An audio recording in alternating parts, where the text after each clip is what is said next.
Yay, we're back. Second stream. Yeah, now we're back. Okay, cool.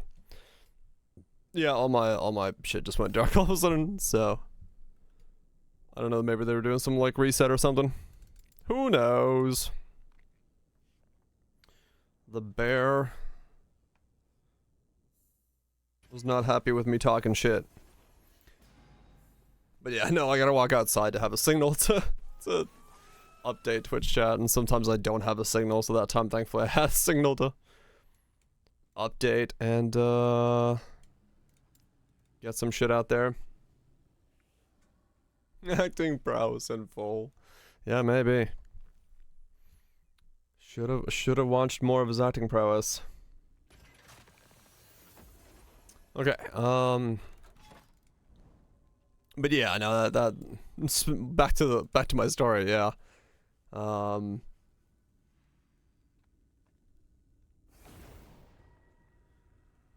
All basically they did it again a couple times, and then we put up a bunch of caution tape like around the property line to showcase like where the property line was, and then we sent them a cease and desist, and then they decided to build a fence. So we got a nice fancy fence for free. Because they could not stop coming into our property and stealing or planting shit on our property. Which was interesting. Space lines. Yep, no alignment for you, not this time. But yeah. And then yeah, we have the shed we own is a shed that someone stole, and then the company had to repo it back. That's the thing Kaiser was talking about. So we own a repossessed shed. Because apparently people steal sheds around me.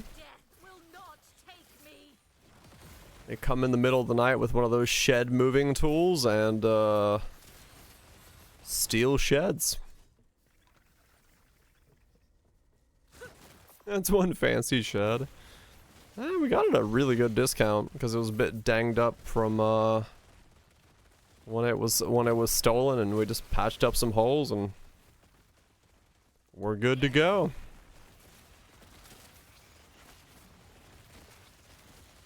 That's a creeper? It is indeed. It is crazy that someone steals sheds, but it is what it is. I don't understand why you steal a shed, but then again, I don't understand a lot of things when it comes to why people do stuff. But yeah, apparently stealing sheds is a thing. And we'll try to steal it. I mean, yeah, it's just business profit, I have to assume, yeah. Or, you know, they use it for some other thing, but, I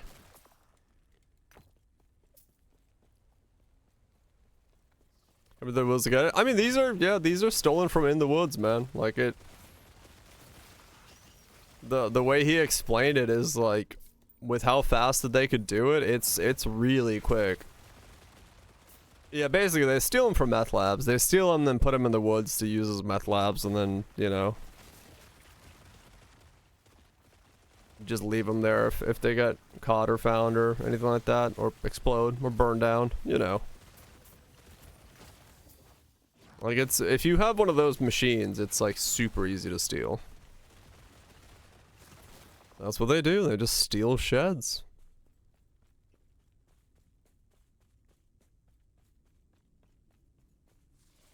Make a shed? I mean, yeah.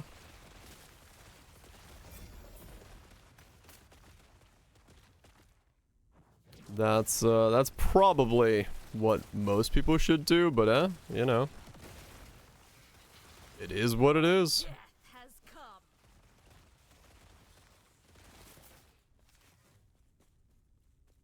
Yeah, I mean, usually, yeah, exactly. It's the criminals that get caught are the dumb ones who do a string of major crimes that then they can all be, you know, you get caught from one, you get caught from a lot of them. Free man saves a headache. I mean, that's also true, yeah.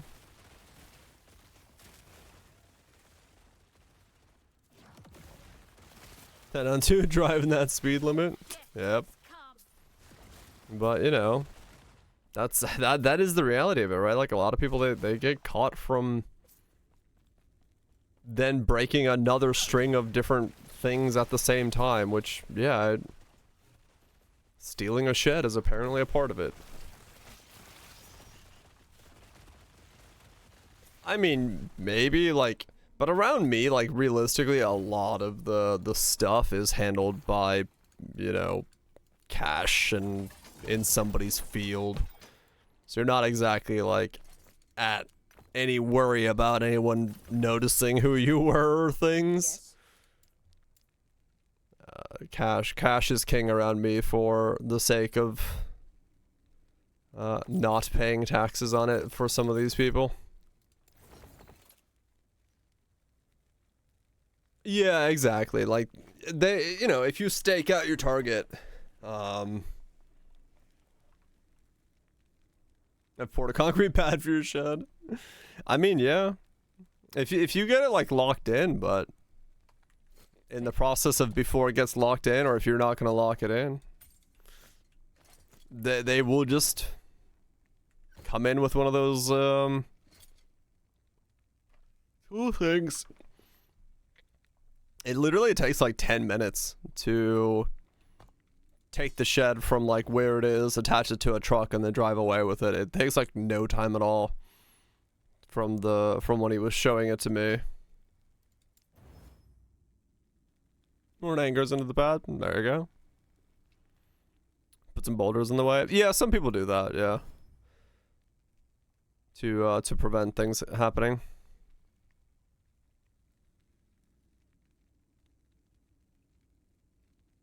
Yeah, ours just sits on cinder blocks.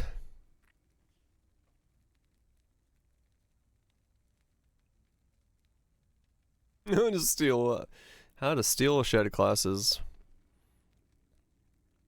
Exactly. No, when he was installing it, I was like, how do you steal a shed? He's like, you do what I'm doing, but in reverse. And if you do it with a less care about the quality of the work, you can do it very quickly. I was like, ah, makes sense. What monolith are scepter rewards in? I don't know. What do you fill it with boulders? I mean, hold on, we have like, let's see.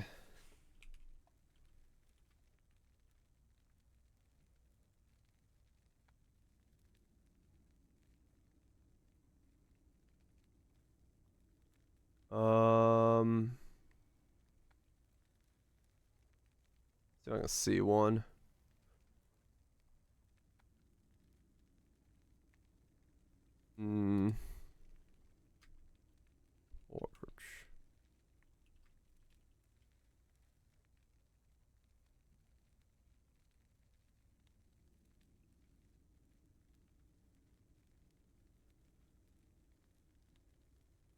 Yeah, this is pretty close to what we have.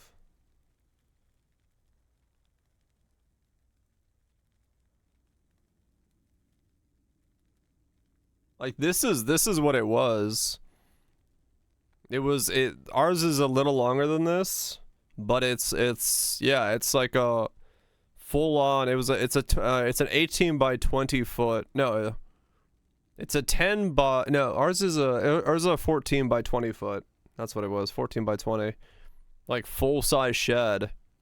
And yeah, they strapped the little attachment things to the front and they just wheel it away in 5 seconds. Sheds are getting fancy. Yeah, I mean, like I said, we bought ours like post stealing, and it was like $2,000. No, our shed, like this is the inside of one. Our shed is one that someone else stole and was repoed, and we bought the repoed shed because it was dinged up and had a hole in the roof and stuff, so we just patched it up. But no, ours hasn't been stolen. It's a bit more than a shed. Well, I guess, but it is a shed. Yeah, ours is kind of, knock on wood, hard to steal because it's like in a forest. You'd have to be really ballsy to come deep enough onto the property to steal that shed. I don't think most people would want to take that risk. Jam, what? I'll be gone tomorrow. They'd steal my, like, neighbor's stuff probably more than they mine. Like, both of my neighbors are quite expensive in their stuff and better quality shit than we do and a lot easier to get to than ours is. Or you'd have to like weave through a fucking forest down a hill to get into ours. We have a guardian bear for the shed. Yep.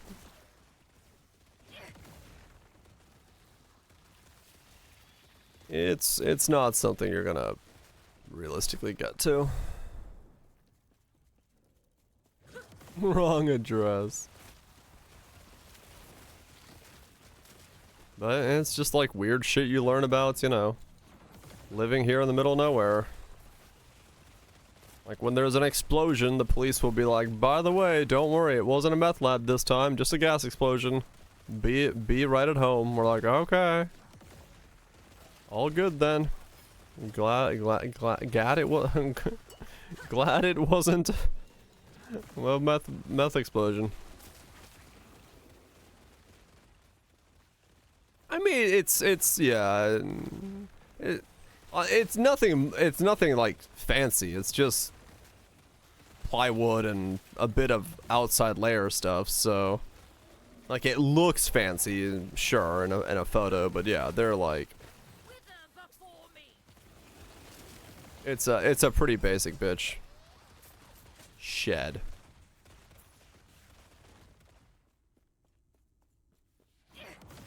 Sheet metal tiny box. Oh yeah, no, these are like full-size things.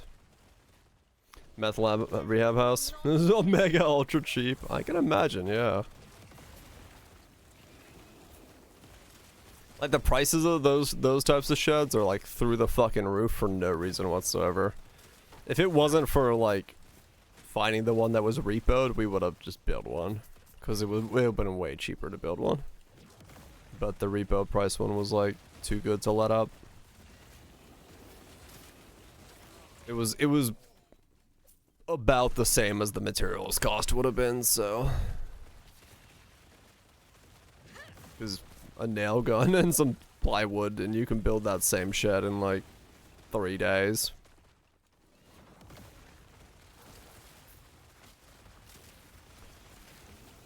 They're quite simple.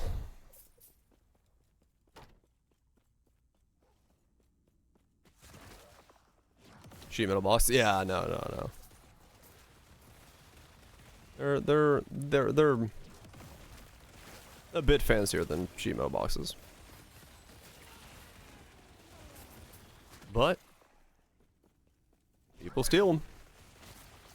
Just take themselves a shed trolley and slap it to the back of a car and drive up and find yourself a shed and grab it and go.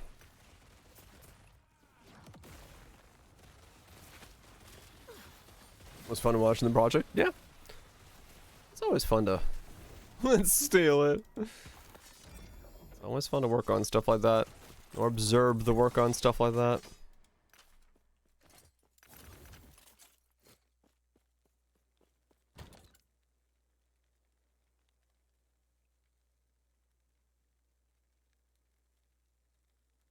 It's got a concrete floor.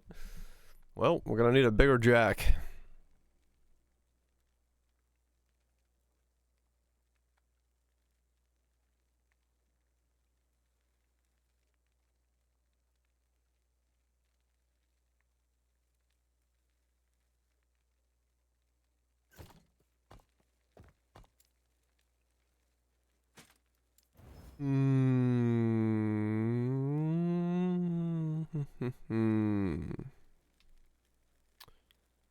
Nothing. Man, I cannot get these void beasts to spawn, man. Take care. Lift the whole thing up. Yeah, the what they use is like what? Hold on, shed moving equipment. What is? Yeah, they basically drive up with one of these things. This is what they use. They just like drive up with one of these on the back of like a truck, put it under the shed, lift up the side, slap on the wheels, and then just attach it, and then just roll off with it.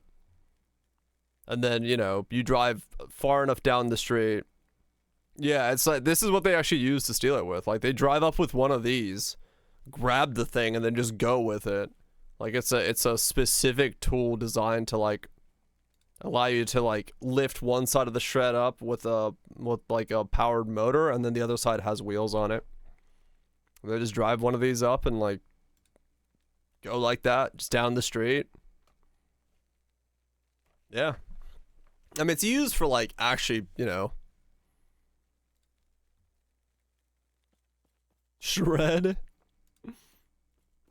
Spike gates under the drive. Yep. But yeah, that's, like, it's a legit tool. They just drive up, go, do it, they go with it.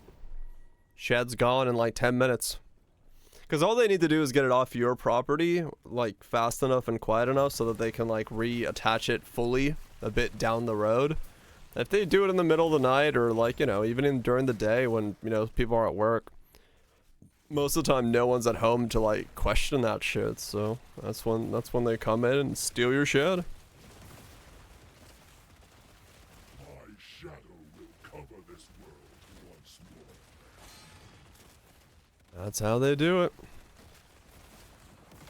Pathetic. People stealing sheds out here. My vengeance will be paid. Yeah, basically. I mean, if you show up looking like you're, you know, typical workers about that, This hates no one in the neighborhood's gonna say shit. If you're, you know, in a neighborhood, and especially if you live like me, where you just live off of fucking a road in the middle of nowhere, ain't no one gonna say anything. Yeah, it's like, they're like, oh, I guess they're selling their shed or moving their shed or, you know, whatever. And then you know, that's just what it is. Unless you yourself are home and know that your shed's not supposed to be being relocated that day. I mean, yeah, basically.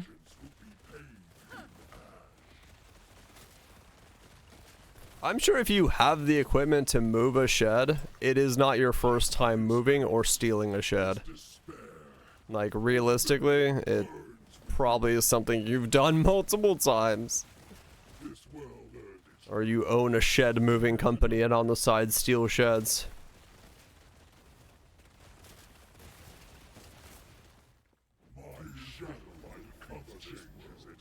Maybe they just started their shed stealing career. Maybe. I don't know.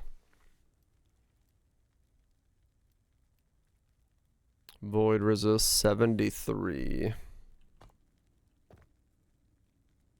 Obviously give you shit for other classes. Yeah, maybe.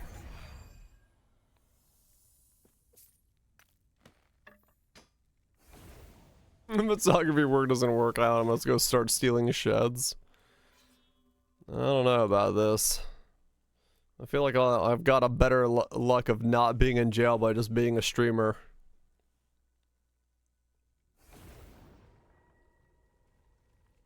Ransom payments to move it back. It's a good business. Good business.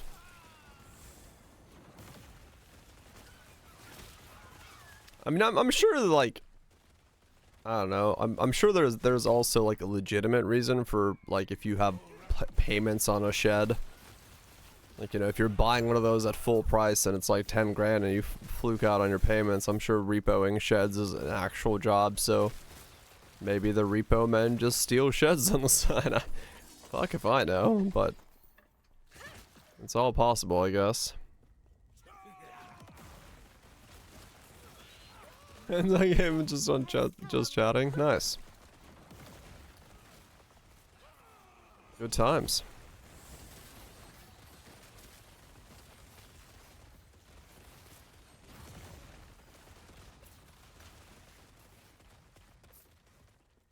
Nice company logo. Yeah. Good slogan.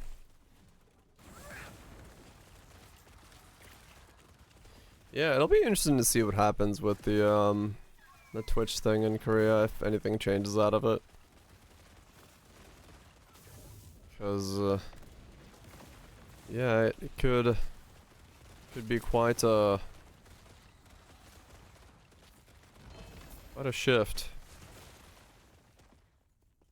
Right now I'm just kind of doing whatever.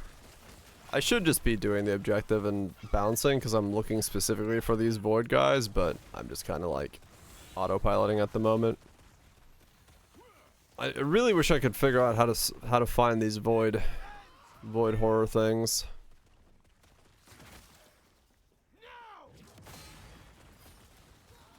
Yeah, I'm looking for the void horrors. I found one, but I haven't found more, and I need to find way more. Because my prophecies... I know now not to grab this prophecy, but I have 2 of them, and I kind of need to find them.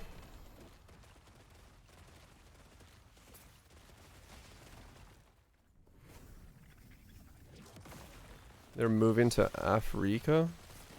What's that?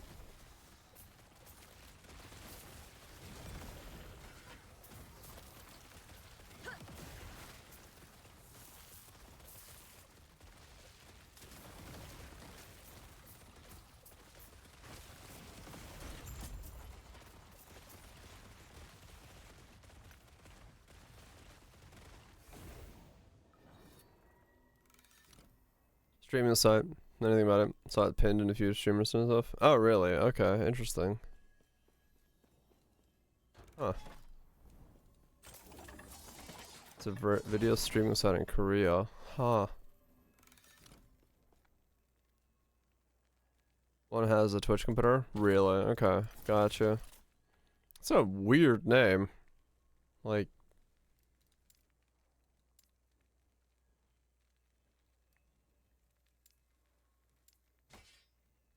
Oh yeah, you're right, Kaiser. It's barely moved. Oh, that's painful. That's a very hard grind then, if that's the rate that it moves at. Any free broadcasting is when it comes from the looks of it. Oh, gotcha. Okay. Lost Catacombs. Yeah, I'm just doing random ones and hoping I stumble upon one. I saw a Reddit post that yesterday we looked at and said they talked about ones where they found it, but no one really had a specific one. It was kind of all over the place. A free broadcasting. I mean, okay, fair enough. At least the name kind of makes more sense then.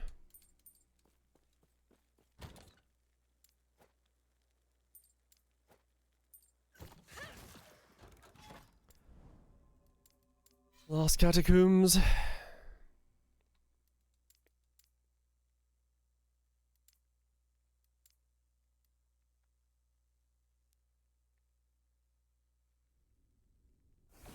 Enemy set in the echo. Yeah, it's...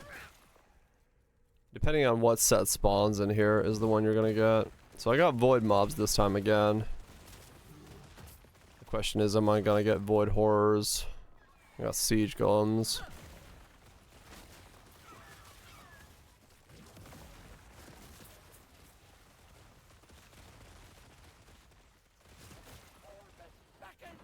Void drones. Void infused earth. Yeah, I don't think I got void horrors again. I even specifically chose there for the... to give me the void enemies deal more damage to try to make the void mobs spawn on here, but... it doesn't look like that influenced that at all. Well, it gave me void enemies, but I don't know. I don't know what the void horror spawn condition is. If there is a condition.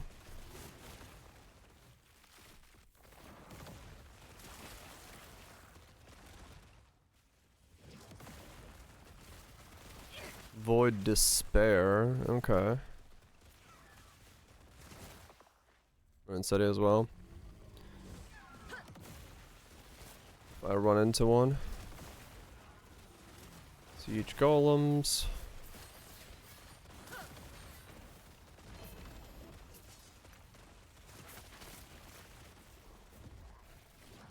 Yeah, I think the tile set really doesn't change anything. Broadcasting jockeys are PJs. I see.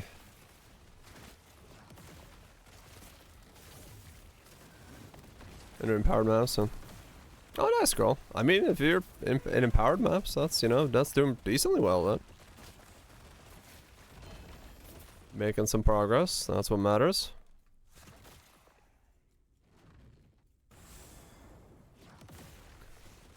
What do you do for a job? Oh, I BJ. What? Yeah, you know.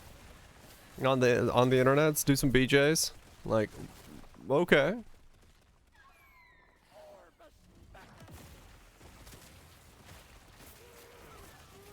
Oh, really, Creeper? Weird, okay.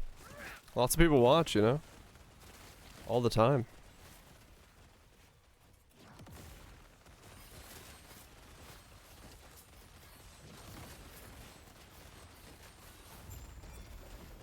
I enjoy being watched. Okay, so nothing there. Peer-to-peer. Yeah, I've heard that they use a lot of peer-to-peer streaming stuff there for the bandwidth way that they do it. 350. Lure out the ambush.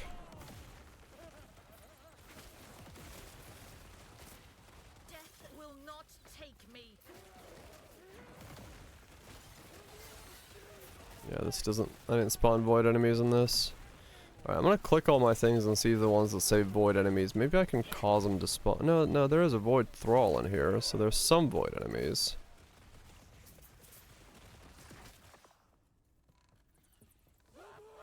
But just not a lot. Your death has come. Yeah, let me see if it's the ones with boosted void enemies.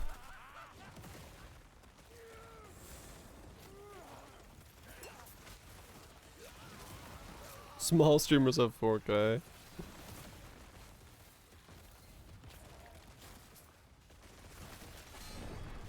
Whoa. Okay. Overwhelming. Alright, well, I guess let's try another one. Oh, whoops. I'm not ready. Slay. Okay, so this is slay both patrolling void horrors. Okay. So let's see how many this gives me. Does it say right now how many I have? Is diff? So they both just say that I've done nothing, and then it says 6 and 6. So let's see if this will... what this will do. And then try to keep an eye on whether they split as well. When I kill them.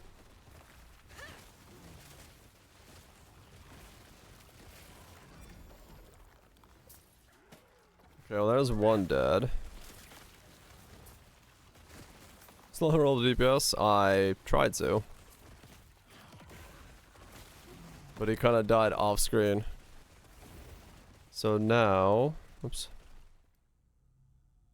Okay, so it didn't count either of those. Like, it doesn't count up in any way. There's no way of knowing how many you've killed. So I've now killed 2, I think? Or I've killed...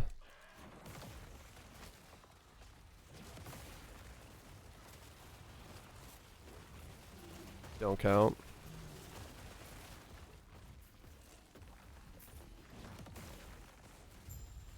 It's only the random ones? No, because yesterday I did an objective one and that counted for it.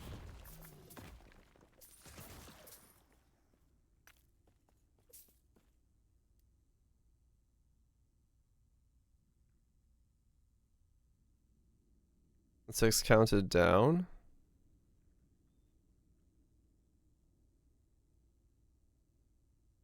Hmm.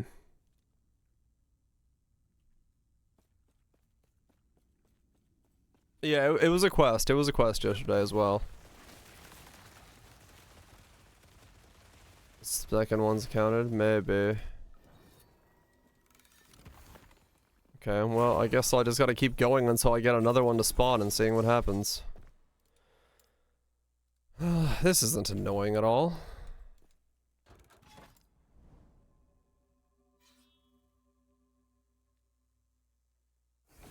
Just find some. It's that easy.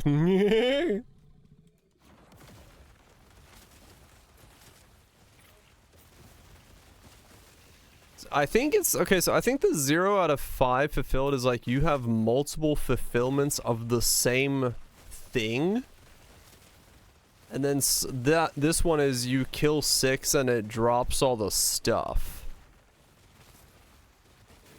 So like, hold on, I can explain it better in a sec.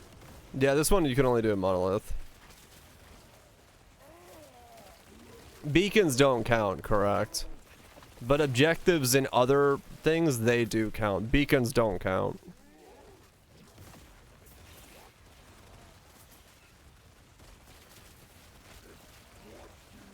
Void thralls, void corpses. Death will not take me.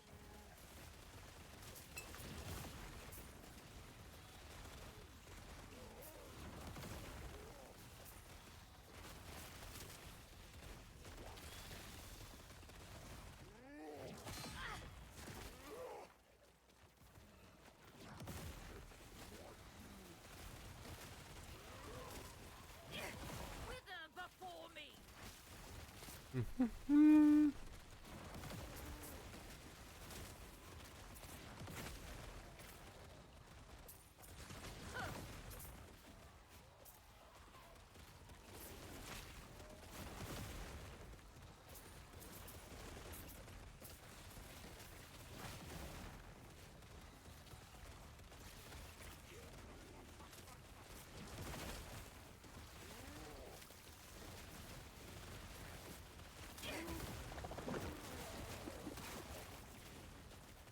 Aside from arena, I've got way too many keys. I definitely haven't had that problem. Your death has come.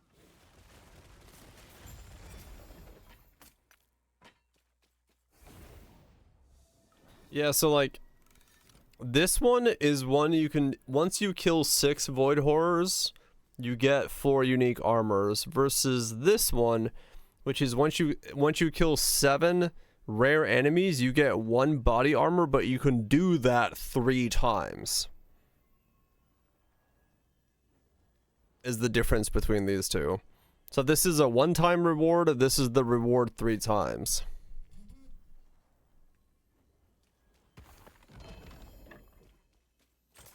That's how that works.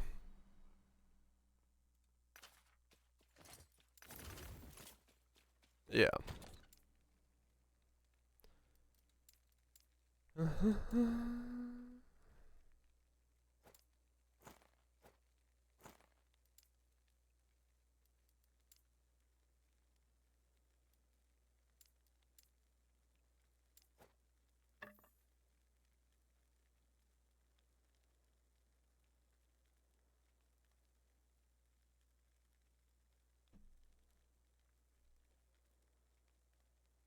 Life on the kill?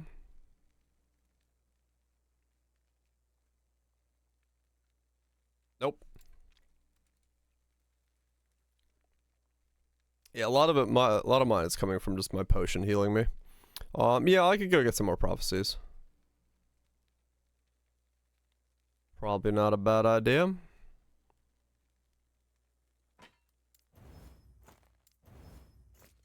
Yes.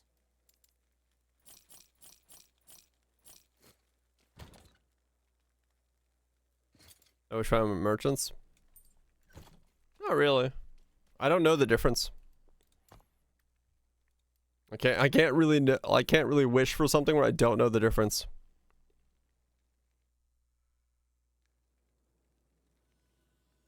You can't turn off auto potions now. Are you still specting the life mana? Yeah, I am dealing. It's one of the things that's healing me, yeah.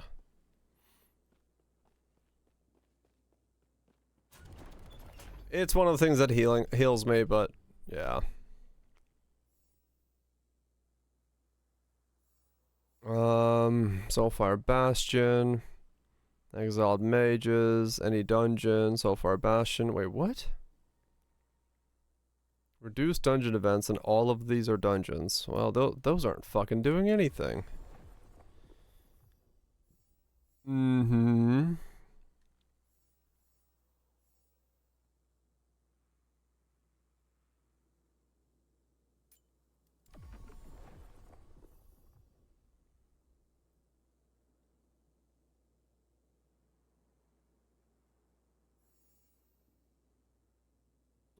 Tier 3 arena. 5 unique body armors, though.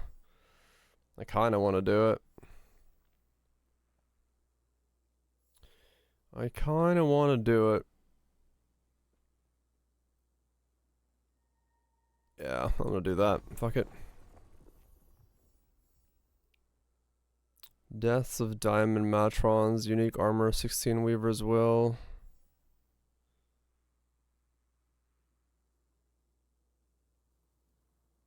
Hasn't gone up much. Oh, maybe. Yeah, that's right.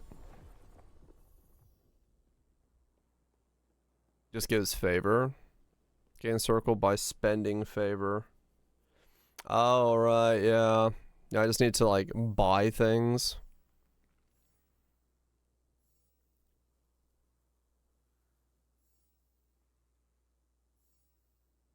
Well, let's see how far it goes up, then. When I do all this...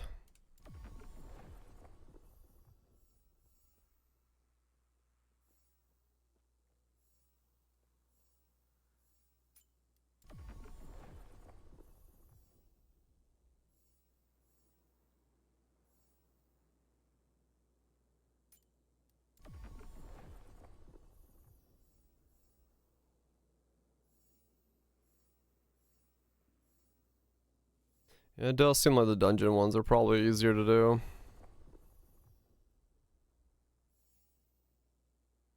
Another Deaths of Void Horrors. Why does that have to be the one that gives unique body armors? Fuck. Whatever, I'll take it again.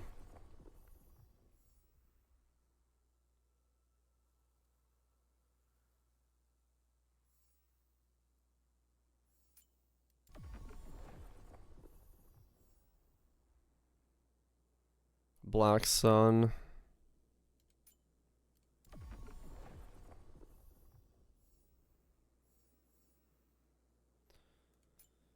Just banking dopamine. I mean, yeah, there'll be one day a really massive drop.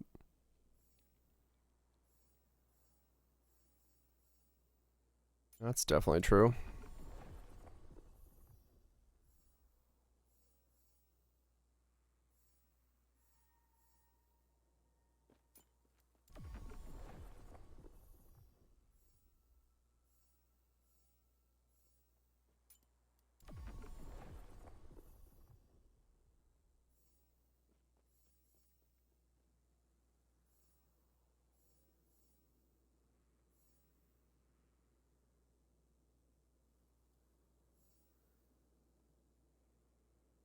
I've had some proc simultaneously, yes. I don't know the entire ins and outs of it yet, to be honest.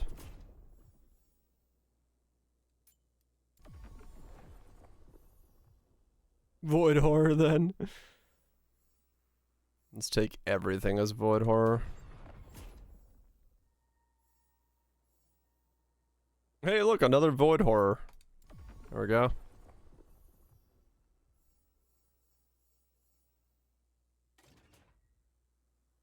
So spending 30,000 moved it up from halfway to 80%, 70%?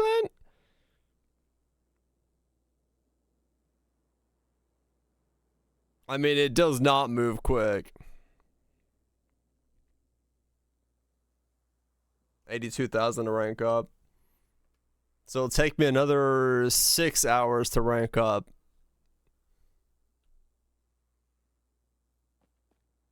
2.5 what you just spent? Yeah.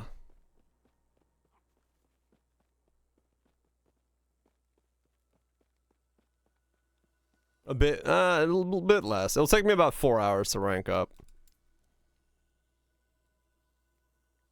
Yeah, it does seem like an insane grind.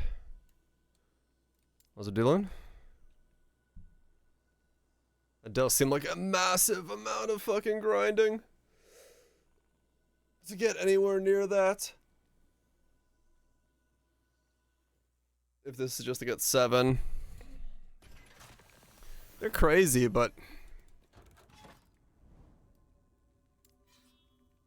if it takes too long, it's gonna feel like shit.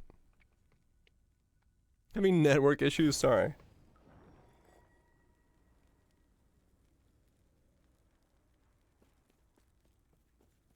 Come back later. I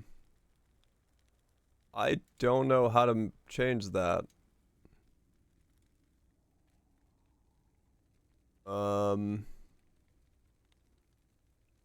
Happened last time too.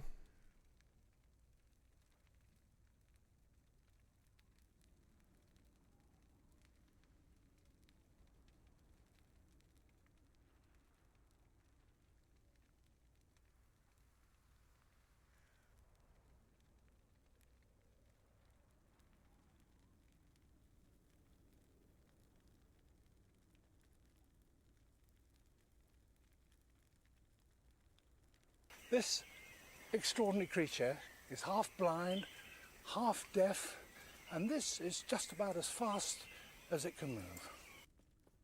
Okay, should work. Bring back the void. I'm about to school for some reason. I'm not chat with my students. Oh, cool. Catching up on the old times. Perfectly balanced, as all things should be.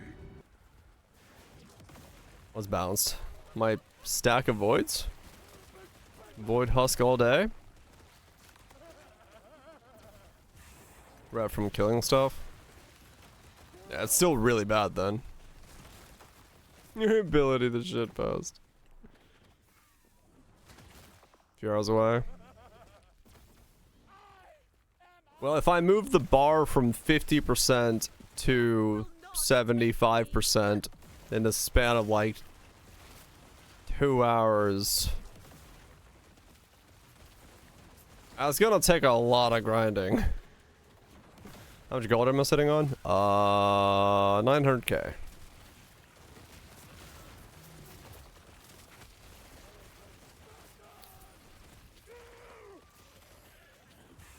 Arenas? Probably, yeah. Just in one spot, stand still, kill stuff.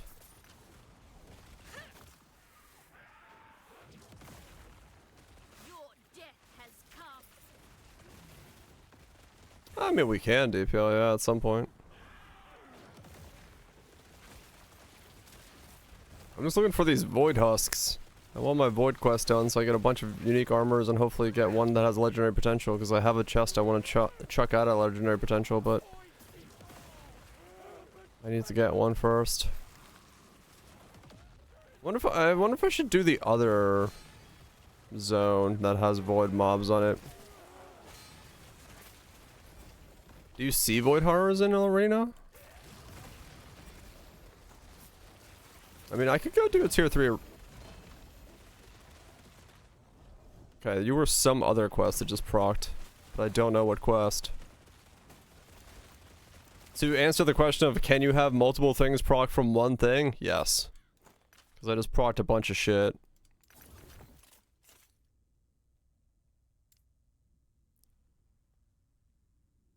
Anything in here that has good legendary potential?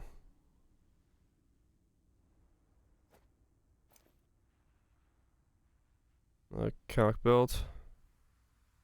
The twin sprouting husk. Yeah. Your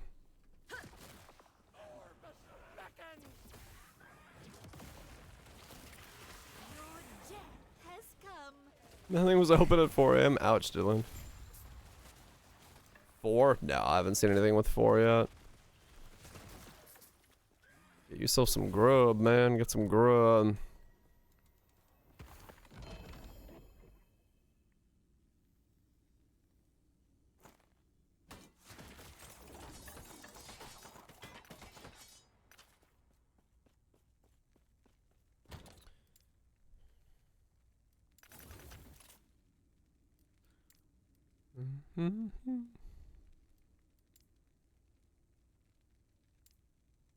Are you Communion of the Erased? I think you're a belt I don't have yet.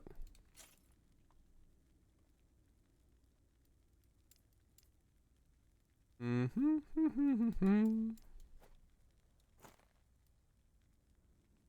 think I have all these chests though.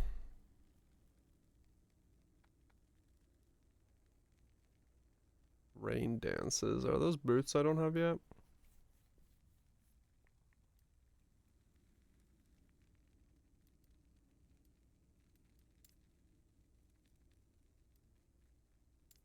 Yep.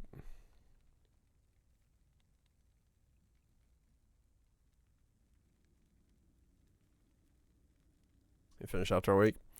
It also depends on what a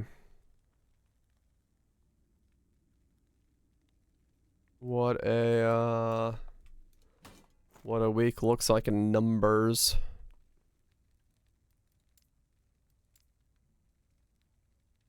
Or like how long a week is. I'll make some pasta? Pasta.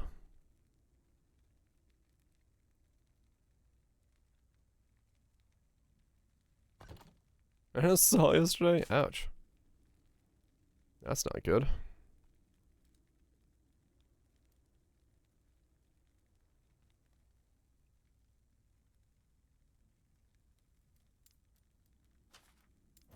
It's usually? Yeah. That's what I'm saying. It's like a week of me doing something on stream. That's a lot of time. Yes. And salted pasta.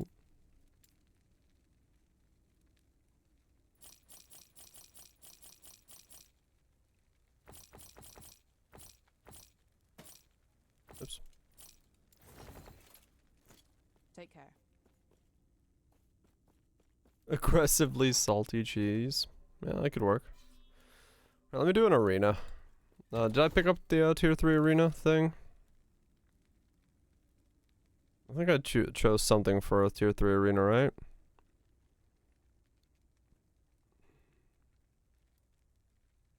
Tier 4 arena.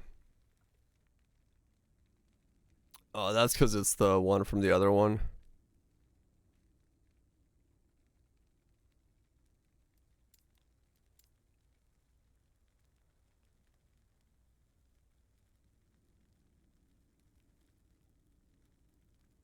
Tier 3 arena, unique body armors.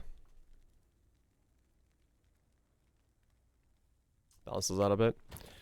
I mean, yeah, but it's still a lot to ask for a player base. If you do, you know, if you put anywhere near the hours I put into a game in a streaming week, it's quite a lot to ask of anyone to play that amount. 7 times 7. You know, you're putting in a full-time job into a game.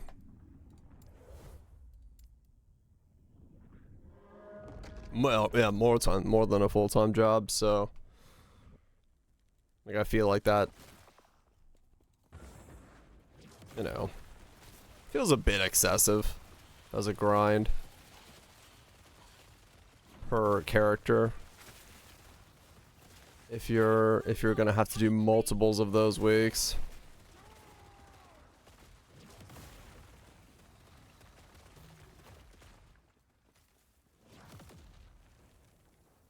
Yeah, well, I mean, okay, I guess I should once again reiterate, in general, corruption, you're gonna have to regrind. Like, yeah, the rank for the thing is, but this won't be done in one character. The COF stuff, and then corruptions, if you make another character, you're gonna regrind that as well, and like if you're gonna take characters further, they're gonna take some time. Corruption's definitely a roadblock, yeah. So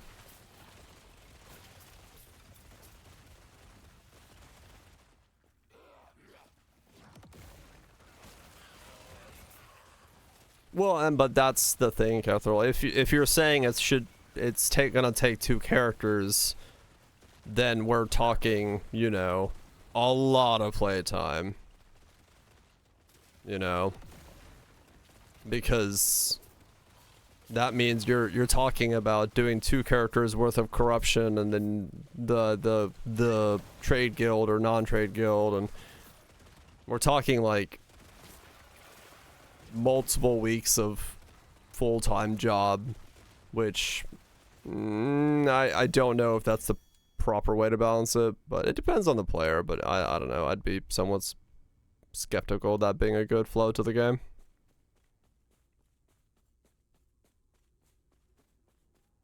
Right, Kaiser, yeah. Death will not take me. Yeah, if there was like boosted ways to do it, yeah.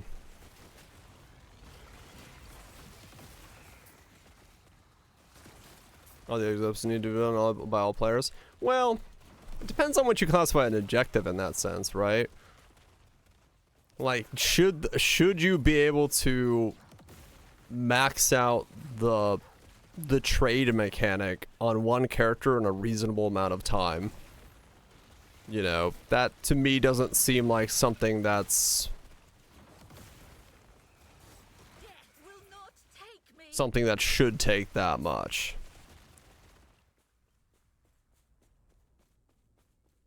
Well, no, I'm a trade orb COF. The hide zero's being nerfed, maybe then easier to get.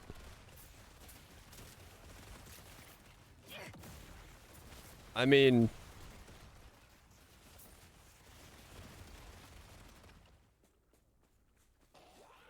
are we saying that we're scaling the are we scaling the grind by an amount of how much people's time is worth?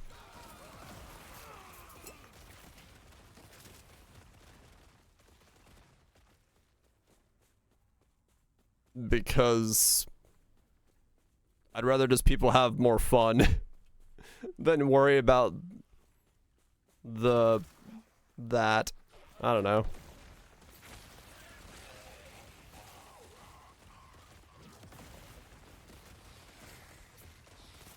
Give it all immediately. I mean, it's just a balancing point. I'm just saying where this is in terms of my progression and my standing right now. I feel like this is too much of a grind.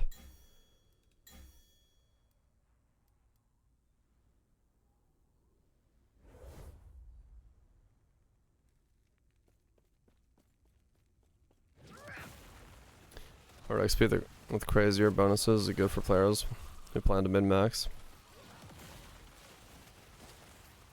People play a lot. I guess, maybe. I don't even know what the high rank bonuses are. I haven't looked at them because of how far they are. Your death has come. So I'm just kind of going by.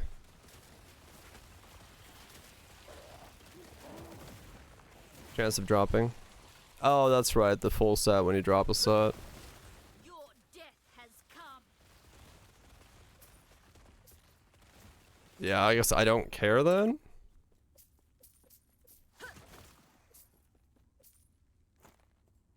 Isn't that end game grind is pretty steep? Yeah.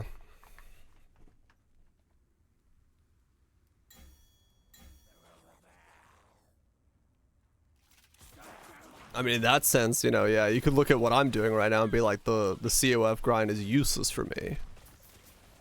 6.5 is what I am. What percent of your fissures are shooting chaos bolts?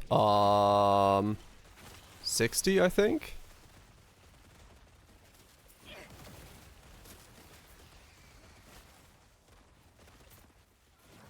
Is it good as high rank enables? Hold on, let me look at the ranks. I don't even know really what they enable yet. Like, people are saying they enable stuff, but I need to look and see what they're actually doing so I have a general idea. Will not take me.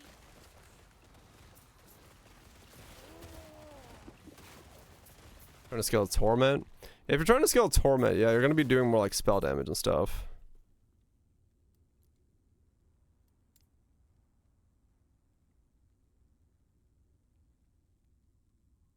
So T7 axes are twice as common.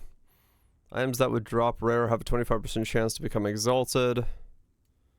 When a set items would drop, the whole set drops instead. Items from prophecies are duplicated. Right. Yes, okay. I guess also part of that is I don't really have a reference point for how powerful that is, so I have no idea if that's good or bad.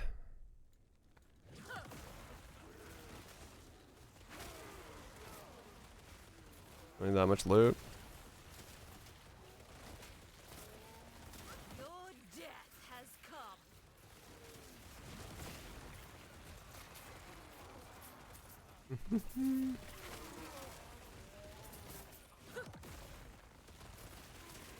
I guess then something I'm trying to understand is... I need to look at it again, hold on.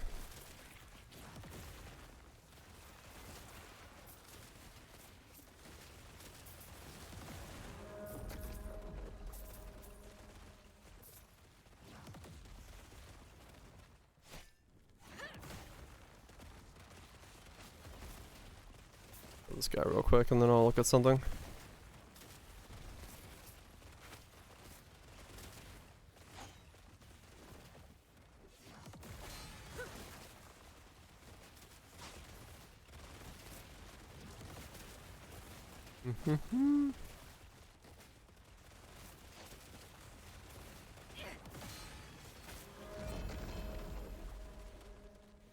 Okay.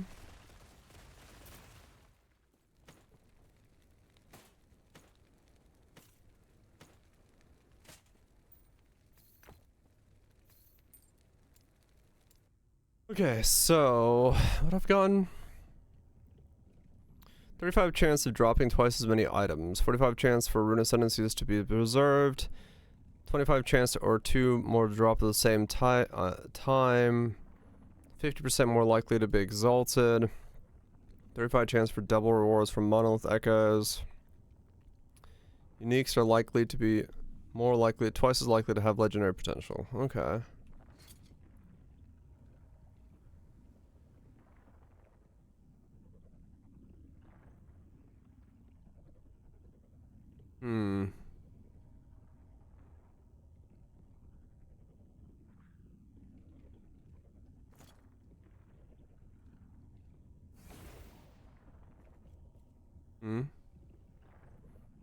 A small amount of gain while slaying enemies and completing quest. Yeah, you get a little bit from killing stuff.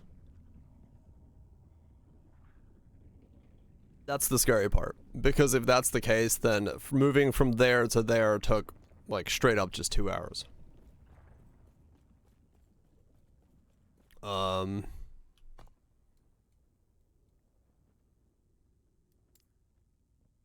Yeah, it's... I guess for me, the one thing I'm kind of wondering about is whether or not the COFA system is...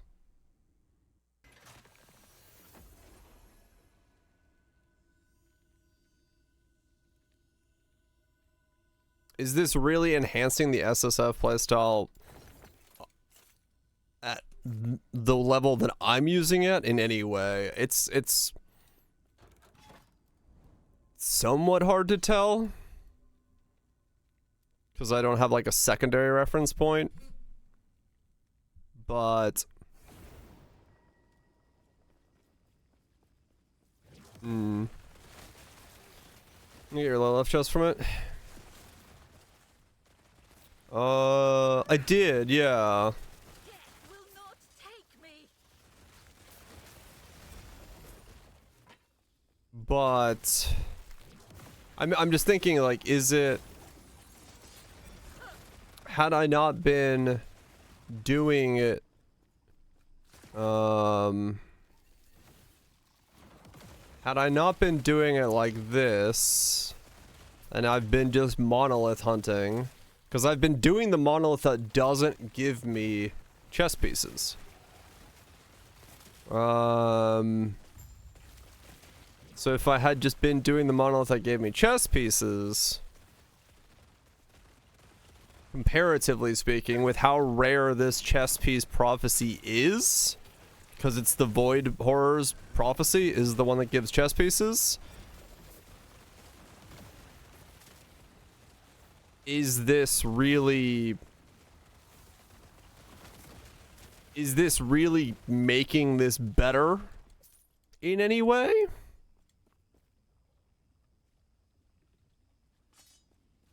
Found Horror's casualty later on. Yeah, so then if that's the case, then,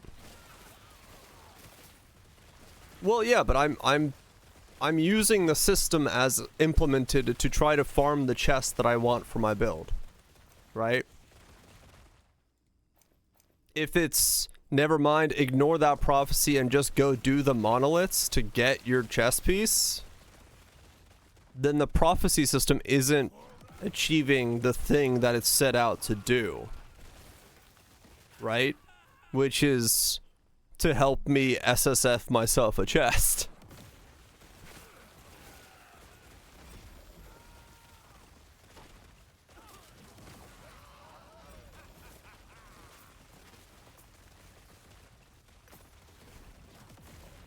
Yeah, no, it did SSF me a chest, but after 7 hours. So I don't know how long it would take me to monolith myself that chest, because I don't have a reference point for it.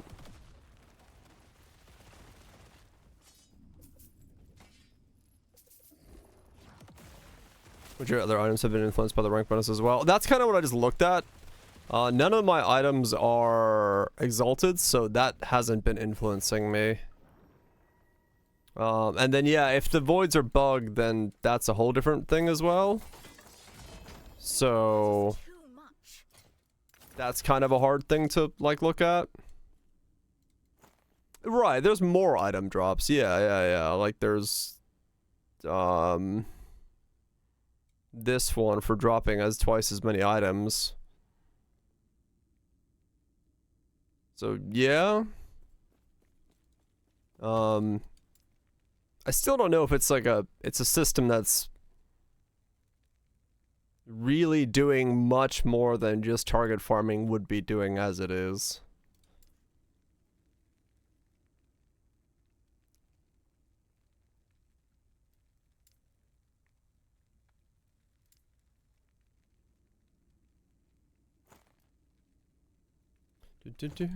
Yes. Afraid of some more idols and stuff. Right. I know it's adding loot, but general loot isn't the problem. At least I wouldn't think it is.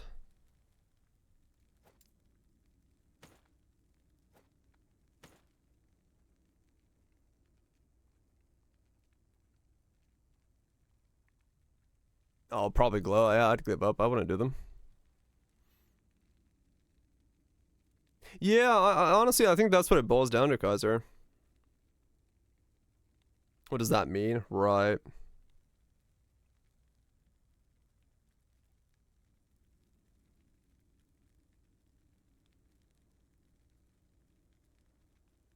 Exalted has been a huge boon for me since I use low unique builds. Right, Freezy, yeah. Yeah, that's the thing, is like, it's... I think it comes down to, yeah, the impact of the thing.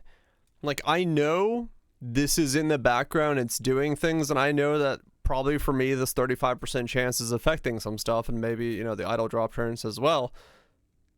But, like,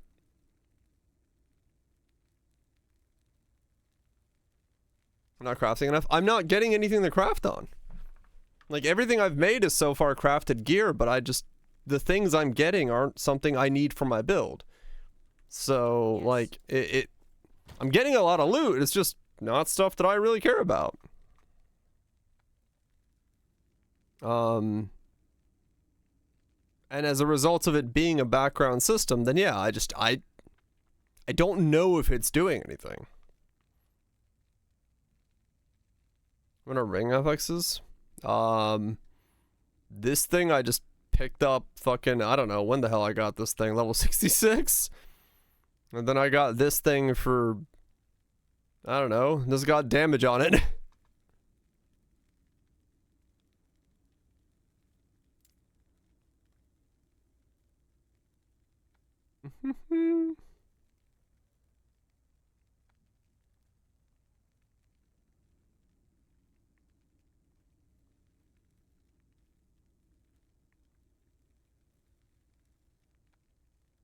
Hard to pick out. I mean, I've scrolled over everything I've dropped so far, and I haven't seen a ring that's been better to, like... I've tried a couple times, but I just haven't got forging potential to give me the thing that I needed. I've been working on it, though. Yes.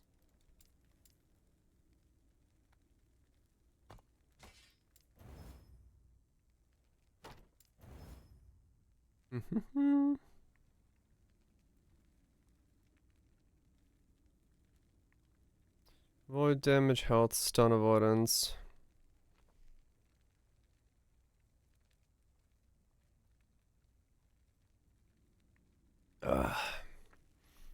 But yeah,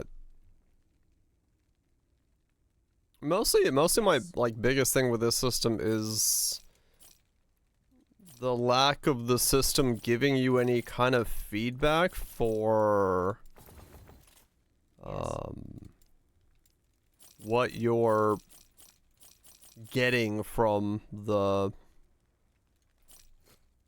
Take care.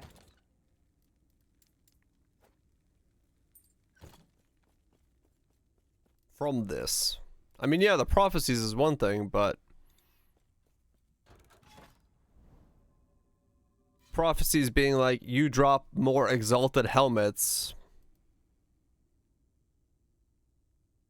It doesn't... Yeah, sure, you get a shit ton of exalted helmets, but it's kind of not the direction you'd want.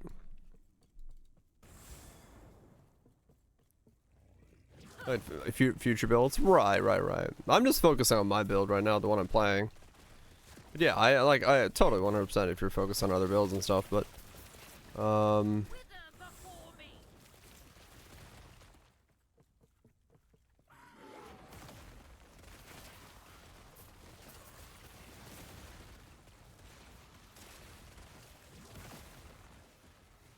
just as a system for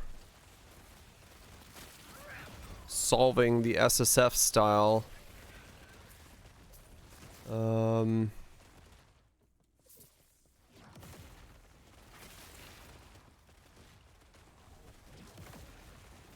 Super drone somehow.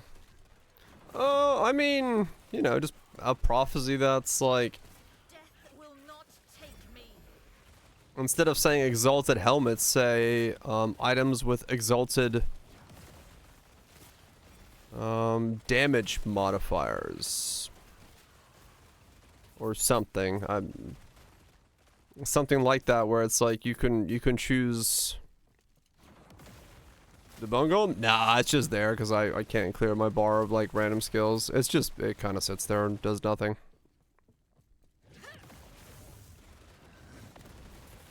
Like, I don't know if it's better to have a system that gives you random shit for a specific slot, or stuff that could be directly connected to your build.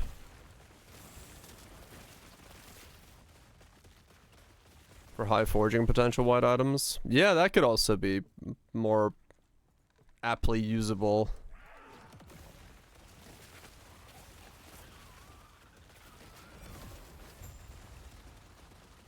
I'm just like I'm thinking in my head, like, does this system do anything besides reduce the numerical grind by giving you more loot? Is it really improving my targeting of my build in any way?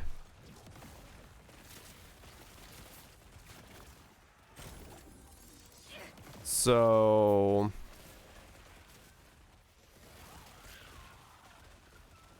yeah, like Kaiser was saying, I'm not trashing the system. I'm just kind of like thinking in my head, is it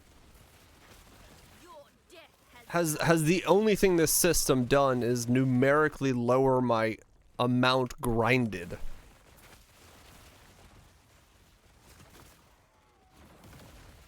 So if you weren't playing with this system, you would just need to grind more, but you couldn't like directly it hasn't specifically influenced the gear that is specific to my build, rather just given me more gear.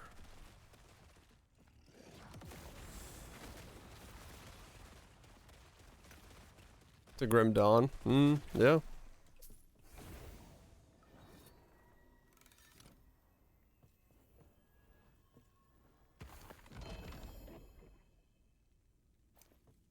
Specific gear for your build.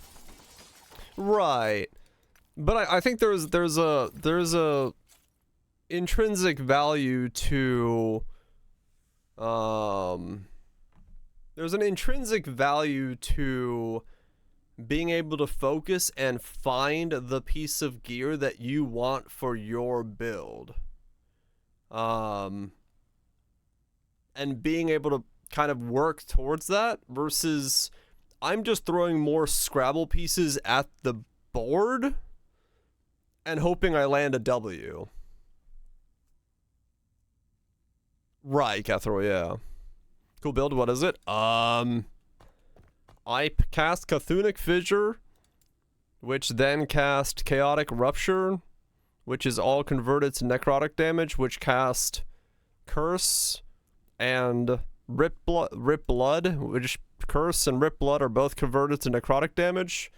And then I stack Low Life and Ward, and I do damage over time. That's the build.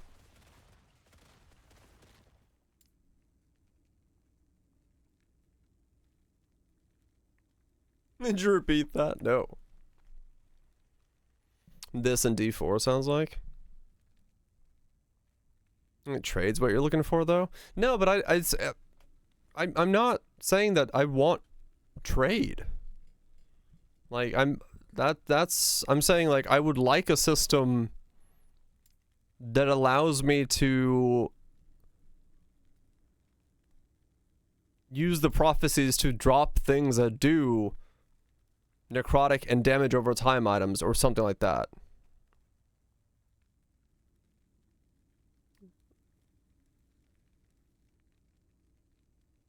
Yeah, like give me damage over time mods or something like that, or something, because this is just I want more helmets, like to say what the system is. It is I'm gonna go kill something and I get more helmets. That's it. That's all it is. You want more focused helmets? Yeah, I don't want them to be helmets. I want them to be like, I can go do monos and get helmets, but I can't go anywhere and be like, I want items that do necrotic damage or necrotic resistances, necrotic based items. Same with Ignite. I want Ignite based items. This is just give me more helmets. The system. It doesn't really. It gives me a driving wheel, but there's only so many tracks it lets me go on.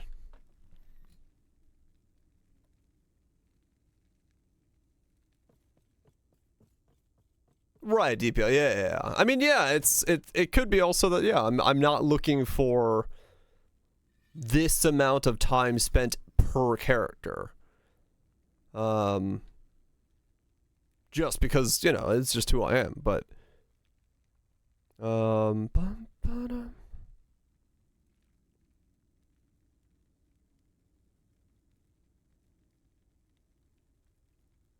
better trade. They have 2 systems? Maybe, yeah. And yeah, like, just I guess in a weird way, yeah, if you could just do like prophecies where you had a prophecy where the first 2,000 mobs killed in the Black Sun dropped void-based items. Or like void-skewed items. Because they don't even have to be like void-exalted items. They could just be void-based items.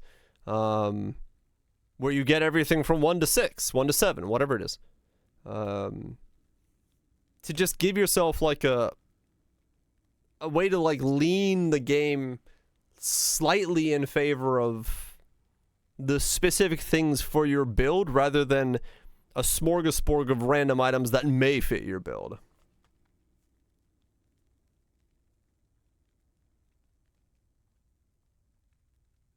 Offers a completely different experience from trade. Right. It does do that.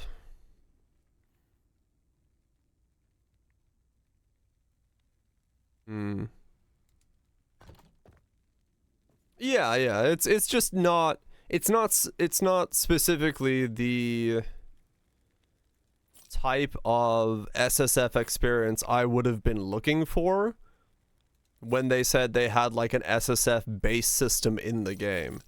I'm not hating it by any means, but I'm also a man who's got 7 hours a night to spend on a video game every night for as long as I want to. So I can see it from my perspective as streamer, and then also think of if I was playing this on my own time, would this be how I would be playing this? And if it was my time and I had a 9 to 5 on top of this job, I don't think I would be playing it this way. Because the time investment is pretty intense.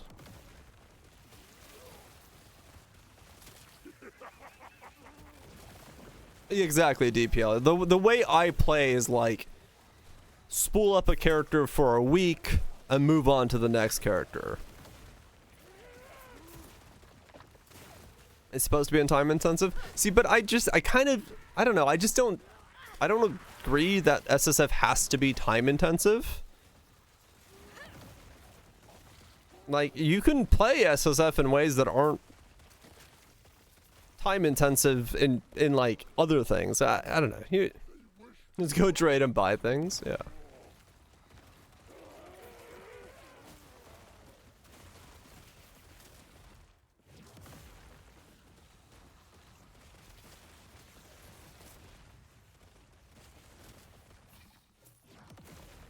Trump all other rewards. Right. I mean, yeah, but like trade is, you know, I guess there's also the debate to be had as to whether or not does SSF need to be slower than trade.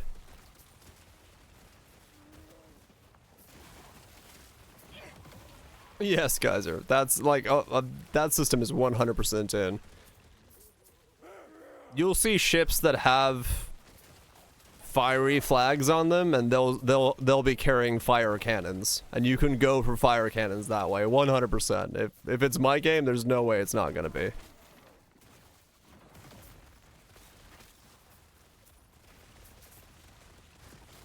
Like my goal with that game is like 100% take out the grind. Your death has come. Is it better SSF? Not better SSF that's closer to trade experience? Yeah, maybe. AH needs some works.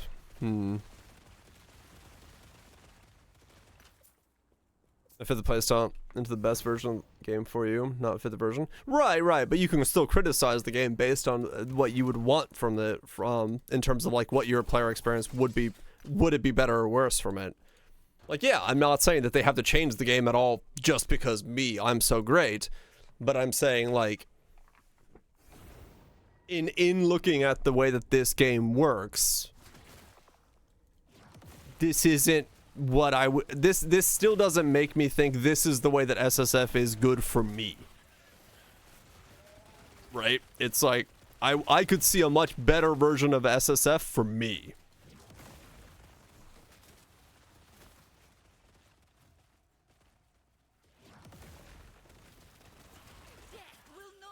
Unless your gear is just Omega OP. Right.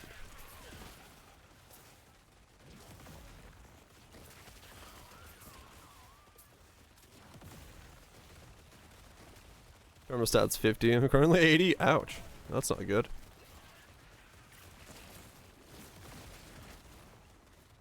Right, Moon, yeah. Oh yeah, no, I know trade definitely works better for the way I like to do things. 100%. But I wanted to give this version of SSF a shot to see if it had potential to be more so in style of what I like to do.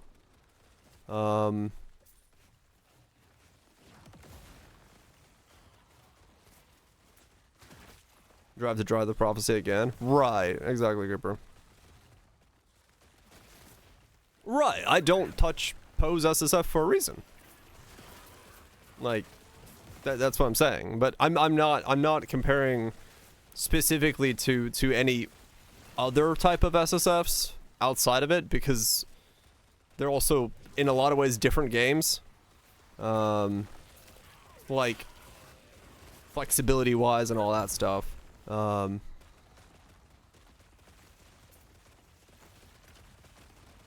they do have different stylings to them as a result of that as well, which is always gonna swap things around.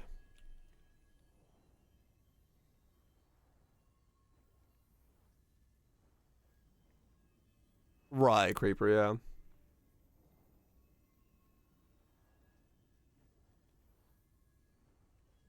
Maybe Axelox, maybe.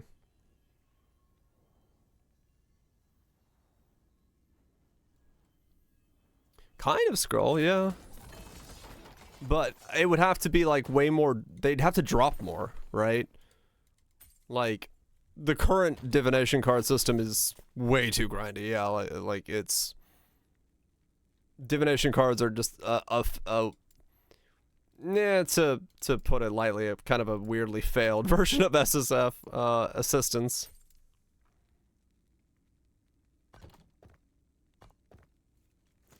Yes. Take care. Less than a few rows. Yeah, I like, you know, if you're really going hard on the grind, hard on the paint, and you're focusing on an item, like, you know, a basic chess piece for something like this with like LP1, like 0 LP or maybe LP1 on it, 4 hours tops is like what in my mind is a good feeling. You can still engage yourself long enough for a grind. The thing with this game is that, especially once you start going into higher difficulties and things that are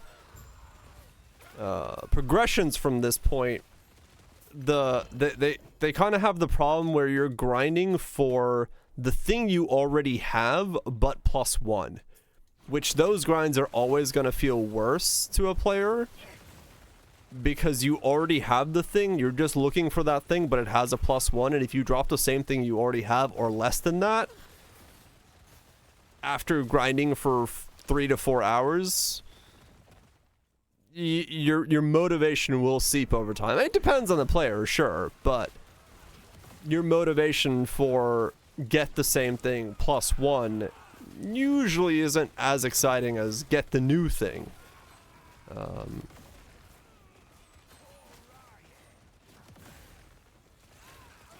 Especially with this game having the LP system where you have to then also grind up the item that you're gonna smash with it.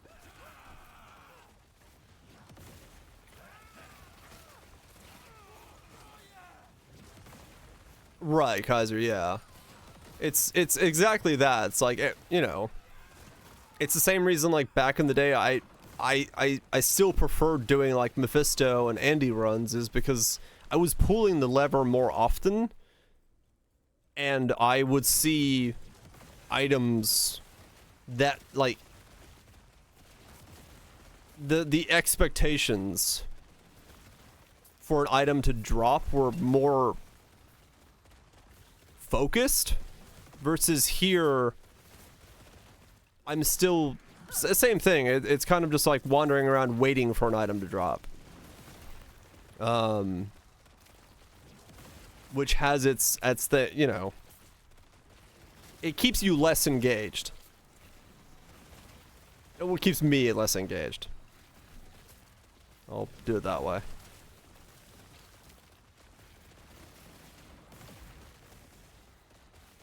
Yeah, we'll see what happens with them in the future, Mutant. Pass would not hurt it. Boss farming D2.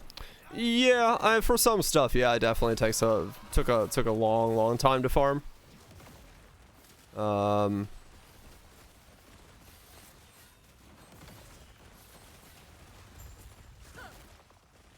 Even back then. No doubt about it.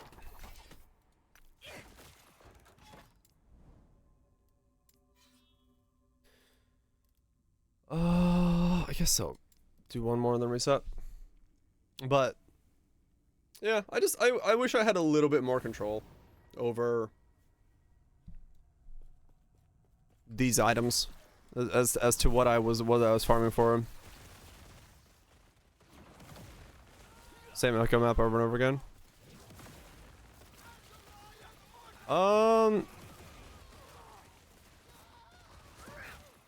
If I knew at the end of the map that the boss was going to drop me chess pieces,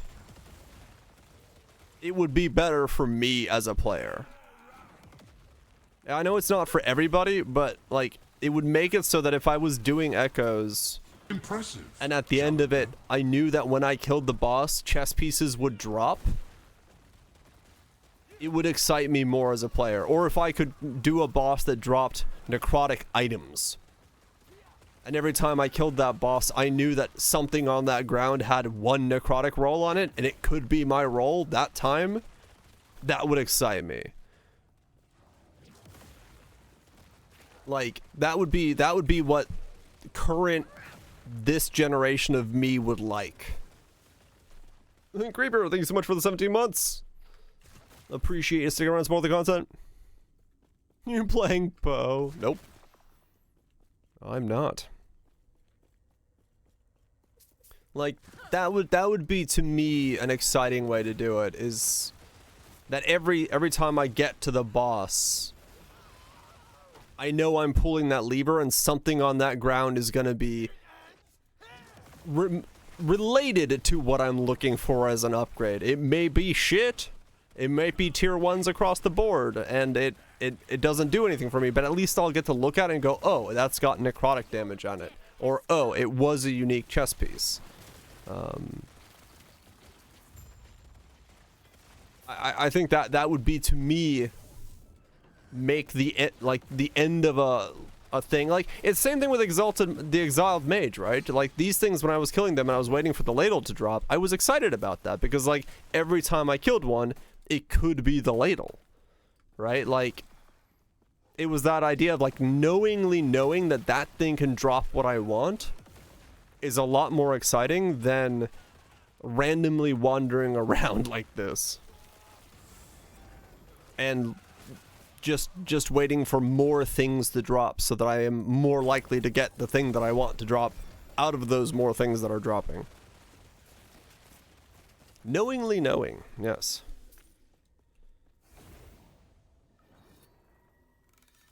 Next boss will kill drops helmets with necrotic prophecies. Yeah, I mean, make them expensive to pick up as a prophecy. Like, make it like 8,000 for one of those, but put it in there. You know, put it as a thing that you can get one of those, and you can save up and focus for those.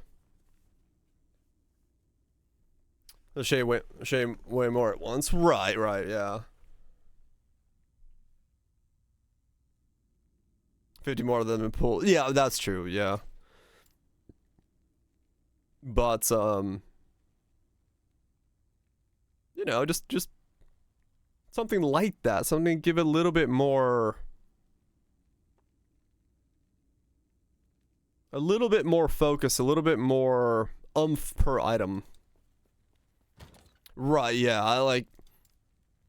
It would be like, I don't know.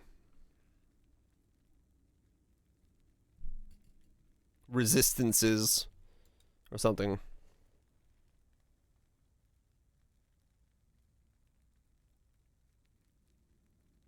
You see no drops? I think to a certain point 100% it does, yeah.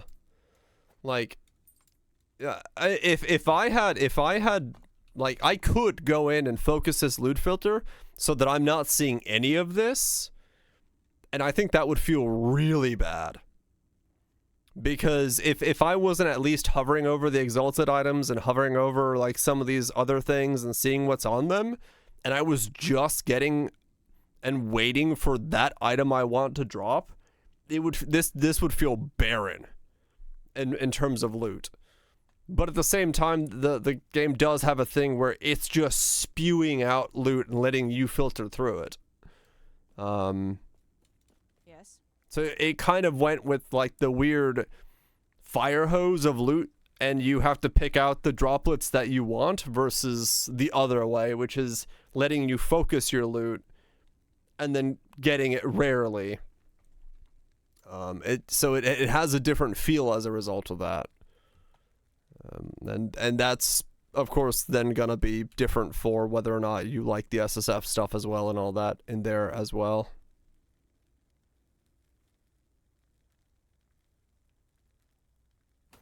Right, yeah, and that's, you know, it's a balancing act at that point as well to make sure that you don't swing one way or the other. Which is a hard balancing act, no doubt.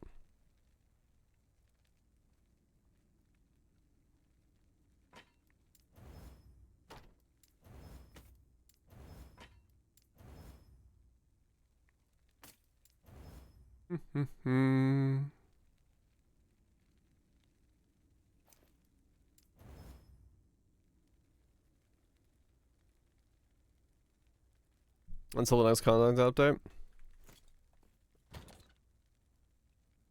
Yeah, I don't know if I was playing trade. Would I just have finished a character up and be working on another build? Or would I be playing something else? I don't know.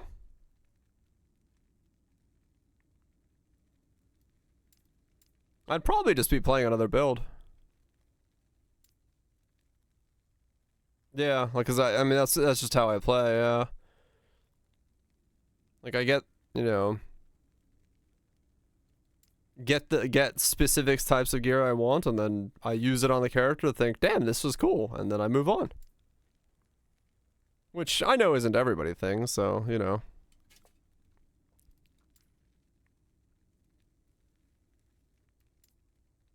The fire hose approach is definitely not the approach that I would typically like to see in games when it comes to loot. Yes. Because it makes a lot more of what I do just a grind waiting for the thing to drop that I need to drop. I do wonder if these fucking void horrors are glitched, man. I got so many of these I need to have drop. Hyper specific loot, well. Yeah, probably not, to be honest.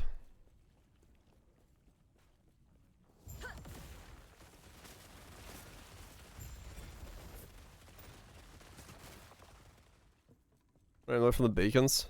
They randomly worked from the beacons? Oh, what the hell? Weird.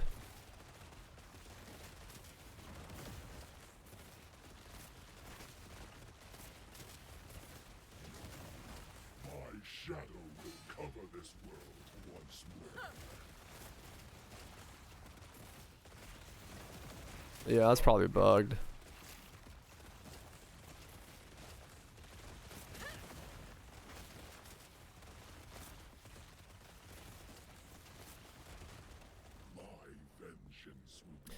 I think another thing about this game that kind of dilutes the pool in some ways is, weirdly enough, with how many base types they have. It's very easy to see pieces of gear you want, but on the wrong base type, and that like even more, like they just have a very, I know. They have a loot pool with a lot of permutations to it in terms of what can drop and what you're looking for and how it relates to your build in general. So finding loot for you specifically just really will take time because so much stuff has to drop for it to randomly roll the things you need, or you trade, right? But like I said, there's definitely a part of me that likes going and finding Ward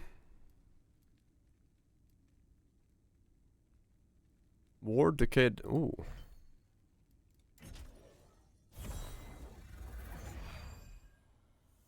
See what that gives me. Stuff and things for my own builds. It's just, it has to be like an active thing I'm working on rather than throwing things up the hose. Did that not do anything for me?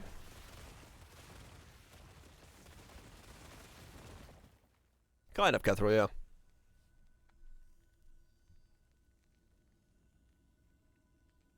Drop pull for some reason depending on the game. Yeah, it does seem like that, doesn't it? For some reason they just really love their like stuff. Their excess amount of things. I don't entirely understand why.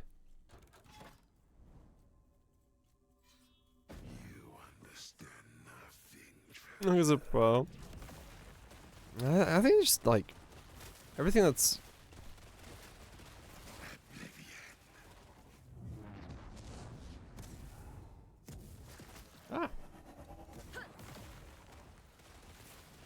Finish your midterm. Hopefully did well. I missed the spare 2 hours given. Damn. Time for Shogun? What's Shogun?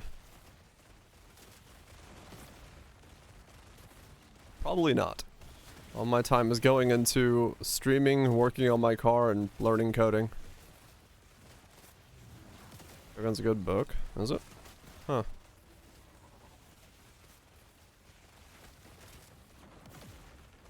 30% of your grade in one go? Damn.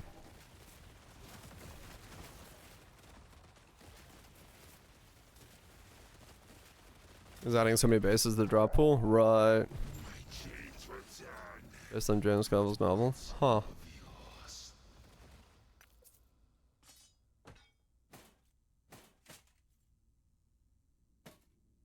No more code with AI. Dude, if that reality comes true, yeah, let's do it. Let me code my video game using no coding. Oh, gotcha lunch. Nice. But yeah, the bases are weird. Fishing, it's like in it. Totally, yeah.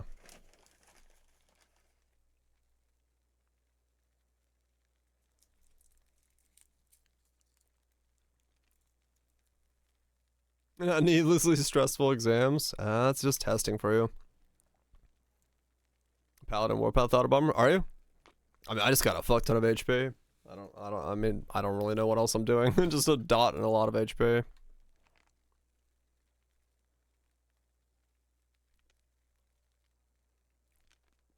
And copy paste.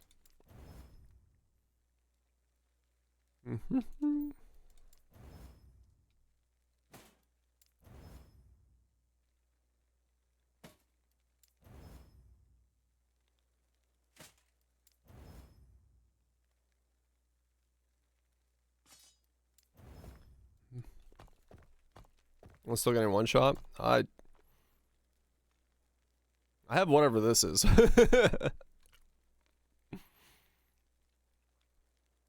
Not much. I mean, yeah, I haven't really like put any thought into anything. I just have 5.5k of HP. Yeah, that's it.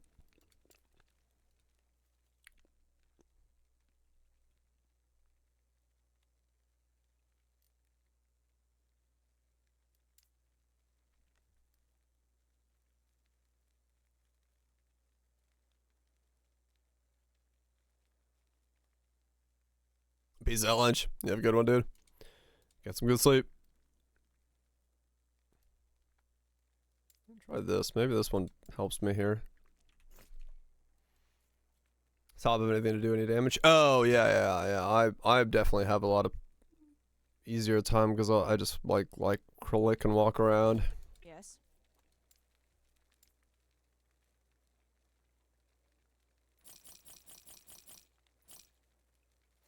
Take care.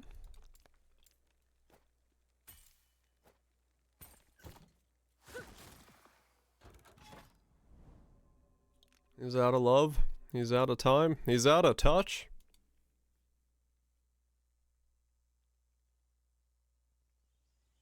Well.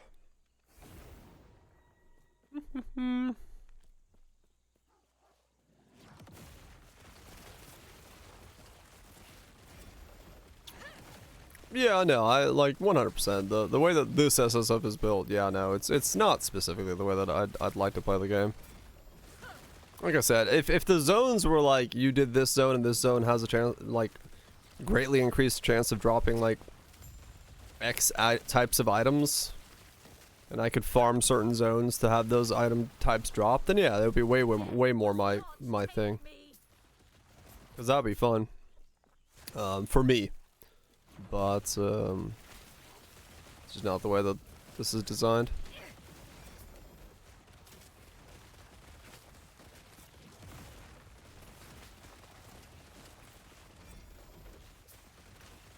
Emergent cycle.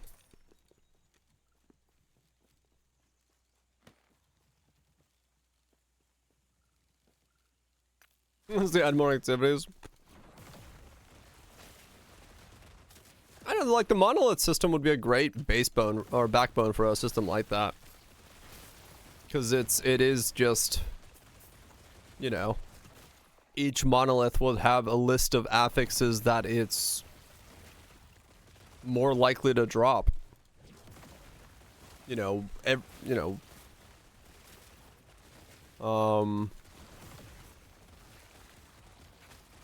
would work really well for that. And then if you want, you know, for monos, yeah, true.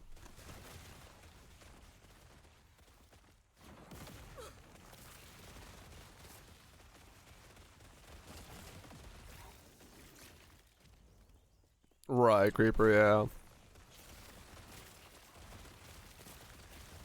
It does immune. That's why I play trade.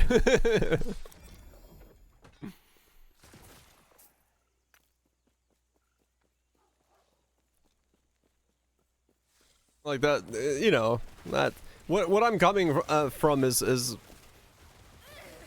what would really make an SSF style game enjoyable for me.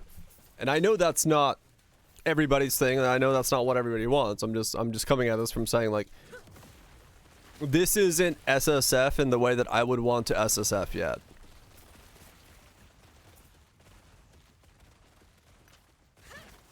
It's fun, but it's not.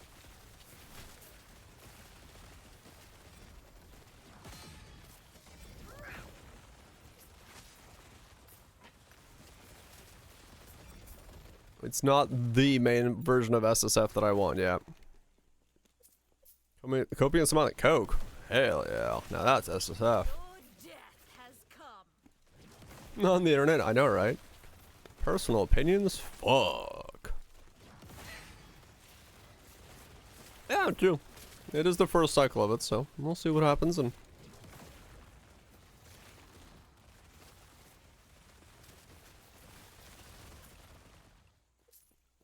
I mean, yeah, and that's a really hard balance, Catherine. Will not Like realistically, it's honestly, between those two, I don't think that's a way you can balance things. And I think players who play like me is probably in the lesser degree.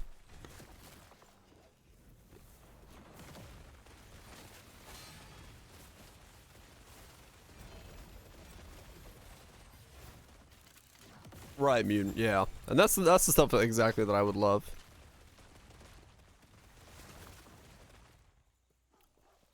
It's favor to reputation conversion. Yeah, you do bend it.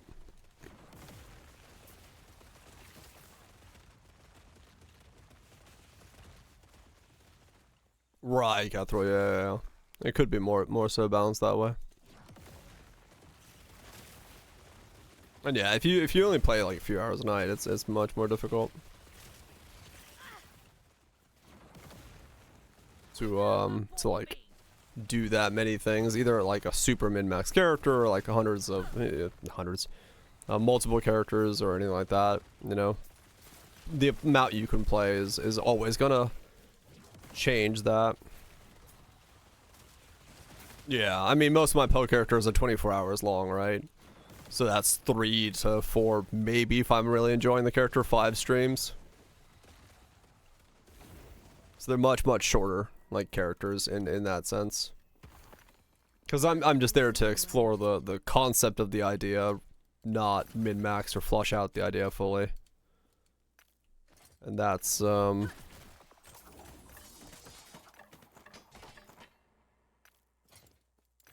very specific style of building and playing. Yep. That's a stick. Congratulations on the stick.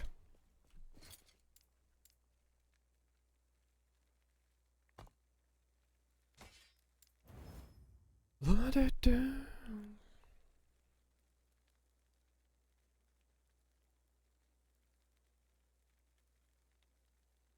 Right, Cutthroat, yeah. Oh yeah, tempted to use it.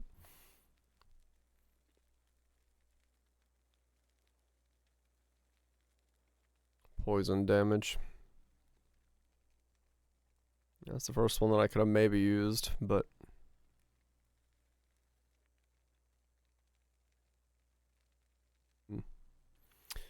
poison damage happened to be what exalted on it.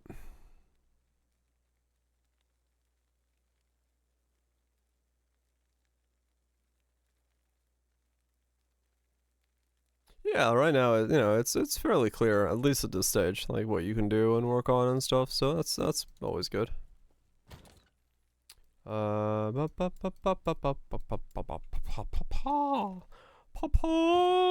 where's my loot, Papa?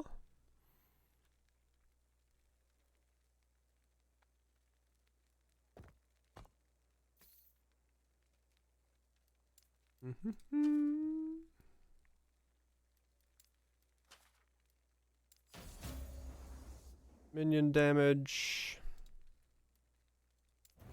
Fire damage. If I want to make this into an upgrade, I have to...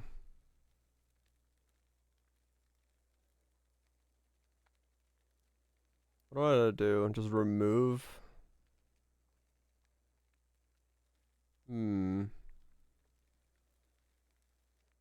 Right, Cathoria.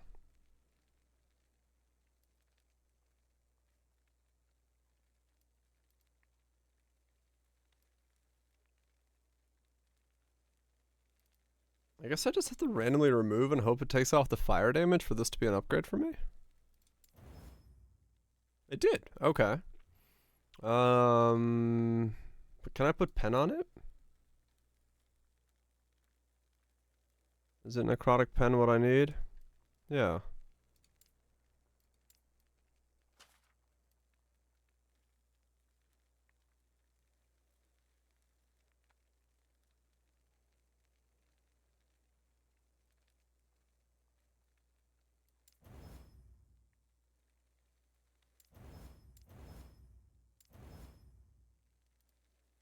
So we've got... I lose the resistances and health regen, but I gain a bunch of other stuff? Okay. And then I need more necrotic penetration stuff to upgrade this.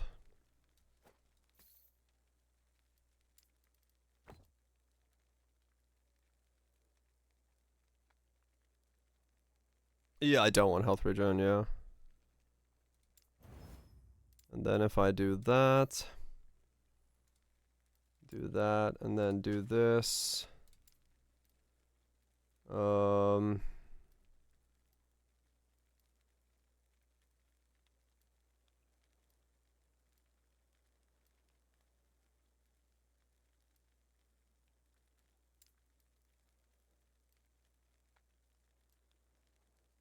Seal affix.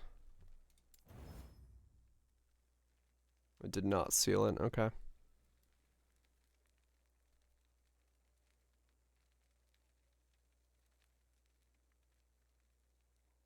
Okay.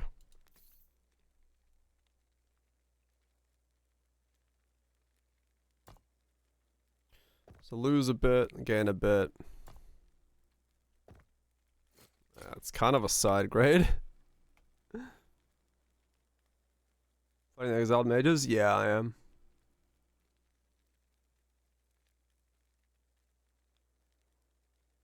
Call the forging. Ouch.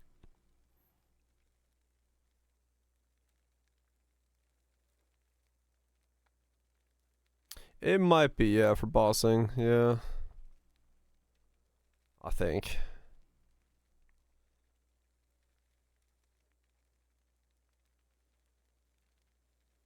The great ward affix that drains life gives ward. Supposed to be OP for low lives.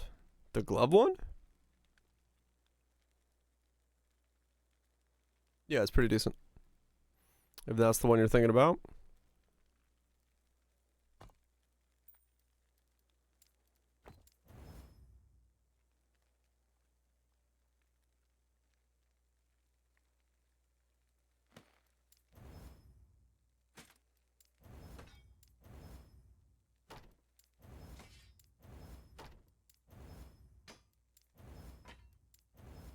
Grab some more shards out of all this shit.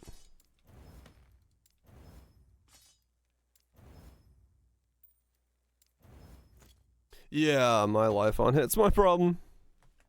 Yes. With the way that the ordering is, I can't remove it, so I'm stuck using it. Can't stop myself from healing.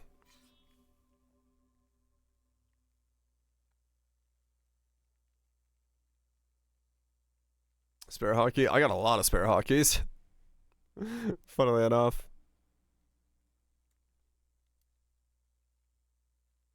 That cast, this cast itself. That cast, that's cast by it, and that's cast by it, and then everything else is just me. Got a ladle?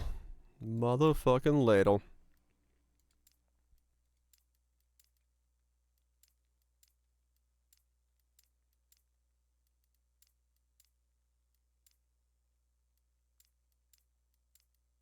Okay, there's void enemies over there. Let me try that.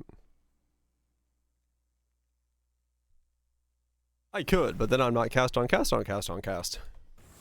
So I'm not doing that.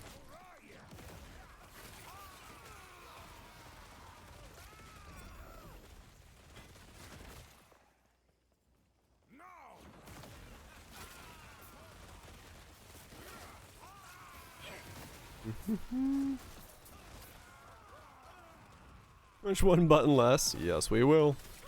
Your death has come. You know it.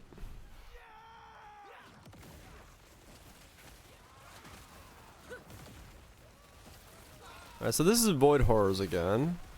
Let's see what happens here. Can I get you to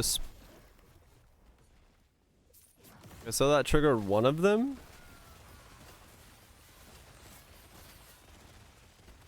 But not both of them.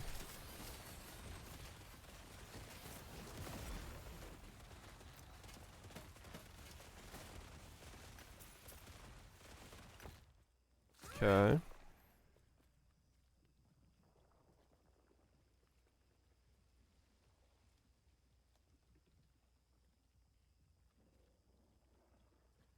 It does stabilize a little lower, yeah.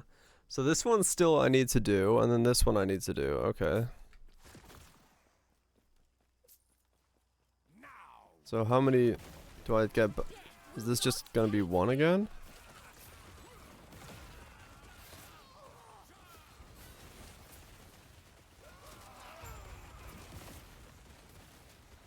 Okay, so killing that counted as one, I guess.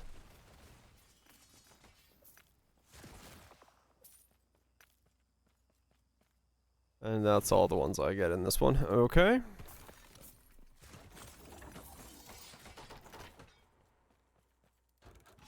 So then let's go do... These two have void enemies, have more health. So let's do both of these and see if these have void mobs in them.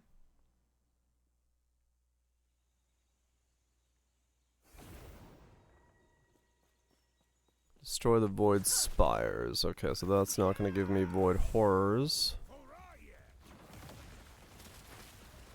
I wonder... Does the quest objective change when you zone in and out of a zone?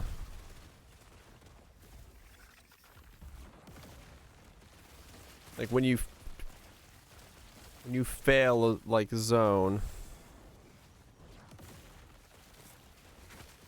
When you fail? Do you fail when you leave, like portal out? Or do you have to like do something else to fail? What's a failure state?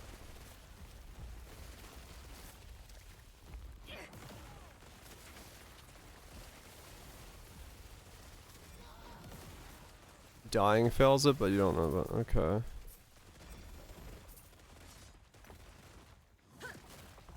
I wonder if there's a way to fail the objective. I'm just not thinking. Death will not take me. Let me test something. That is too much. If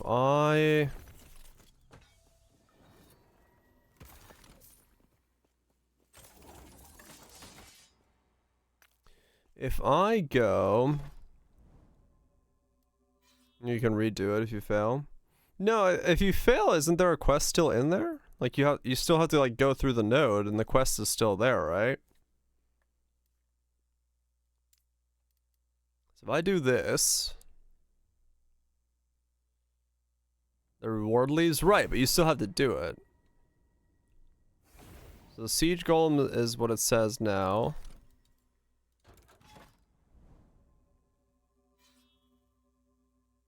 The quest always the same? No. Okay, so what you could do is literally just portal in and out of the zone until you get the quest for void horrors.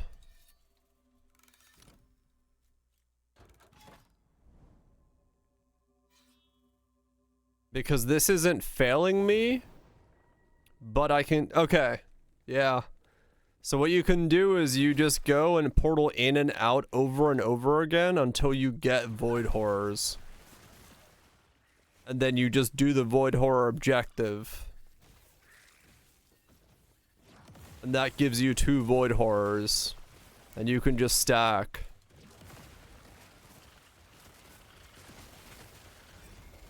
Them that way.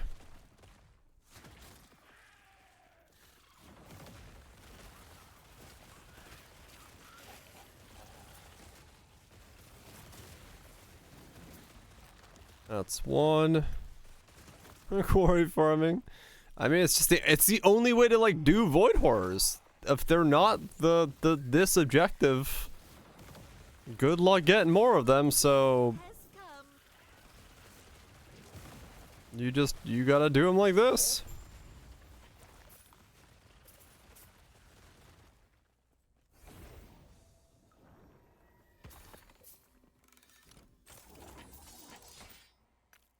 And so what? Do I just like... Can I get a void horror to spawn on a non-void quest? What do we get here? Sungate.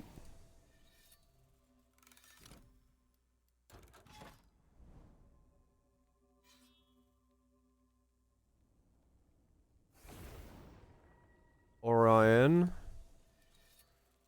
So is it certain maps? What was this one? This was a Shrouded Plateau. Okay.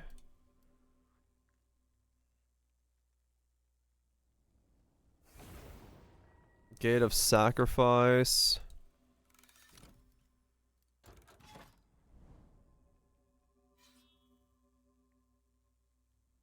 Peace, I mean, guess go to sleep. Ash Gate.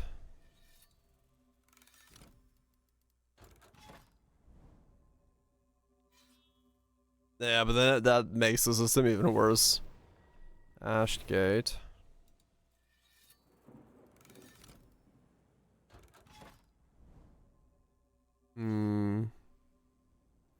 Close the stream. Vile Gate. Can this one not spawn? I wonder if it's only specific ones that can spawn it. I wonder... Sungate. This one seems to be doing just gates. So maybe you have to do certain maps have void horrors as their... Maybe each map has a specific pool of things it can be. Thunder Dragon.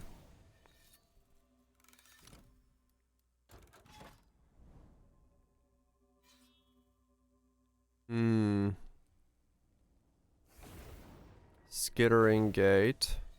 A lot of gates.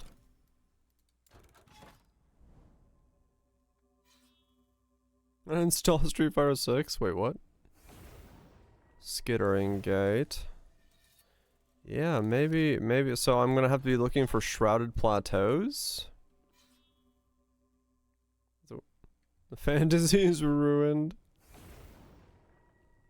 Covenant of Damnation.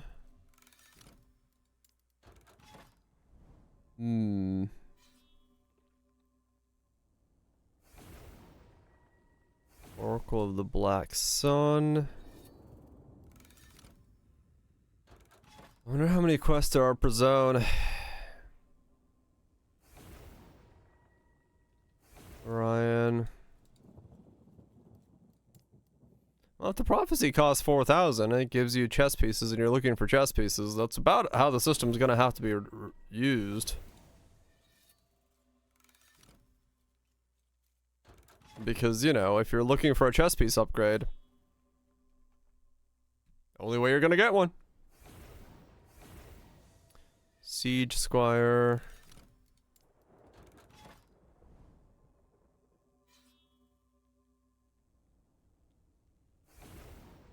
Effigy of Oblivion.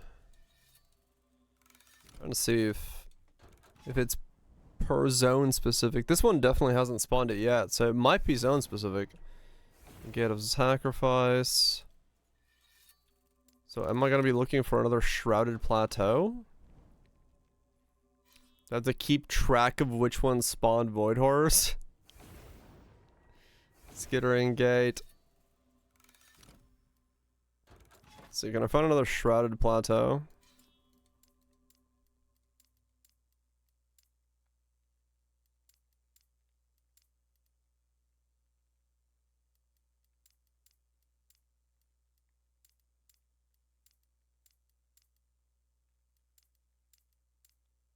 Okay, I don't have another one.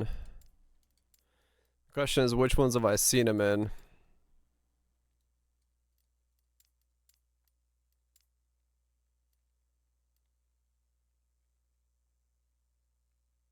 Maybe it's like zone modifier specific as well. Could be that as well. Trying to make this fucking void horror spawn. Ree!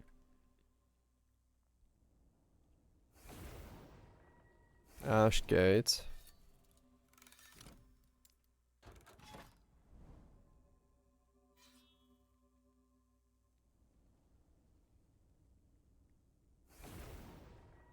Sun Gate.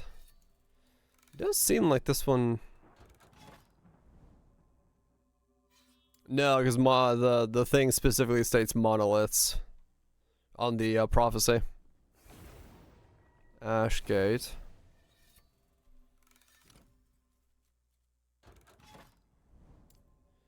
Try another one. Underground Palace.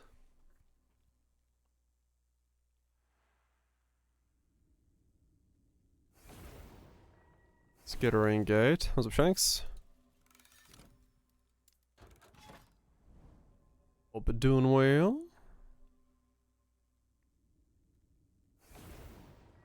Prophet of Ruin.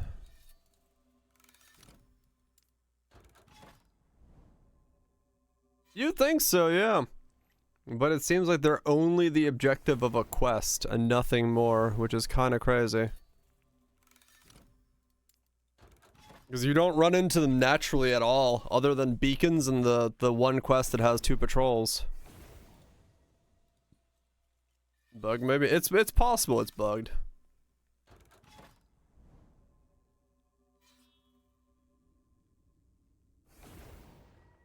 Wild Gate. Come on. Yeah, they are. Emperor's Remains.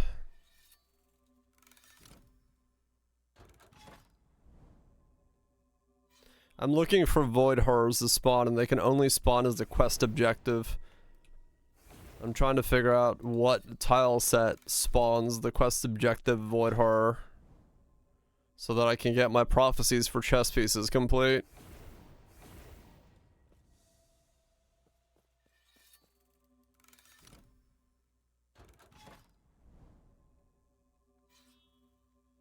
Mm-hmm.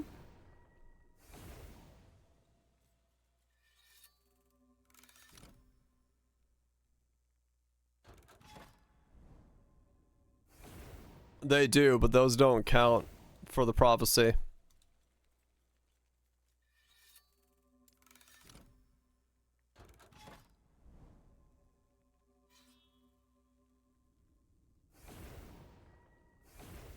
For some reason.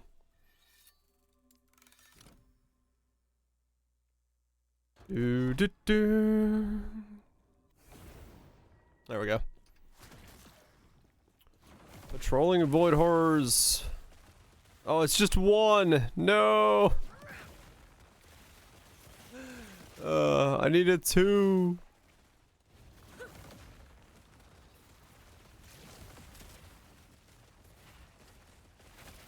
Mm-hmm.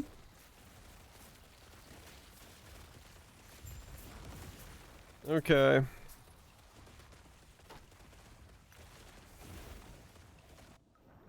Let's go again.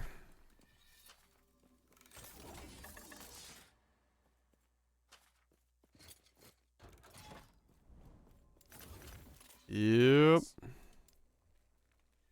We focus on bringing some pinnacle content. Yeah, I heard that they're bringing in some harder challenges, which is good.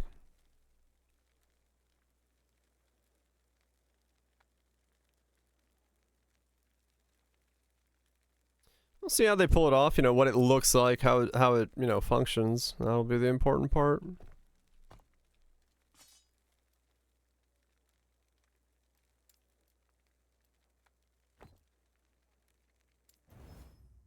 Okay, well, I just bricked that completely. Cool.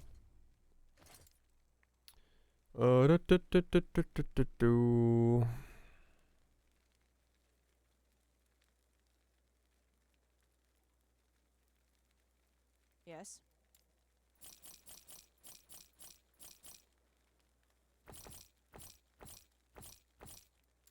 Okay.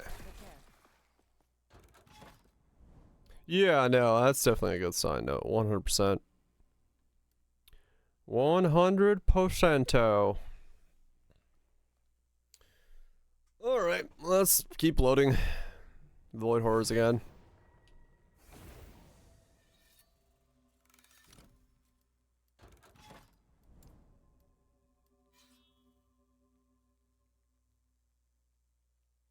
Mm-hmm.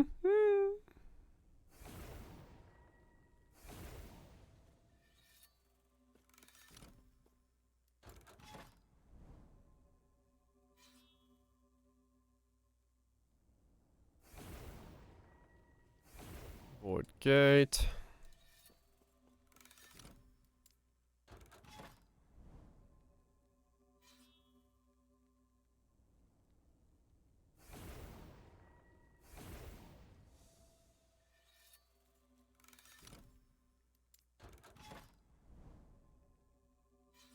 I've played ARPGs, yeah. Can you have people into your monolith maps, or do they need to start with it? I don't know. I have no idea how party play works in this game. I've never done it. Mm-hmm. Siege spires.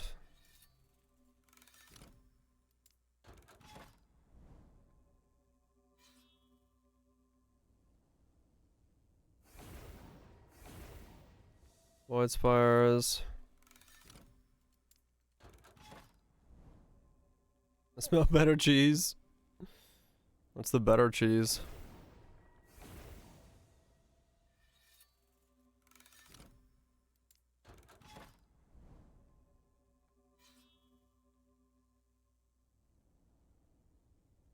Like 5 people doing this. And whenever somebody finds the Void Horror, they get it, everyone hops in, gets there too, rinse repeat, farm chest pieces like mad. Yep.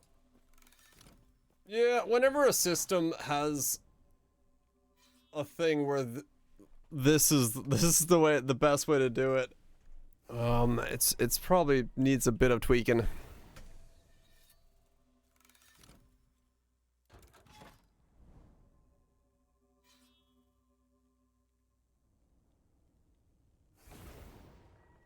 Hey, look, 3 Void Horrors. Shit, we're rich.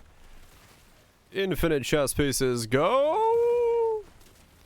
Yeah, I mean, this is just a matter of like, it's bad because there is one mob that is tied to the entire chess piece prophecy, which makes no sense whatsoever.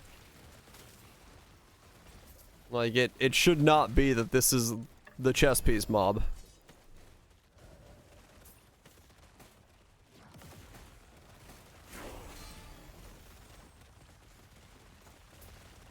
Yeah, there's something wrong with the way these things are spawning, so it definitely needs fixing, whatever is wrong with it. Because it shouldn't be that these are the only things that can drop a stack of chess pieces.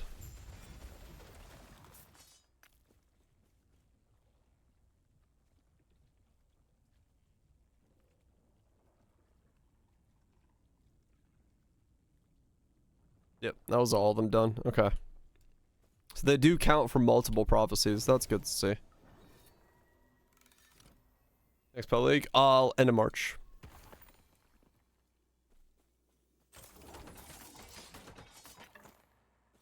Did I get my chest? No. No, I did not.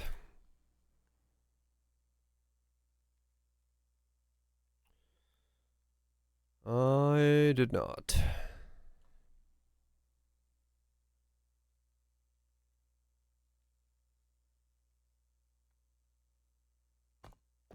Okay. Yes.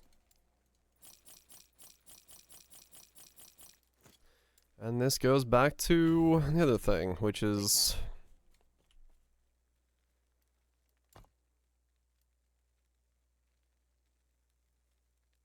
I'm getting a lot of chest, but not the ones I want. We'll complain about it, maybe.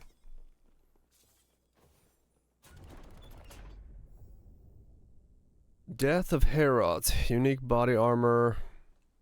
Death of Emperor Corspus in the Reign of Dragons, 5 unique body armors. I want to do that, but I mean, how much? Once. Did you build the ward retention threshold?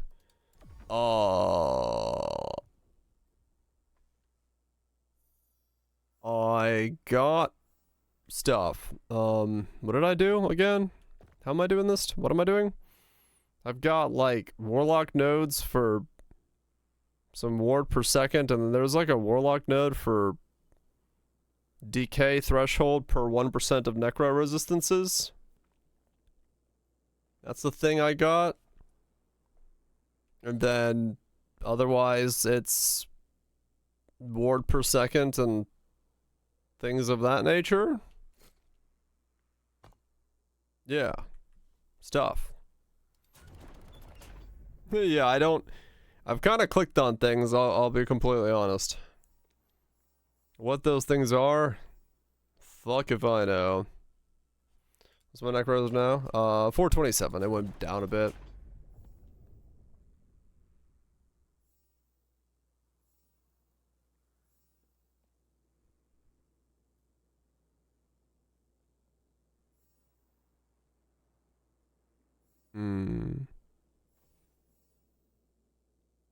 I don't know, grab that, it sucks.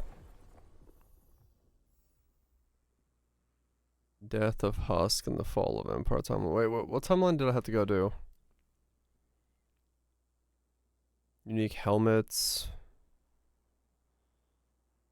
Death of rare enemies. Death of arena champion. Wait, did I not grab the one? Oh, wait, what? Did I grab it? Weird.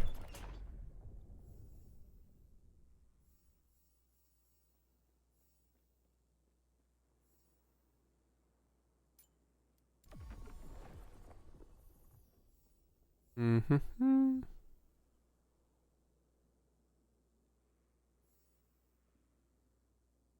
The last lens lock is rank 9? Fucking hell.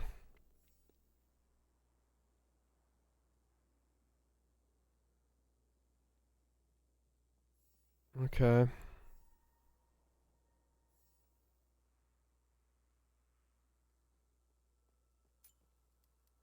By the unique. No, so you can only wear like one faction's gear at a time.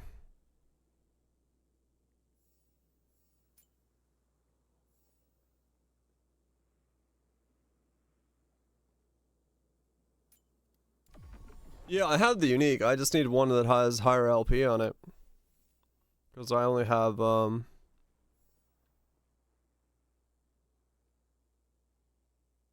Wait, these are only for rerolls? I thought it was when you pick things as well. No, I think this is always.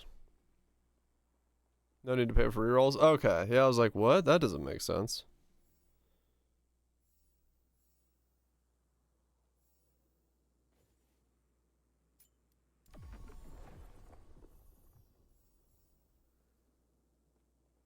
Last Ruin timeline. 5 body armors.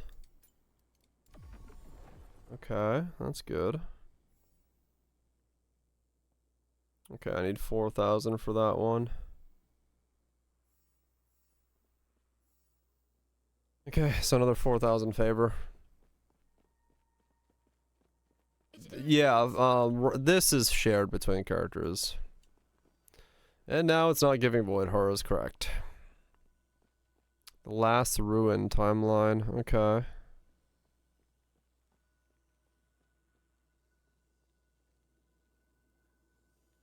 Last Ruin timeline. I could try to do Arena Tier 4 now and see if I can do it. Let's go try that. Maybe I can, and then I could get a stack of body armors from there as well. Let's see. Turn avoid? Nope. I got 70%.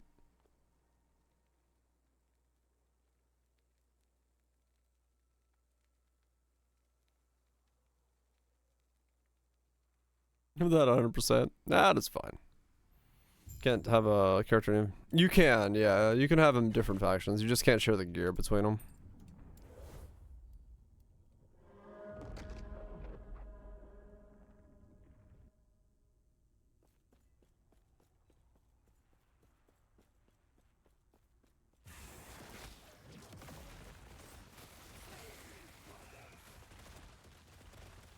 Mm-hmm.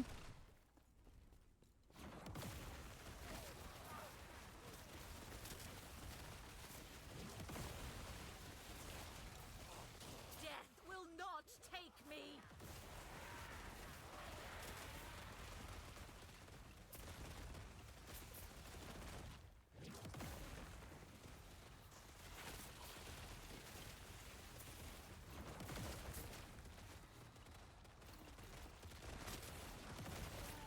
No one-shots, hopefully.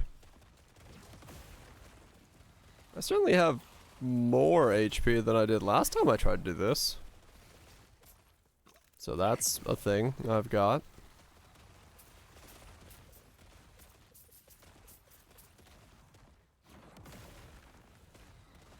Rank 8. Even more than I have now.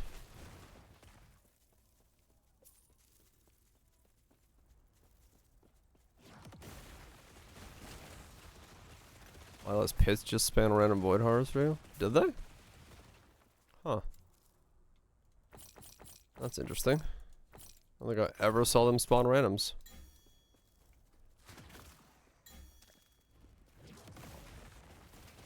Your death has come.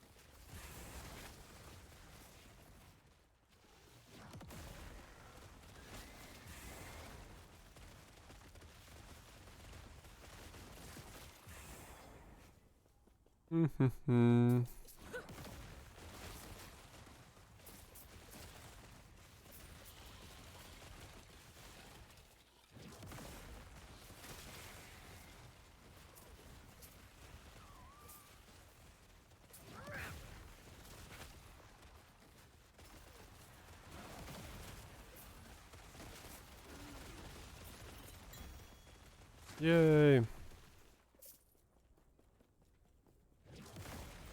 Yeah, the waves weren't the problem. It was just the champion. Never randomly in the map? Huh. Yeah, and all that farming, I never once saw a random spawn, I don't think. Wither before me. At least not one that counted towards the quest.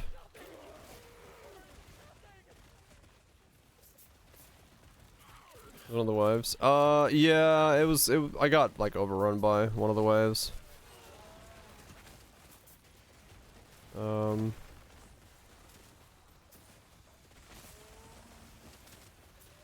But Death if will I just not pay a take me. bit more attention,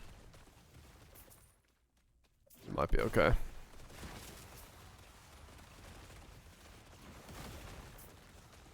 We might be okay. Be the boss I'm more afraid of than anything then.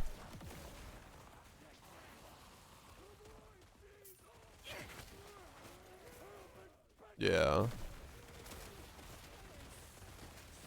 Whatever, I got the 70% from the blessing. And then I got like, I think 1.6k more reward or something. He's like, oh. You have a good one.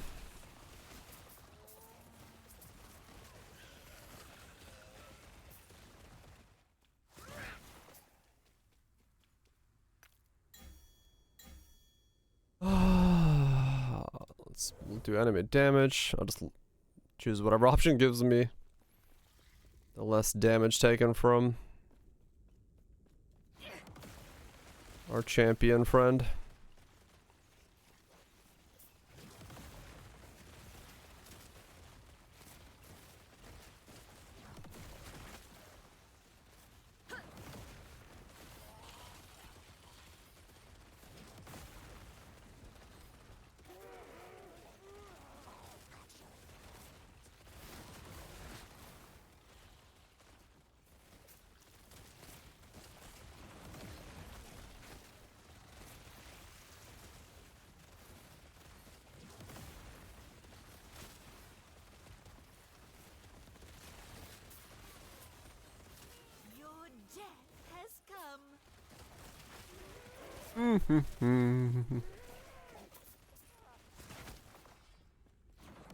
Also have like way more healing this time, so if I can get a bit of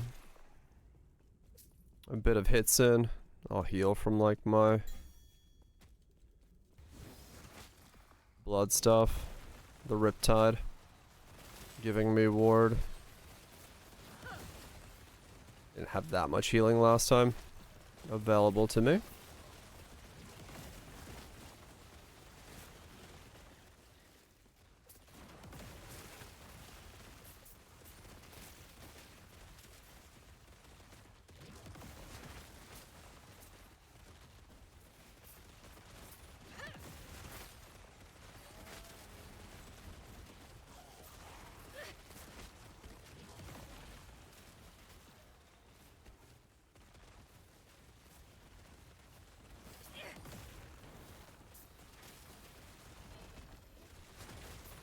Okay. And then this one. Your life drain is your life drain generate ward? Yes. I feel like I had a stroke trying to read that. I don't know why.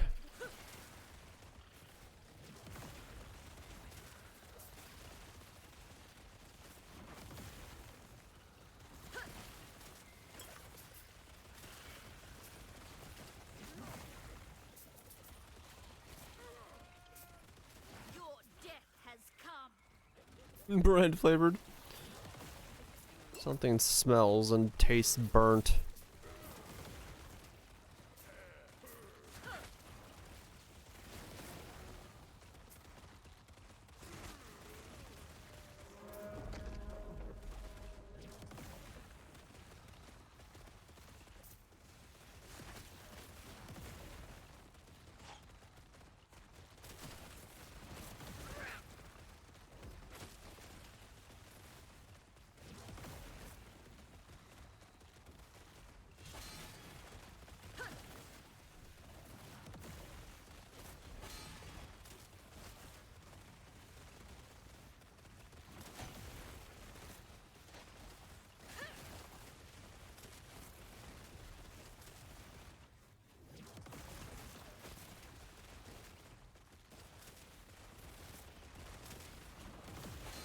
Badges on their boss, that's my debuffs. Just how many debuffs I put on things.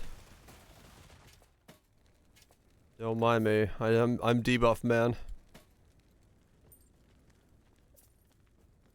Okay. So that was doable. And I did not get another version of my chest. Nice.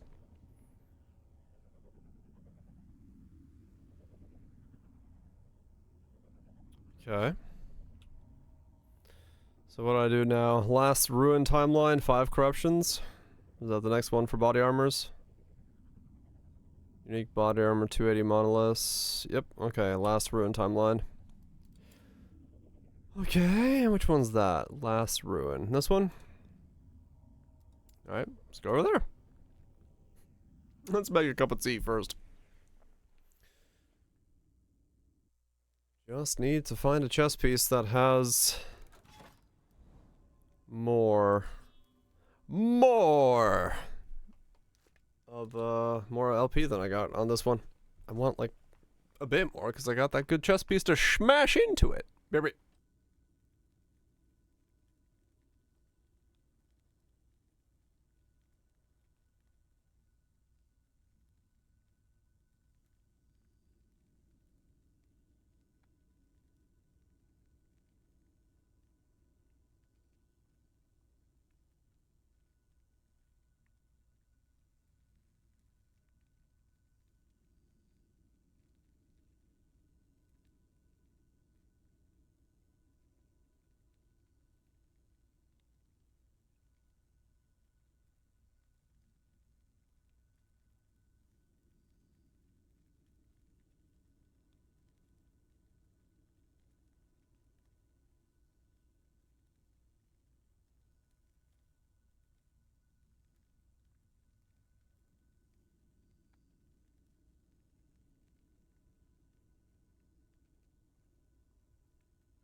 Yeah, alrighty then.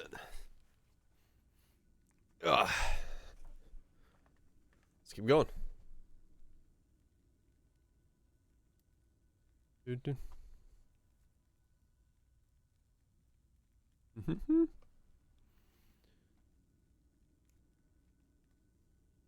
Yes. No. Yes. No. Yes. Maybe. Hydrate. Shower time? Yes. Enjoy the shower. So I need to get what? 10 corruption or something like that to make use of this? Oh no, I need 140 corruption. Oh, I gotta do it so many times. Damn, okay.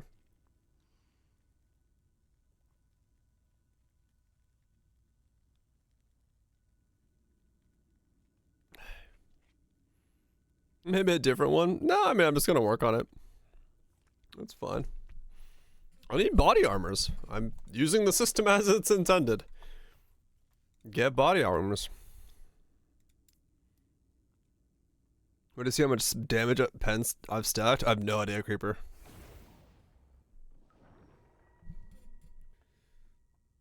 The synthesis? It's very similar looking setup.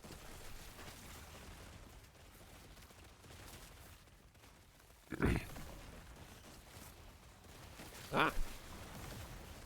Yeah, I mean, I need a chest upgrade. I have a chest to smash with, but I need a chest to smash into, and without getting the chest, that's my next big thing.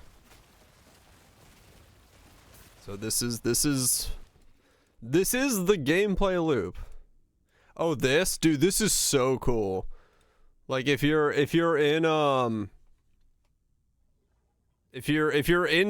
Formula 1, if you're into engineering, or if you're just into like drones or anything very like cool, Tato's Link, they made a drone that can keep up with an F1 car, and it's like this is mesmerizing to watch this go around the track. Hold on, where is it?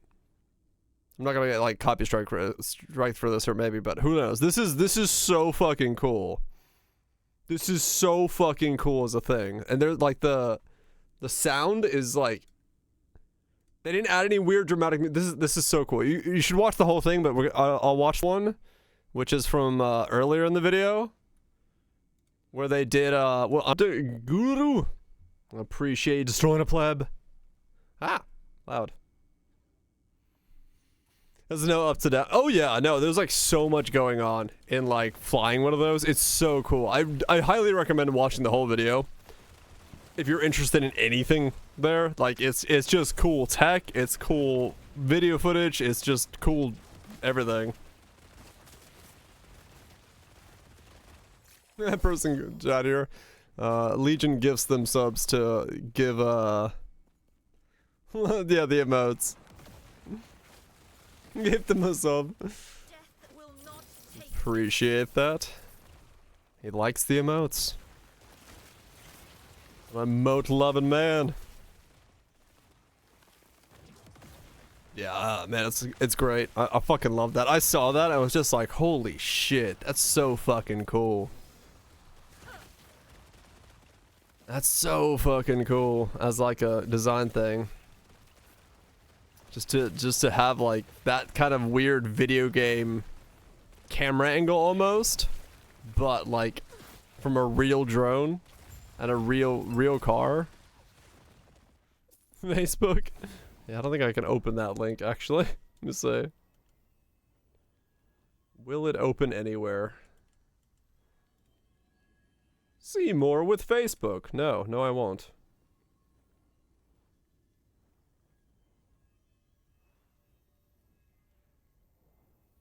Oh yeah, that's funny. A difference between two cars. Take off between a dragster and a not dragster. Yep, that'll do it.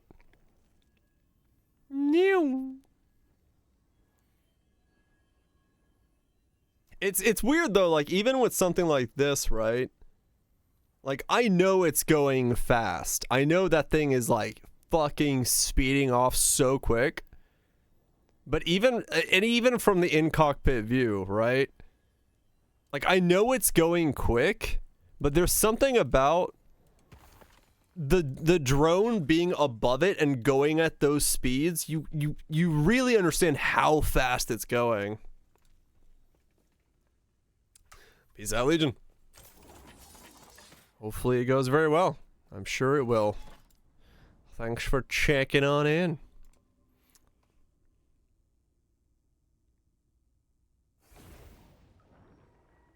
Without a pilot.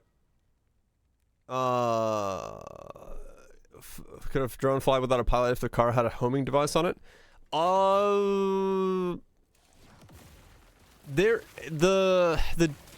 It probably could, but the problem is that everything you add to the drone in terms of, everything you add to the drone in terms of tracking, delays, it's all weight. It all becomes like every receiver, every little extra thing, every control system that isn't just the bare bones basics that you need to fly like that. It adds weight and size and drag and delay between the response of moving and turning, and then the drone has to predict the turn in a road in a way that, like, an F1 car slows down so quickly that if the drone starts learning about the slowdown too late, it's already way past the turn, right? So, like, you could, but you'd have to have something that's, like, really, really synchronized in a very localized area so that there was enough time between the slowdown and it being able to slow down instead of... Because you have to preemptively slow down. Yeah, you could pre-program the track, yeah, but it would be extremely, like, it would be way more difficult to do that than just get someone to fly at that speed. Is basically what it is.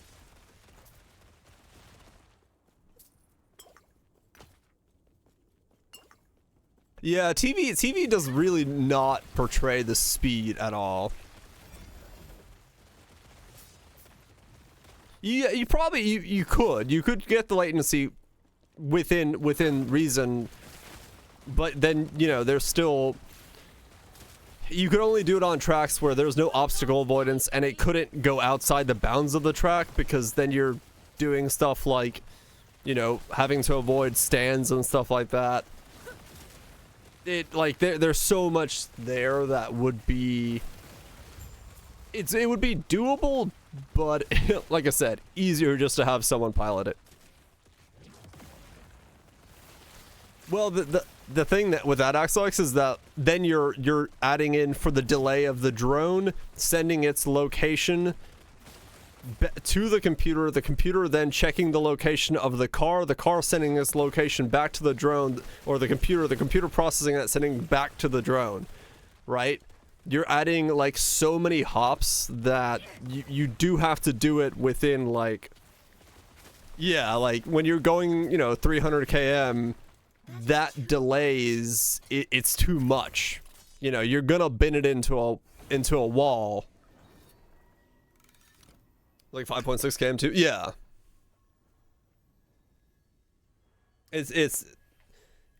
You need to make it do it quickly.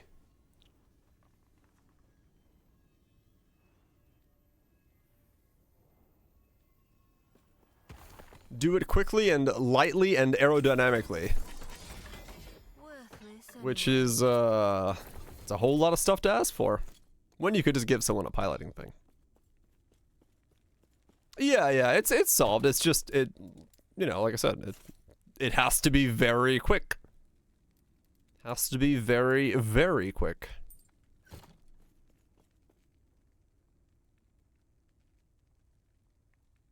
And it, like I said, it has to be in somewhat a predictive style, because you could see there the drone wasn't just flying in the middle of the track. It was going around the outside of a turn, down back over to it. Like, you could probably make it follow on the track, like in the middle, But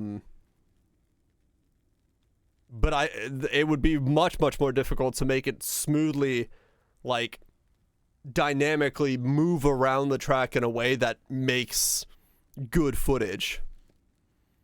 Yeah, just firing the car is easy enough. Yeah.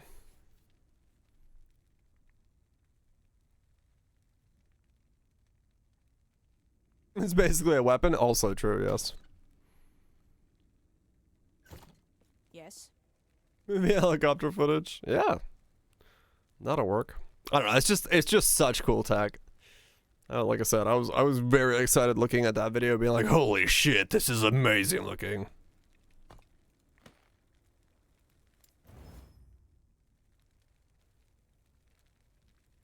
The effect of the races? Oh yeah, no.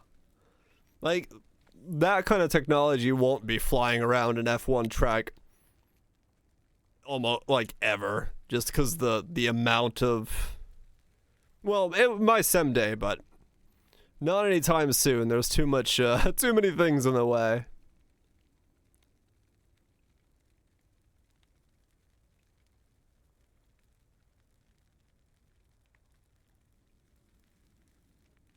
Yeah, drones maybe, but even then. It's mostly just because, yeah, they don't like that kind of stuff, in the airspace around anything to do with that.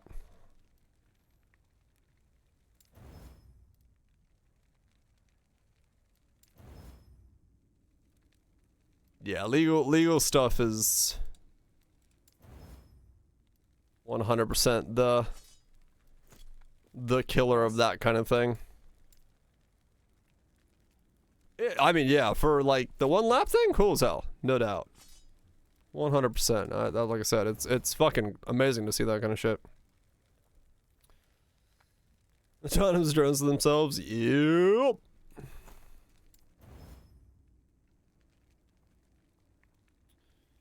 But yep.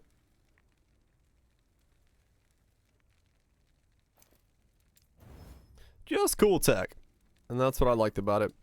Just super fucking cool tech. Yes. I mean, yeah, maybe it would be better just to be in the timeline that drops chest instead of doing it this way, but at the same time, I don't know. I want to try the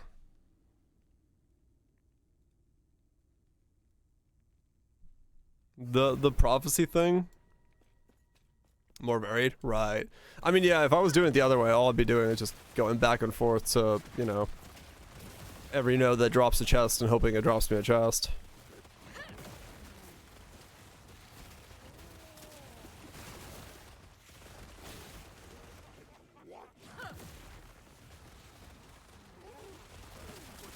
Well, you shouldn't. Yeah. Yep. You could, but I suggest not touching that stuff. Cause yeah, they don't like tracking things from high up, and the idea of the general populace knowing how to make those kind of things.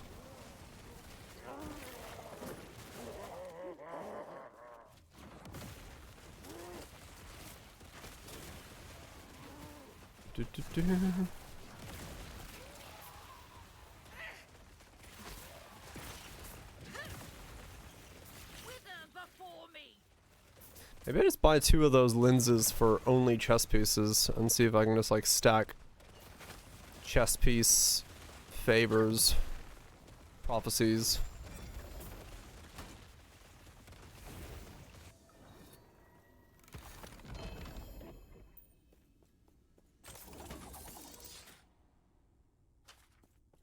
You get like a cast that will make that you can go negative. You can overspend once and then you gotta wait for it to go positive again. I have no idea, Tato.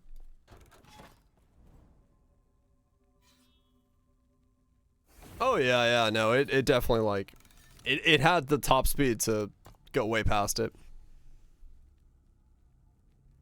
Which is amazing. It's just cool tech. Super exciting tech. And the footage just looks nice. It looks nice, I tell you. Yes? So if I grab... It almost makes me think the night. Yes? I was just on my way to amend a record. How can I help you? 10% increased chance per rank to find body armor.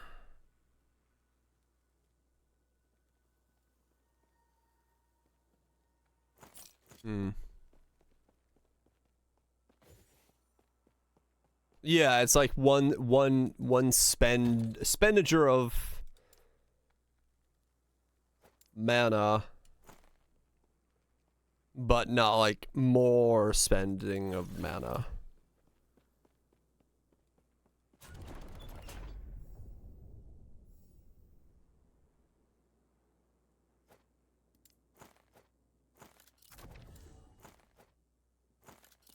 So what, per rank? Does that mean I now have a 120% increased chance of finding body armor? For these doodads? Yes. Yes, it does. Interesting.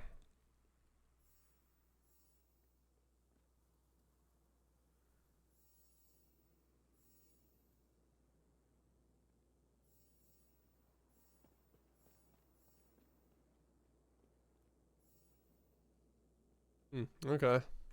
So I guess I'm just like, yeah, just gonna keep doing prophecies that every 4,000 go in there and see if I can get a body armor and see if I can. Let's see. Unique gloves, unique body armor. So last ruin 140 or...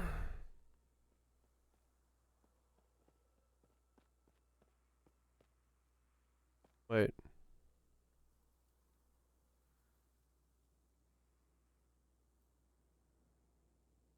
Is that the one I just picked up?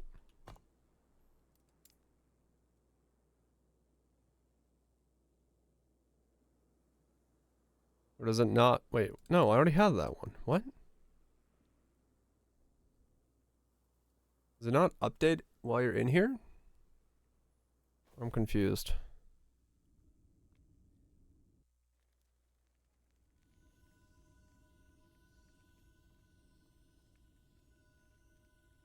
Is this the one I just picked up?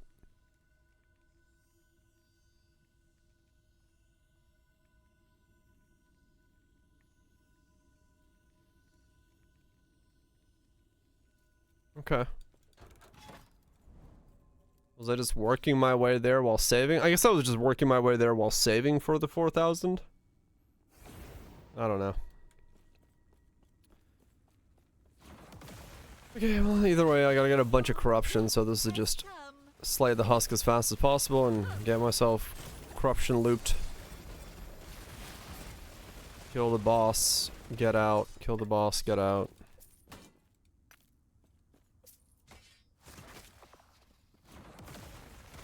Death will not take me.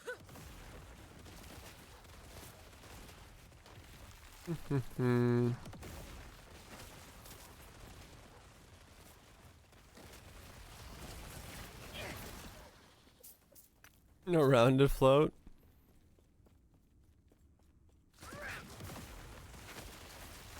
Your death. Don't know, haven't tried to cast at 0.1. Kinda hard to time that.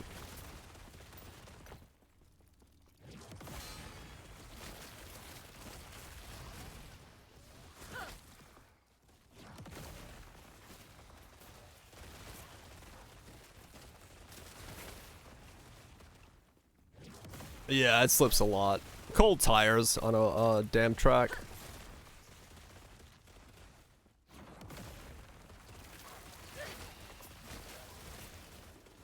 That'll do it.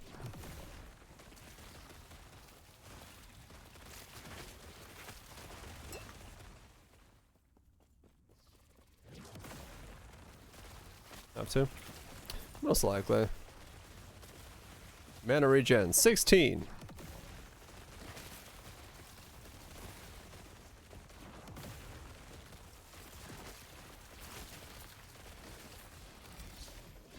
Yep, they are hyper specialized cars, that's for sure. Intermediate tires that are not yet heated up.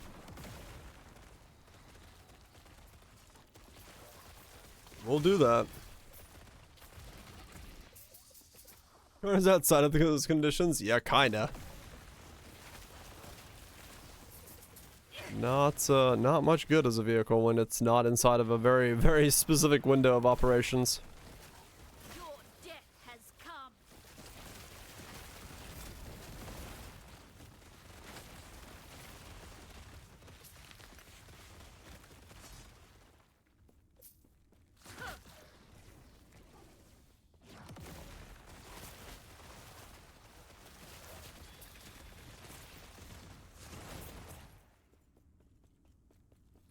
Your death has come. Death will not take me. Okay.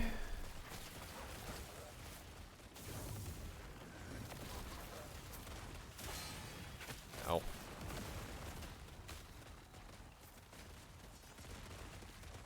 At low speeds? They definitely have their issues at low speeds, yes.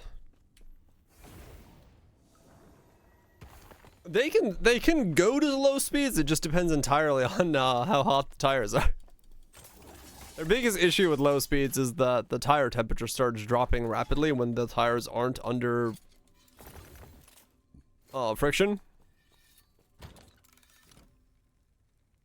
Which is the biggest deterrent to them.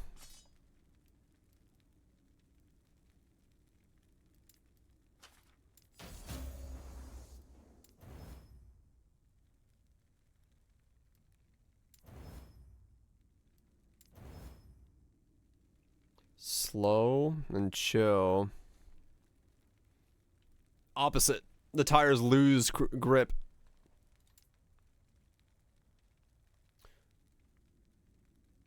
There's not enough grip when the tires start getting cold, and the moment they stop gripping to the ground, it's a bad time for all involved. Look at something real quick. Chill or ignite, damage over the encrypt multi, right. Oh yeah. Just trying to get one off the line is like insanely difficult. I'm not gonna show anything by BBC on stream just because they might be a bit more finicky about stuff, but yeah, it's very difficult.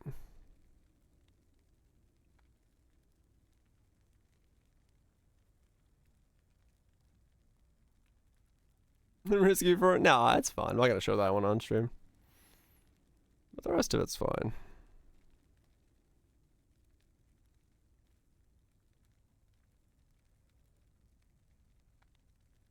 Yeah, it literally sucks itself to the road.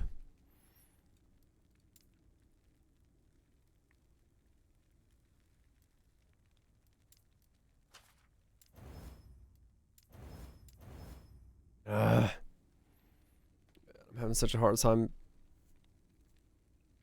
getting like an upgrade. I think that might be an upgrade, but I really don't know.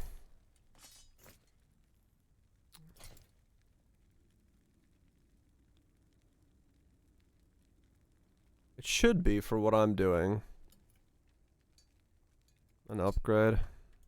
I'll keep mine and see if it feels better or worse.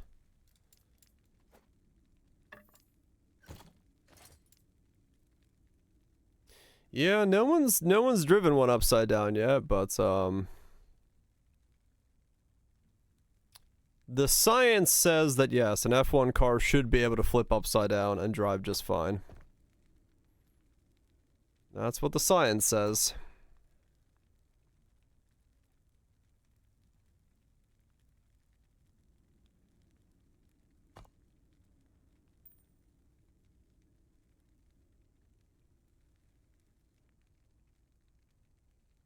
Oh, the vacuum car? True. The vacuum car could also probably do it.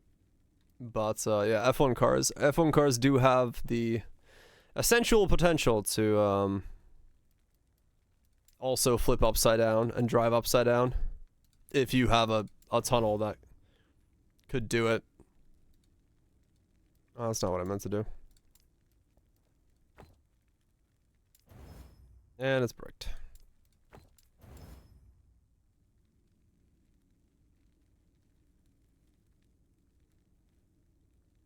Void horrors for 108 titles. Time to go spam some void horrors. Oh boy.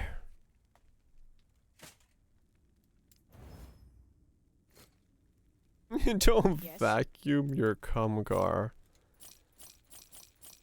Well then.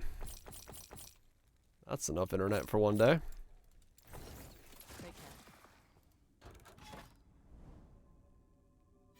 Only my clown car.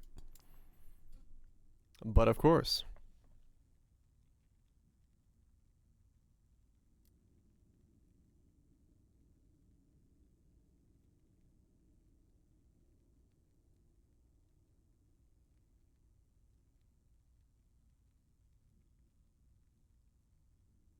Oh, so I need to go. Okay. Yep. Yep. Hey, more void horrors. Yay. So this zone can also get void horrors. Now I don't need them at the moment. Your death has come.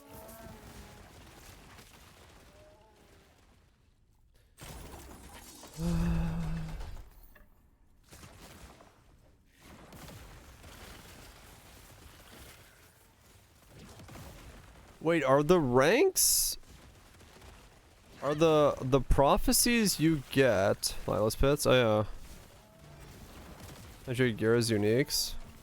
4 items. Out of whatever that is. Are the prophecies you get based off your character's level or your rank with the CoF?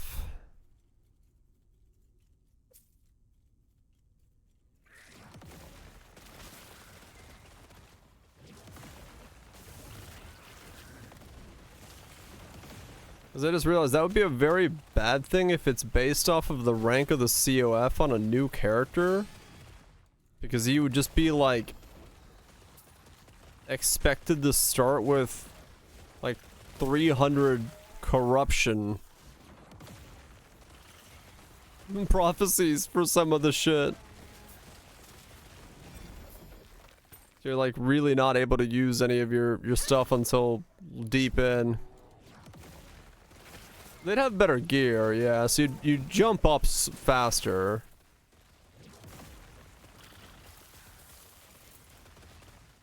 Unless you'd like reroll now, in which case, yeah, you'd have to get to here. And yeah, I guess you could just build it up. You'd have a fuck ton then, I guess, yeah.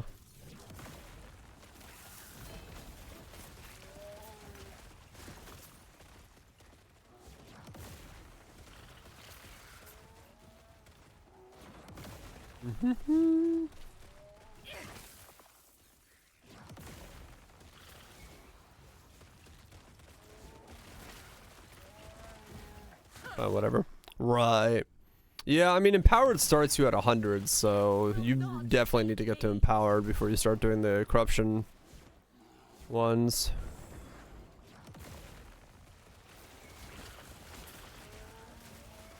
Feel like they're holding explosions everywhere. Yeah, maybe. Especially if you're picky with the prophecies you take, you know, you reroll a little bit more. You could do like one zone and just put everything there and it would absolutely stack it out. Yeah. You can get to empowered way quicker. That's true.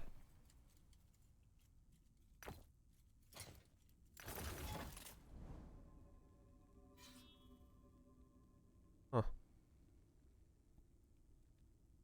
Chronostasis. Neat.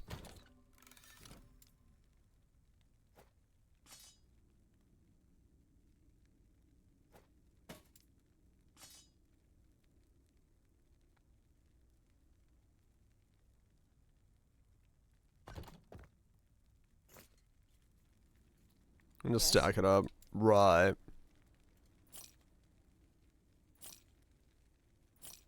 Yeah, I could see that working then, yeah.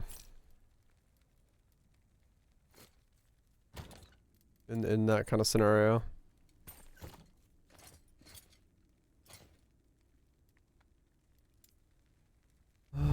Critical strike avoidance. I need 30% more critical strike avoidance. Okay.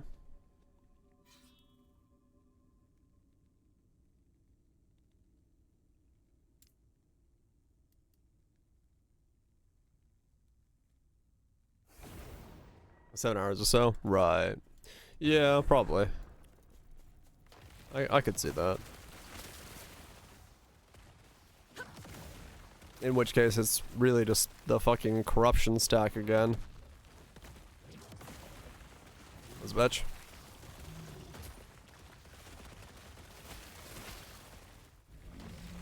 Stacking up a lot of corruptions. Which I think is, that's the long part, this like beginning corruption stacking section.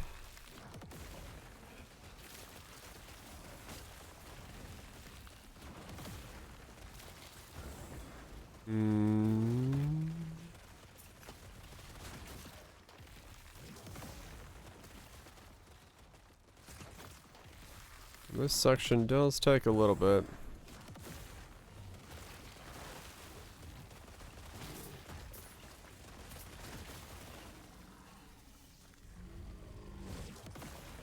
Few more seconds of endgame content. Yeah, just to pad this out a little bit.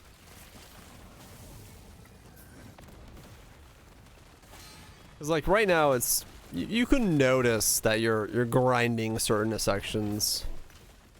Like it's not really hiding the grind. When there's few enough things that you can notice that you're specifically doing a very few amount of things.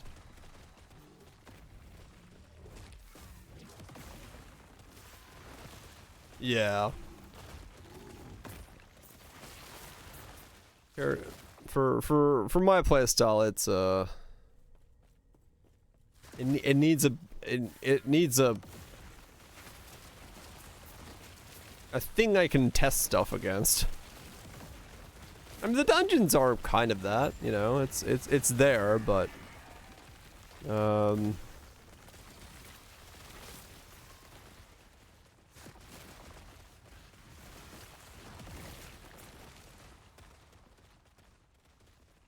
yeah, basically. I should do some of them, yes. I agree. Like I said, I'm just kind of like I was hoping to get the chest to go do the chest LP thing, but maybe I just need to do the ones that, you know, I can gamble on chess pieces for or something. I don't know. I was hoping to use this prophecy system to get me chest. Didn't really work out yet.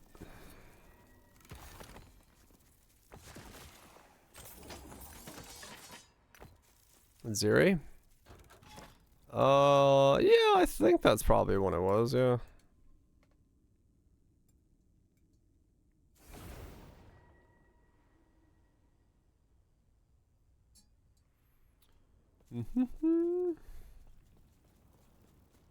First one to really be considered like a boss.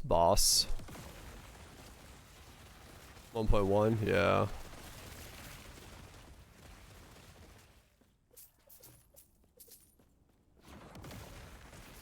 True, yeah.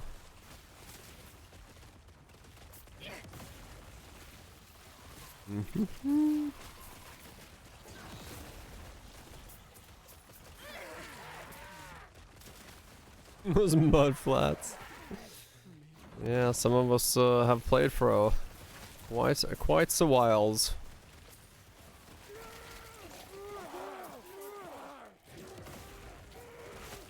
Shaper was 2.4.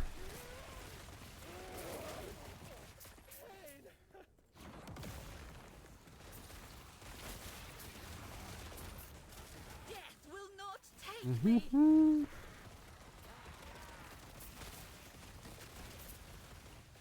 Ooh, shaver. When you check out this stream sponsor, Henson Razors or something. I forgot all the current shaving company dudes.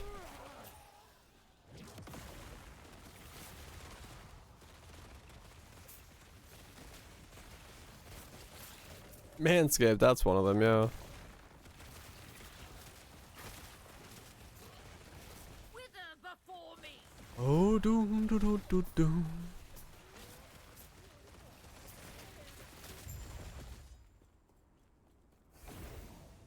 Echo conquered. Raid. I've done a raid sponsorship before. Raid pays well. Yes. Do, do, do.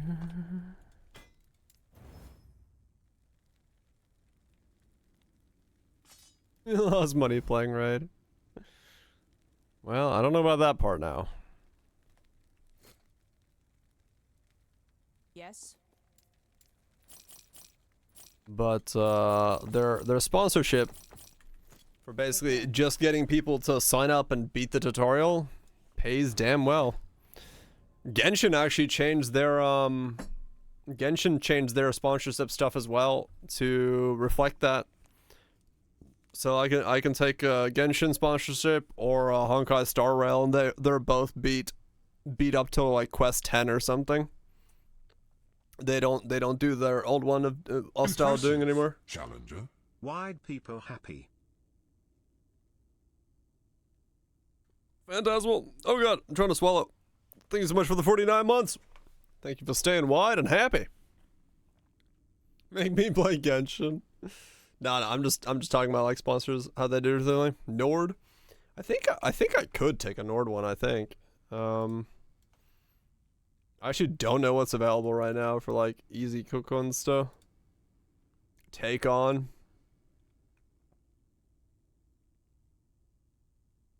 I'd rather pay not to play Genshin. Nord does sponsor everybody, yeah.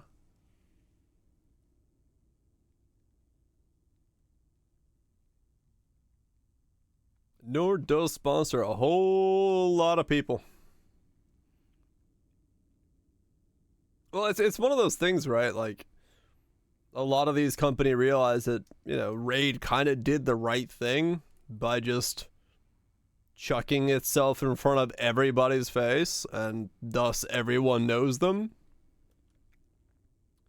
So, you know, that's kind of where it came from.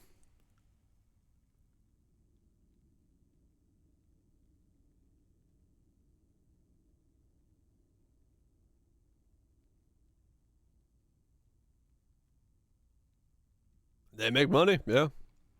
Not sure which campaign to grab. Create a Twitch poll. What does this button do? Holy fuck.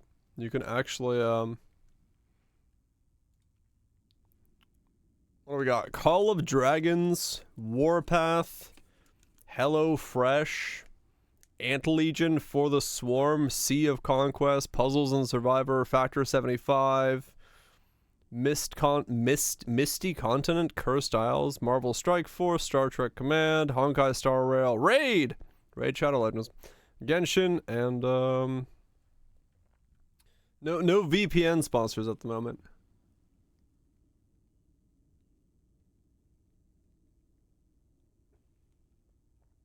If you do it, nah, I won't do it probably.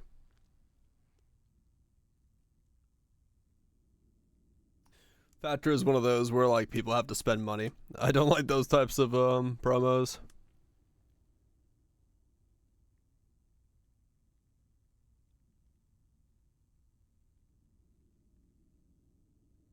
I've seen this.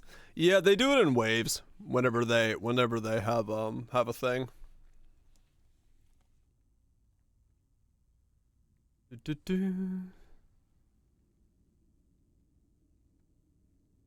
I'd go into the grocery store. I've done HelloFresh in the past. It was all right for my money to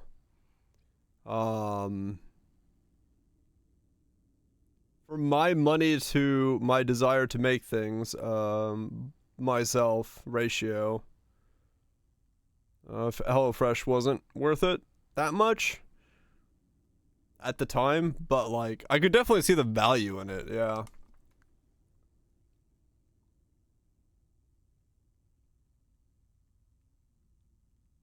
Yeah, if like it's super like quick, easy, and if you have the income, then it's really good.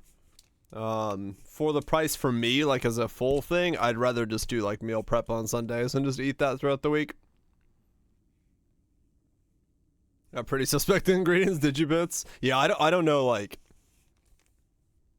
outside of like different things.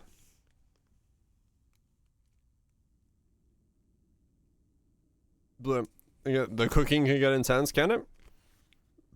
I know some of them are like some of them talk about being like less cooking intensive versus others.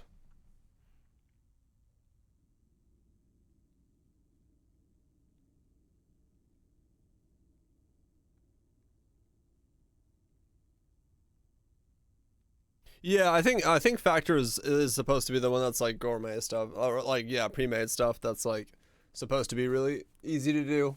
Ah.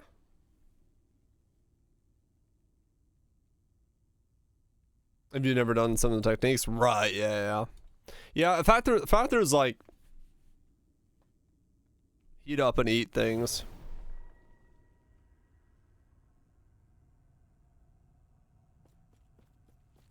Not just HelloFresh's pre-made meals. Right. Yep. Hey, look, that was a Void Horror right there. Maybe this timeline spawns Void Horrors more? Where am I again? Last Ruin? Huh. It was on the... Yeah, there's another Void Horror. In the sealed archives. Maybe the one I wasn't in wasn't spawning then. There's another one. Oh, interesting.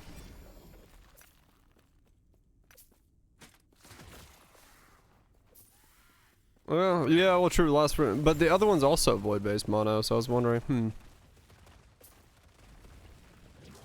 Never got over. Whole day on the outside on the porch, ouch. That's not good.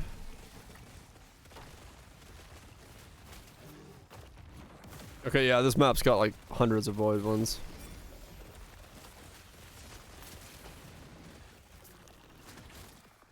Those were bad times, yes. Yeah, the meal kit stuff could. I mean, they have some, you know, allergy stuff things, but yeah, if you have a very strict one, it does get complicated.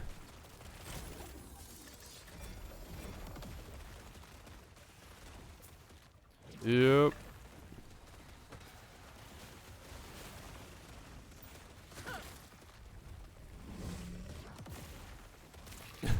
Somehow, for some reason, Tato, I read that as 630 RPM, and I was like, what does that mean? How do you eat a meal at 630 RPM? What are you doing with your food?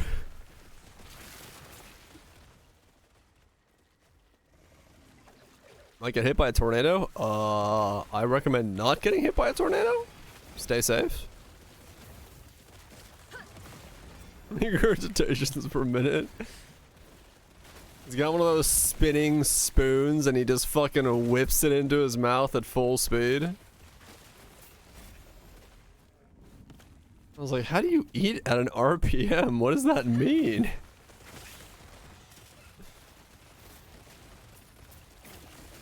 How does one do this? This sounds like a technique I should learn. Rations per minute. Meat spin? That's a different type of meat eating. Ramens per minute. 630 ramens per minute. A new record!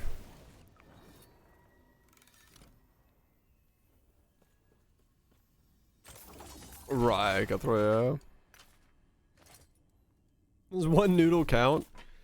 I don't think you could do like I don't know if you could do 630 bowls a minute. You'd have to do,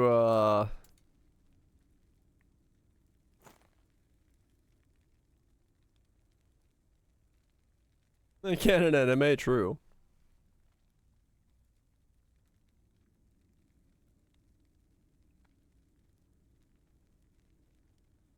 Oh yeah, this thing. Colin Firth's cake eating machine.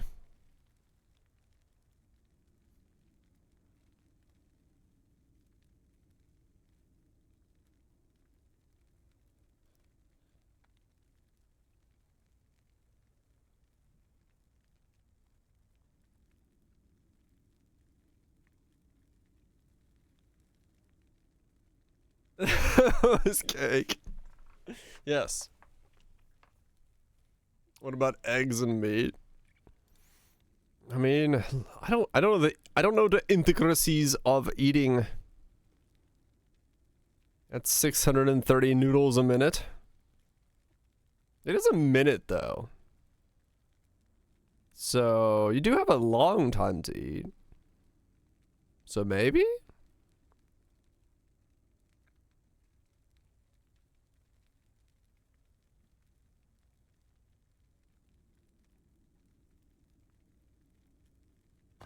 Rice per minute? Ass per minute. That's a lot of ass. Yes. Rice you probably could.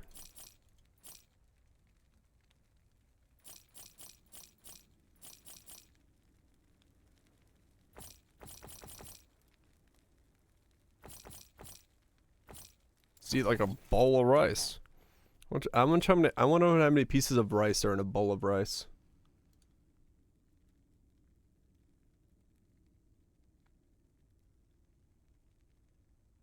Count them. Yeah, no, it'd have to be like cool down ramen.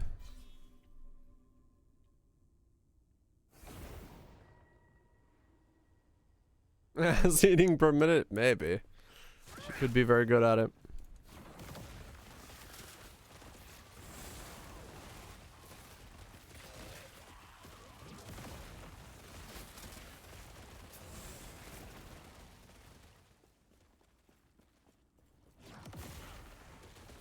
What if there's like a measure as like how many grains of rice are in a cup of rice?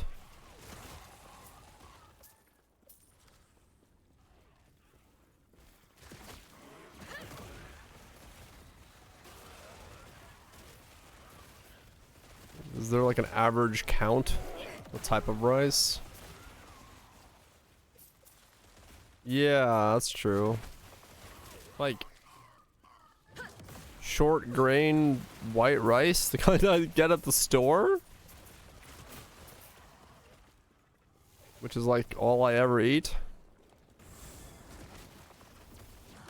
What's the humidity? Your death has come.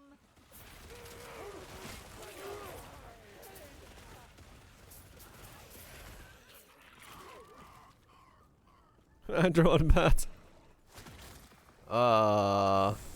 On average, in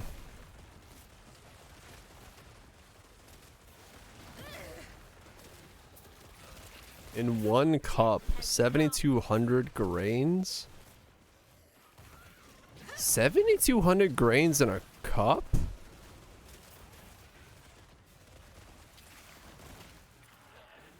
No, that doesn't sound right at all. There's no way.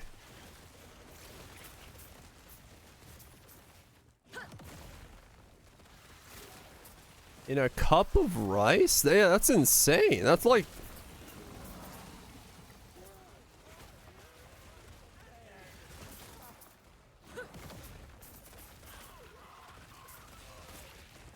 But that, well, wait, no, that's saying dry rice.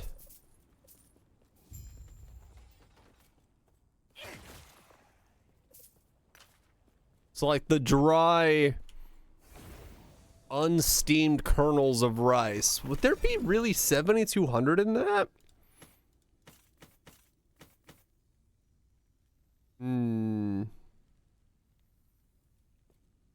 Sure.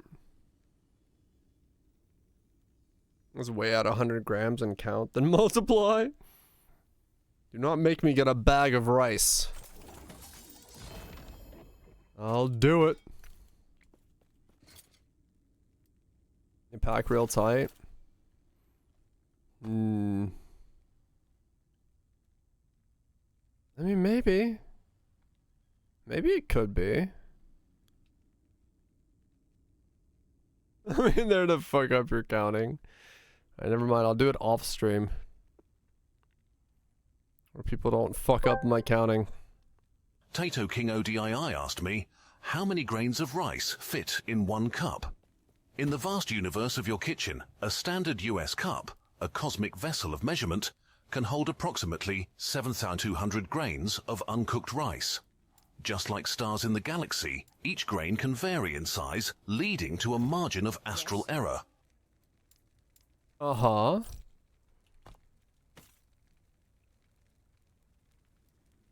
Only eating short grain white rice? Yeah. I buy like really premium rice from Japan. And that's all I eat.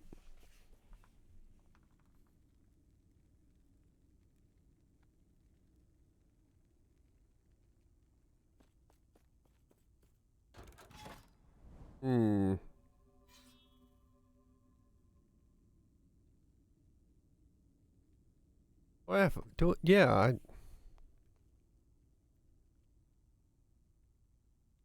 Isn't it sushi rice? I don't know. Do I need to go get my bag of rice? It's just a rice. Hold on.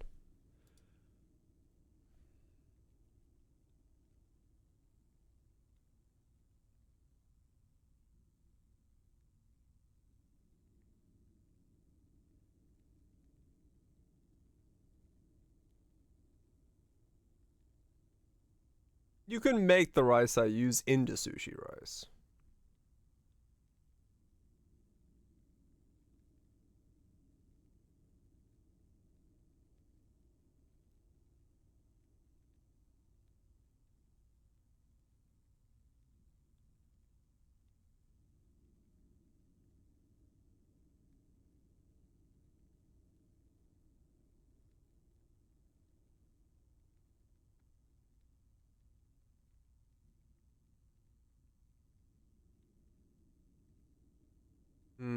Hold on, I'm looking for something. Can I find it? Well, grain is actually 1/7,000 of a pound. Huh. I know I have it somewhere. There we go.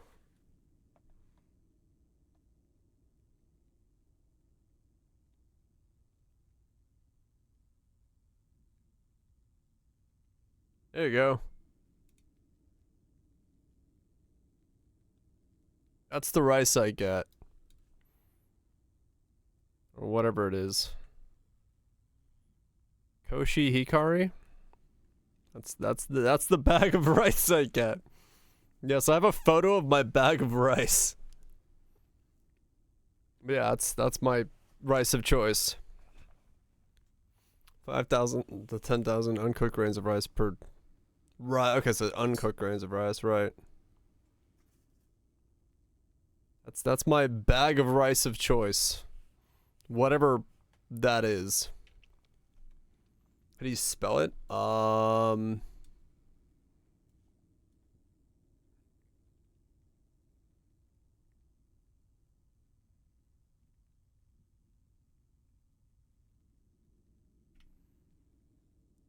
You spell it like that.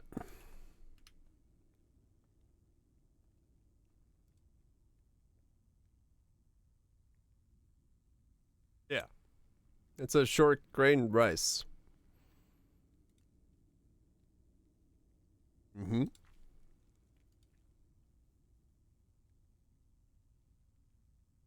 I gotta sneeze.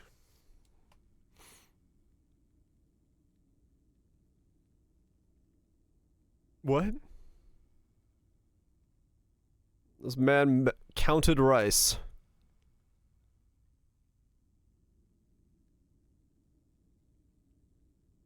61,810 in a kilogram. Okay. So yeah, And then yeah, I guess it comes down to how much it puffs up as to if if a bowl of cooked or steamed rice is, yeah. So you eat a lot of rice then, like per grain of grain count of rice. You eat a fuck ton of rice if you eat a bowl of rice. Yeah, I'm just like every day this week I've eaten a bowl of rice. So it's like, what, 2 to 3 cups of cooked or steamed rice? So I'm eating like,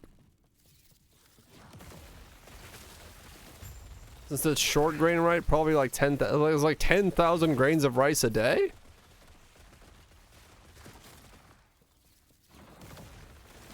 With 2 times the volume? Brown is closer to 3. Oh, okay. Well, white rice can vary massively on size, though.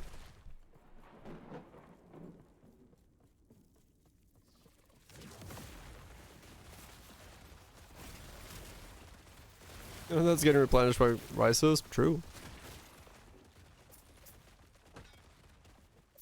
How many square feet of rice patty? I actually have no idea.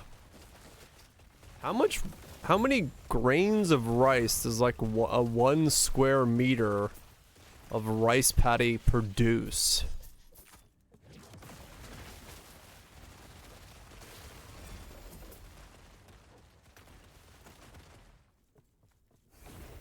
Huh.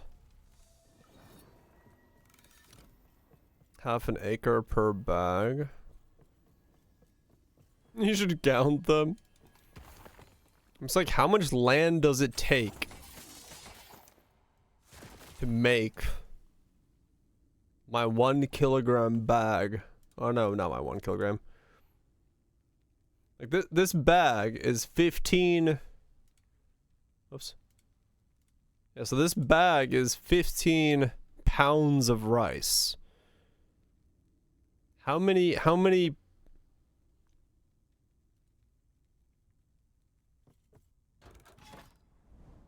The average yield of rice seeds per hectare is 3 to 6 tons.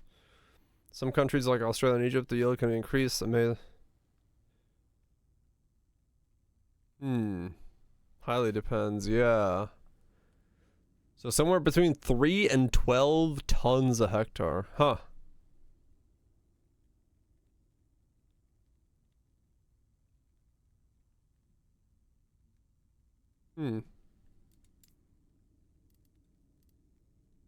Interesting.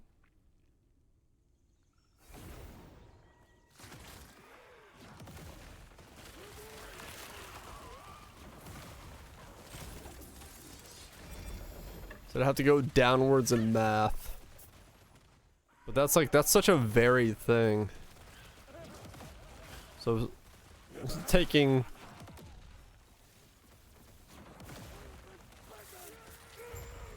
Death will not take me.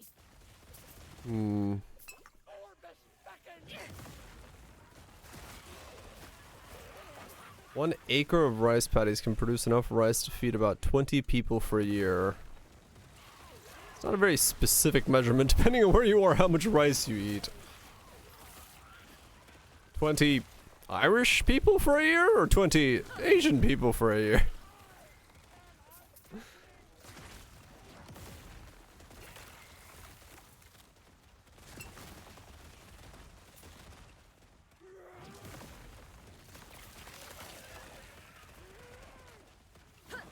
One ton was exactly 2,000 pounds. It's a staple for a lot of places, right? Yeah. So what? Is it like a square? No, 20. If that bag lasts a year, I'm saying it takes like 1/20th of an acre to make a bag. Is that the idea?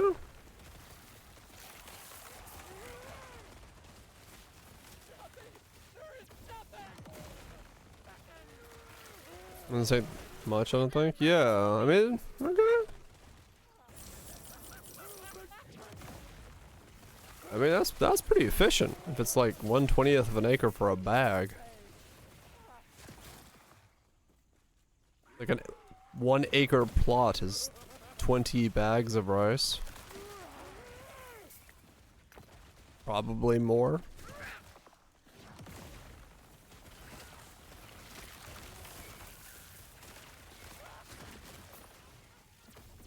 Decent efficiency.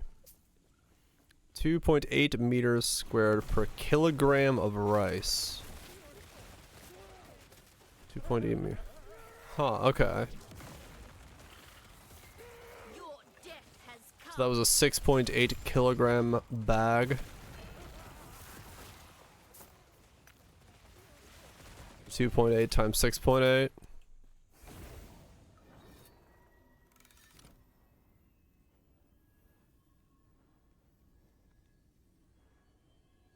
Land use per kilogram of food product. Huh. Right, yeah. Cheese. That's a lot of... Rice is like 2.8, yeah, that's pretty low. So... 2.8 times 6.8. So 20 square meters.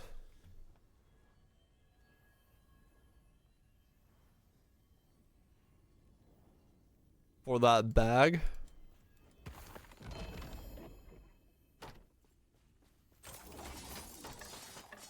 Square meters. Okay, that is a pretty sizable amount of space, though. Per bag. Huh.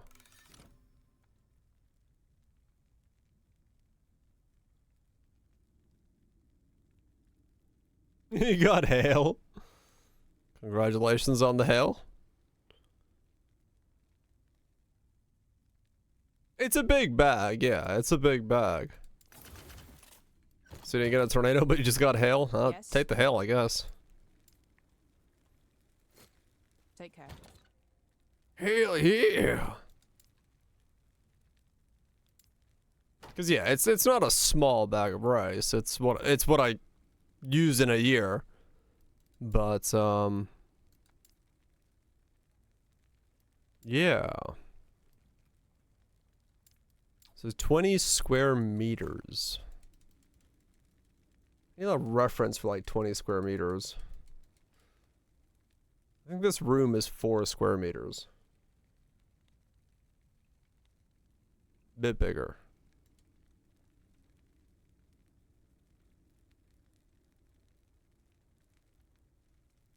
Outside, yeah.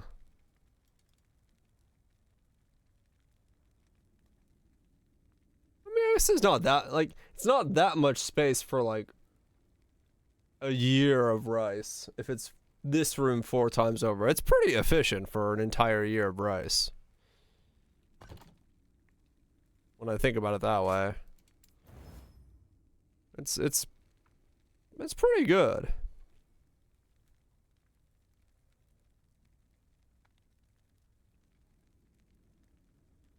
4 meters on a side. Just trying to figure out relatively to my room. So I can visualize it in my head. I mean, true. Yeah, there is a reason it's a very stable, known food. Because it does,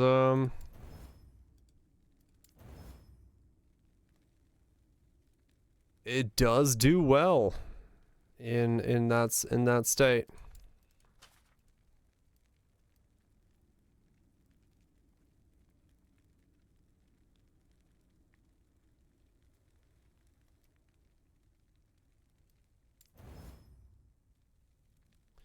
I need this to be anything else. It could be poison, but this is all resist. 3 meters squared, which would be your car length approximately. Right.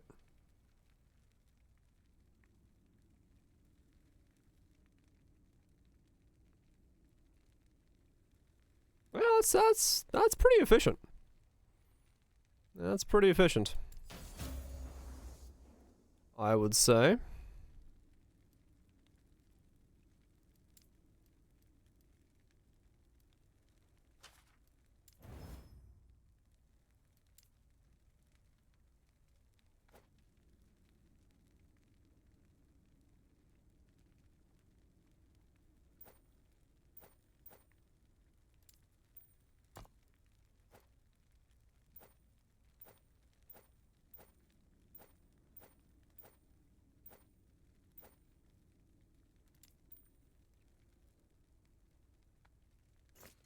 Is that more or less ward? Was harvested 3 times a year? No. Yeah, okay. Cold, void, necrotic.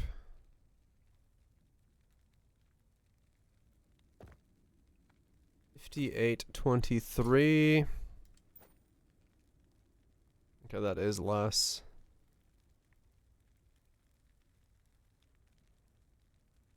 A 200 more ward wearing that one. Okay.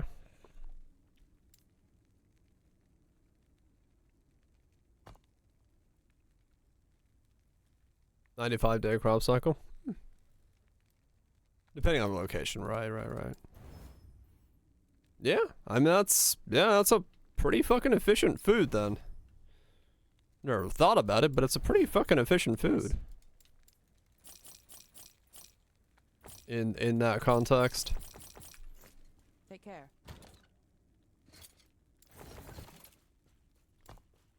Not bad at all. Compete with corn? I don't know. Corn. I want some corn.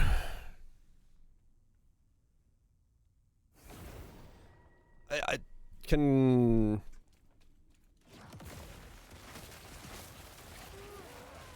I'd almost feel like that isn't as efficient as corn. But I'm not a corn expert. A2F? Ooh. Soylent Green.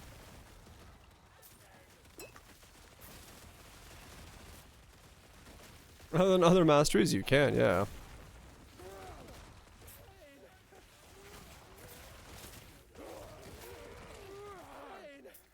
Or has another additional stuff to be made used? Right, if you're making into like milling it or something rather than just like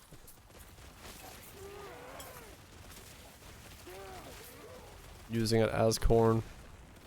Corn.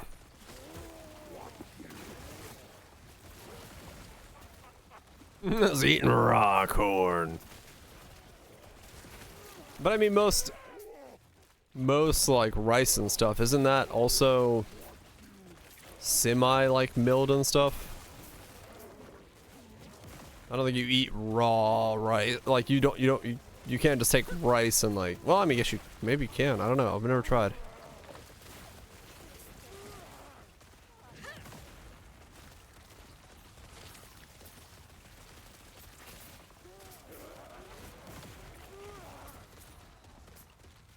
Get rid of the husk, right?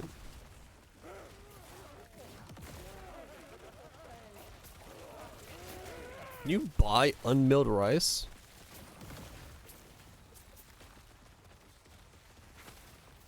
Right, it needs more. I mean, okay, fair enough. You can buy anything, but like, would there be like a reason to have unmilled rice? Like, what kind of recipe would use unmilled rice? Like a porridge or something?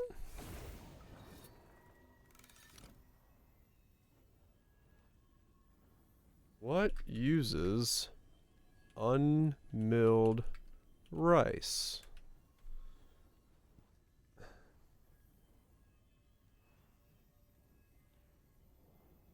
It's using dyeable shirts and belts. What? No, that's the Stardew Valley wiki. What the fuck?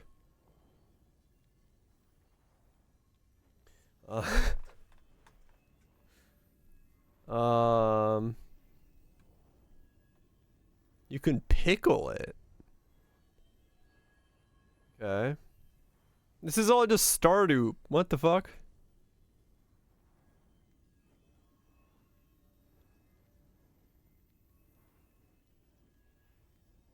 It's good for you. It's edible.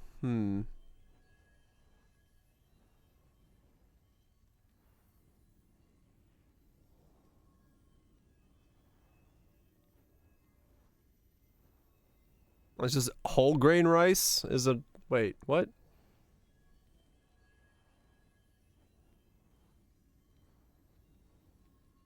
Unhulled rice? Yeah, this is bringing me like a bunch of other stuff. Tornado's gone? That's good. Patty's unhulled. Yeah.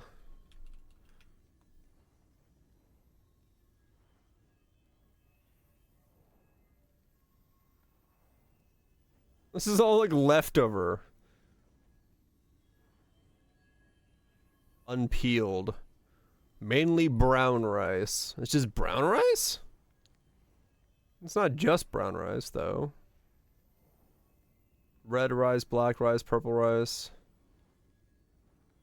Oh, okay, so it's just, yeah, it's just like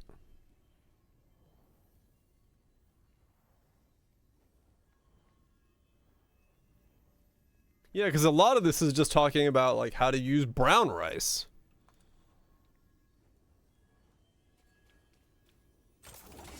Because it sucks.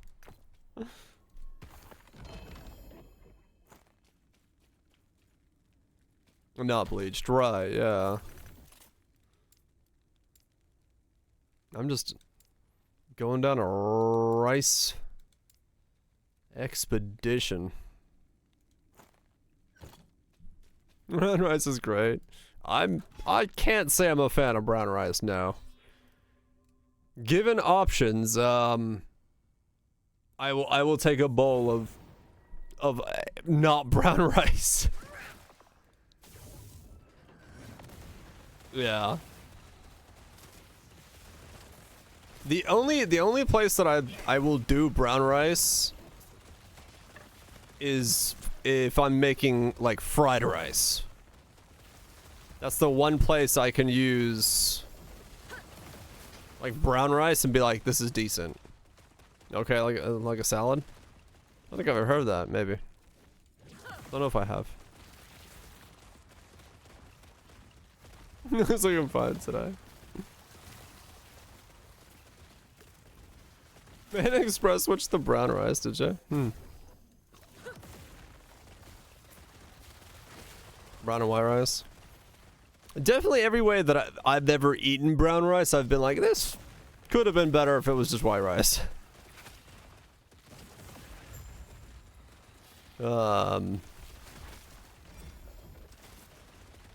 Is high in?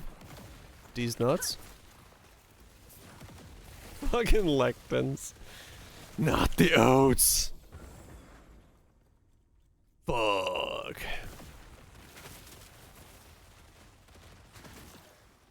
Not just shittier white rice? Oh, that sucks.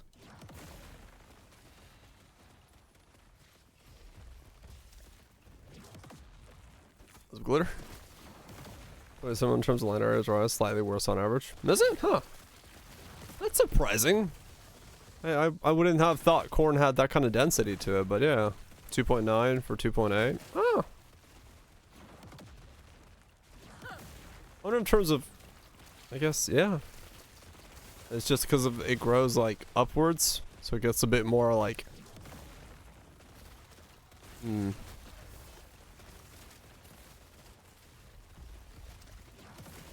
oil in it that's not good? Huh. Yeah, I've never had enough brown rice around to figure out if it keeps well. But yeah, I can believe it.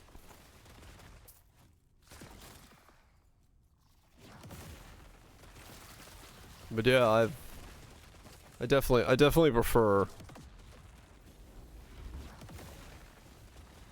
white over brown rice. Will not take me. I've heard it's healthy, yeah, sure, but flavor-wise,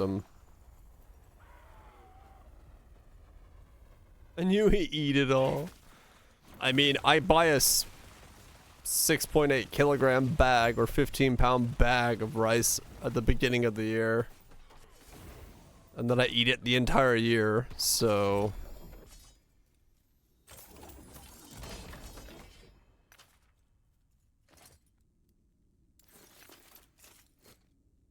I need to be in literal inches of water to even grow. Isn't that mostly for pest control and also growth help? But I think it's pest control for the most part. Texture preferences? I could see that if you don't like the softness of rice in general, like white rice, it could be better to do brown rice.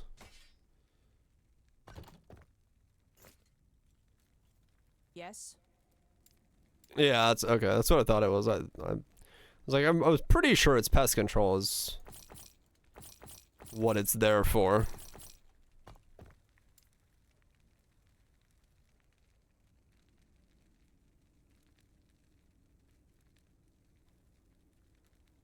Most of Australia, then. You guys don't have just inches of water to, like, lay down on your ice? What are you even doing?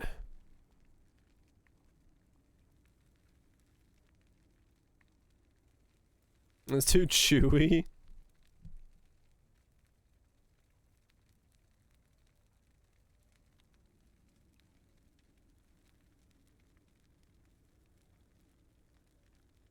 It does use more water than like corn and wheat, just not as much as you think.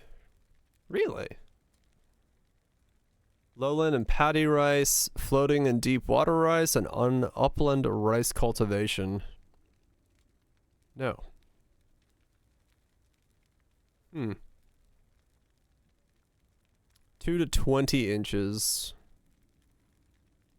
The depth of water can exceed 20 inches and reach 200 inches.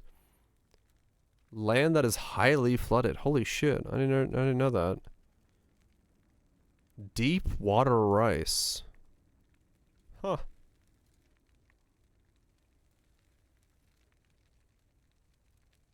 Never heard of that. High rainfall areas. I guess that makes sense, yeah.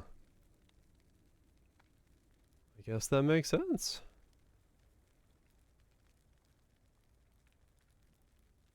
Can I get a picture of deep water rice? Oh, weird. Yeah. Like, it's like legitimately like neck deep water. What's nukes? That's crazy. I had no idea. Like, these dudes are just like neck deep in the water line. Just walking about, farming some rice. Like, I knew it like existed in like water stuff, but like I didn't know it went like that deep. Like boat levels of deep rice cultivations. Huh.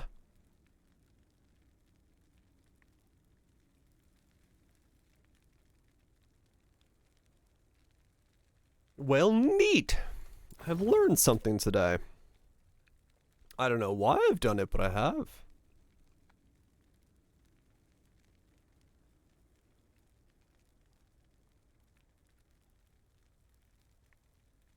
$3,000 to 5,000 liters of water are needed to produce 1 kilogram of rice.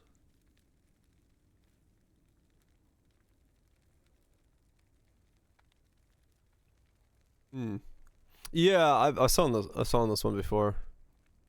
Earlier today when I got it, I was like, that's weird. Take care. 900 for wheat. Huh. That's a lot, actually, then.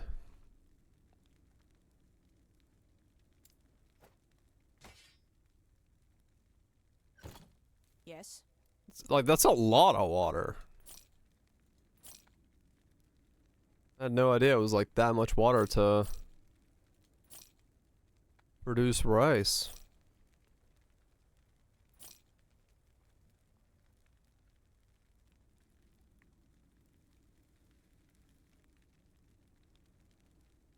I mean, true, yeah.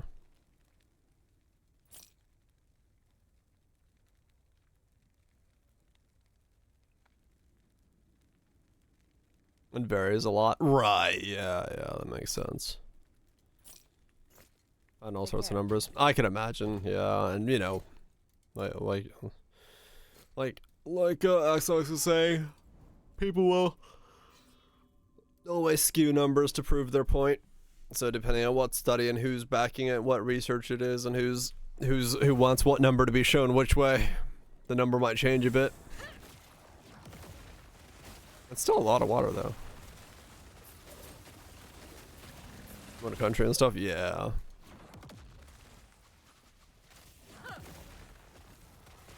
Yep.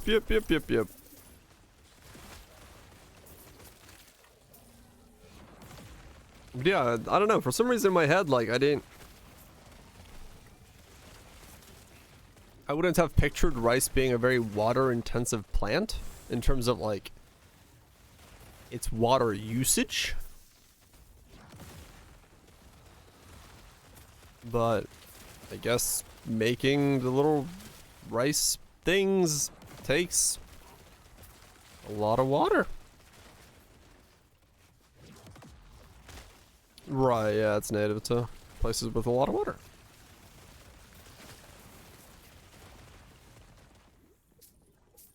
Bajillion gallons. Yeah, probably.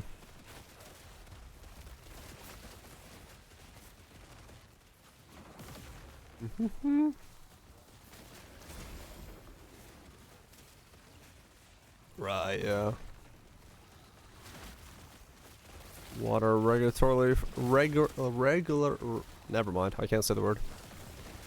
Regulatory things have a whole lot of biases and skews to them until you get to real data.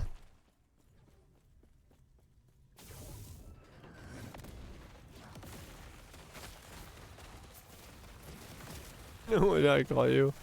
I don't know what I called anybody. My tongue was not going in the direction I was hoping it would be. Death will not take me.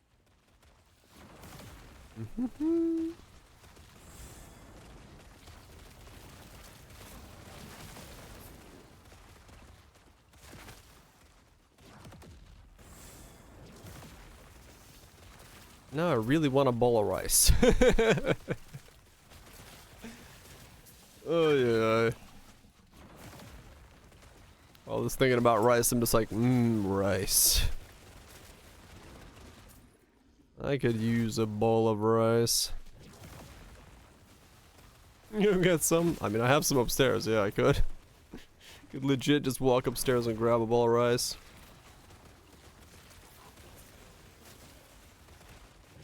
Rice with butter and soy, it is pretty good. Yeah, if you have like good quality rice, it's just delicious by itself. No, like I literally just made like rice today. I don't need to put anything in a rice cooker. I could literally just like walk upstairs and chuck a bowl of rice in the microwave and be good to go. Because I trust.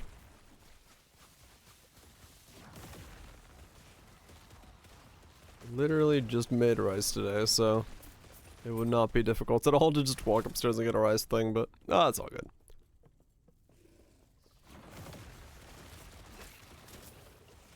Keep for a long time. I've never tried that, but I can assume probably the case.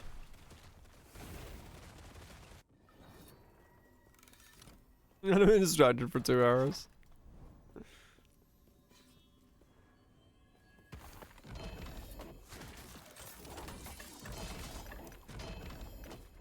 Depends on the cooker. I would assume so, yeah. Like, I don't know. My cooker is about as basic as they come, so I don't know if I would trust my cooker with like not just burning that shit to the ground.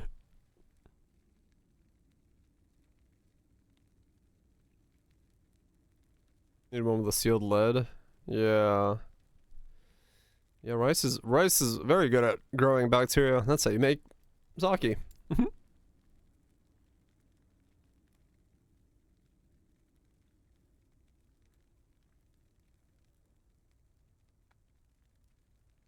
Is that bits? Enjoy the barbecue, man. Hell yeah.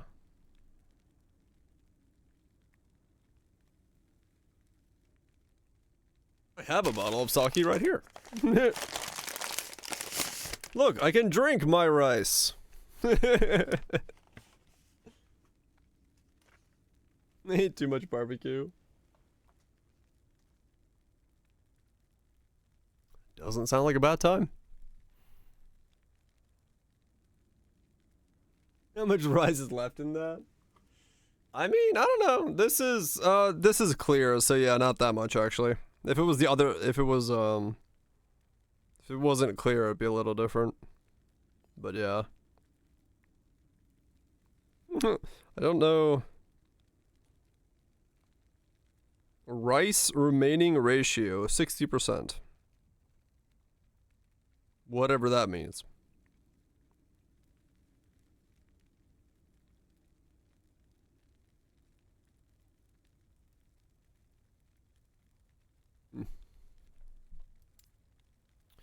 Do, do, do.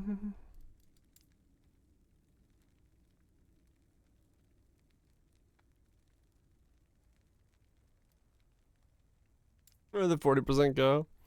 Gets eaten by the koji in the process of making sake.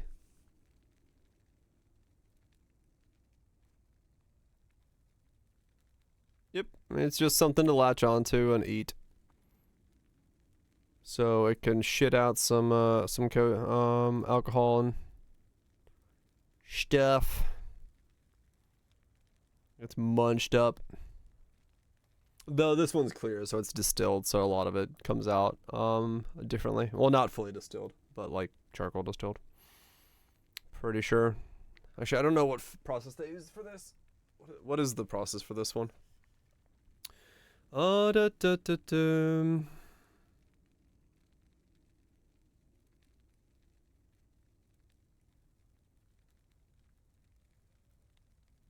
this one doesn't actually say.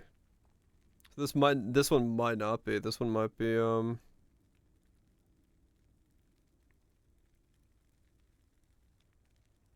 no, it's clear. It has to be in some way. I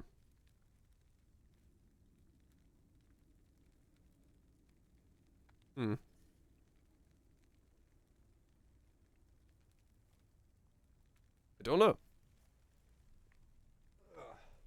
I don't know what the final step in that one is. If they have one. It might just be filtered for color then, instead of going through any other process to make it clear. It's possible.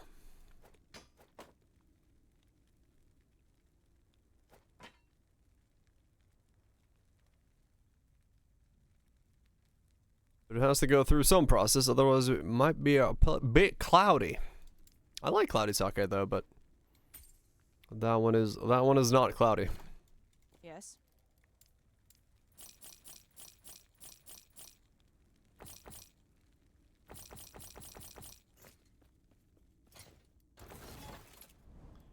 Am I almost at the boss? I am. Okay, cool.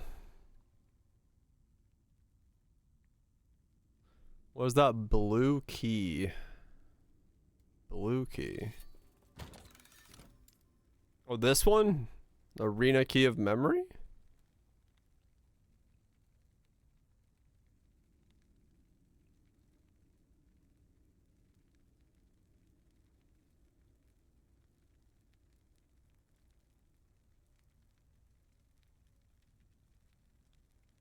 Arena, yeah, it's the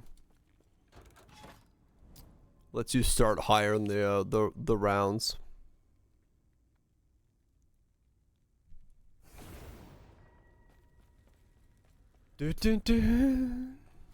That's what it lets you do.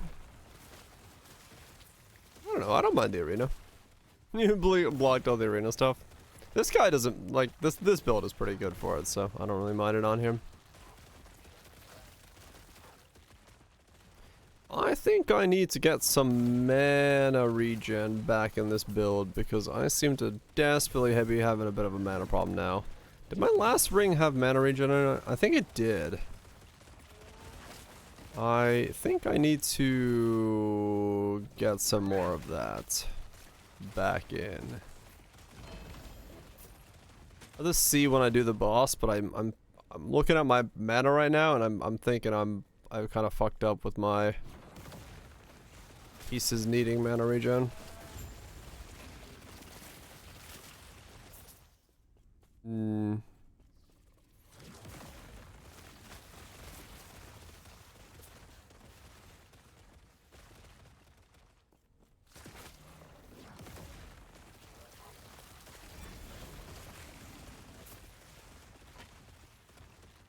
Then again,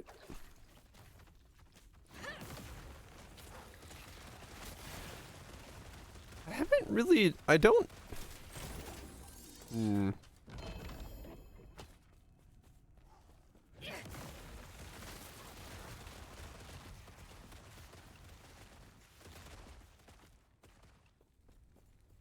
don't know if I've noticed my fissure stopping doing damage even when I run out of mana.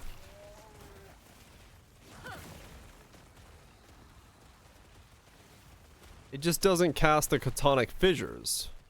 Or the Chaos Balls, but the spirits still do stuff, so... But then again, that does kind of bear me from doing a lot of DPS, so... Your death has come.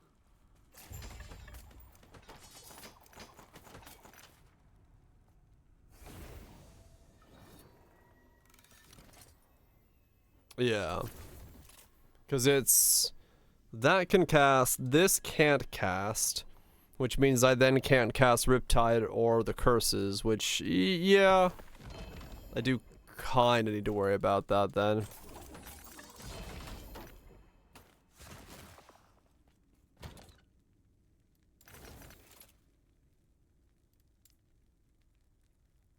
That doesn't mean both of my rings should have mana regen on them.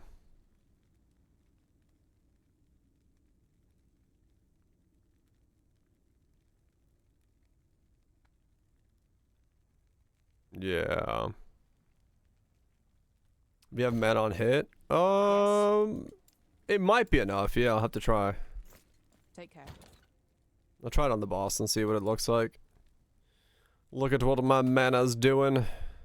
What my man's doing. Oh my. Bum.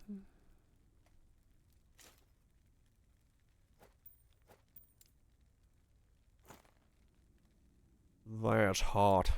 Real hot. Snowdrifts. I have a pair of those already, right? Snow. Yeah, I mean, life cannot hit max my health out, so maybe it's enough to max out my mana. We'll see. Yes.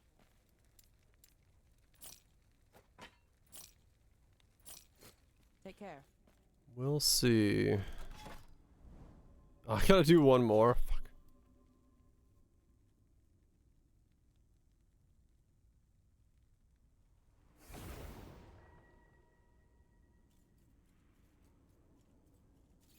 Right, yeah, things are just dying. I'm just burning mana.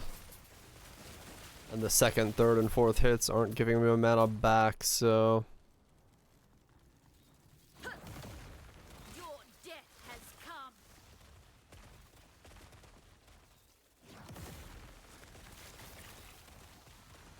Yeah, a lot of what drains my mana is actually the fact that my... Like, the fissure is still going off back there where there's no mobs, and it's just sucking me dry. Which is a bit of an issue.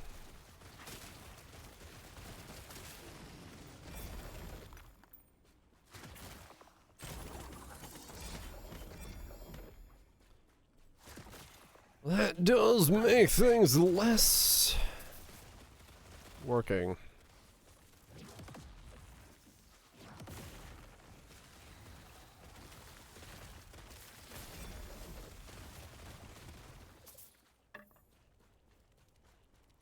Suck 'em dry. Wither before me.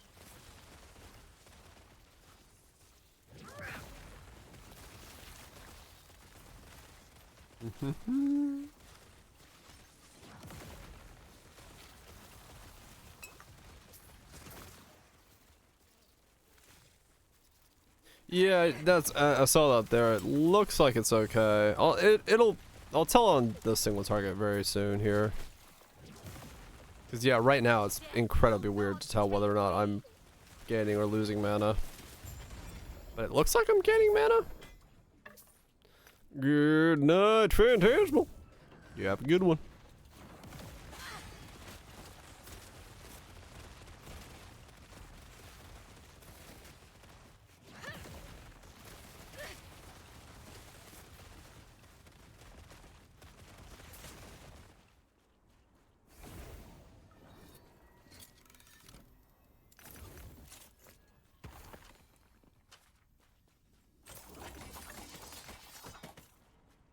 Yeah, on the mage, because the moment he died, it stopped working, but...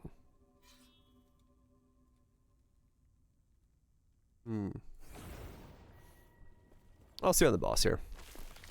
Lost refuge. I haven't fought this guy yet. All that is left. Die with me, traveler. My magic has no equal. Perish.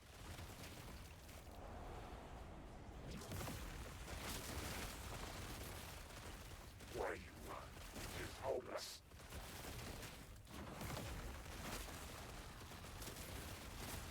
Yeah, it like bounces up and down like right on the edge, and then it goes back up. So yeah, that's fine.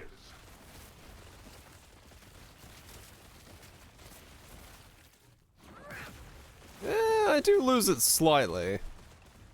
I think he might have an immune phase there. I could use like 1 mana regen roll, and I think it would be okay.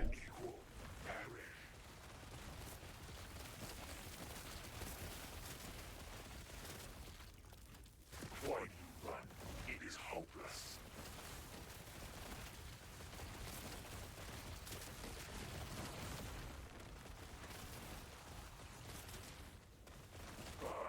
Wretches. Recast the rift. Oh, maybe, yeah.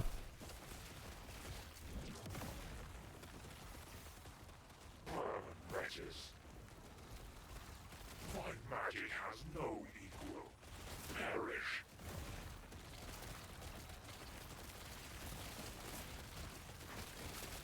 Why you run? It is hopeless. Yeah, I think I need a 1 mana regen roll. Just 1, and I think it'll be okay.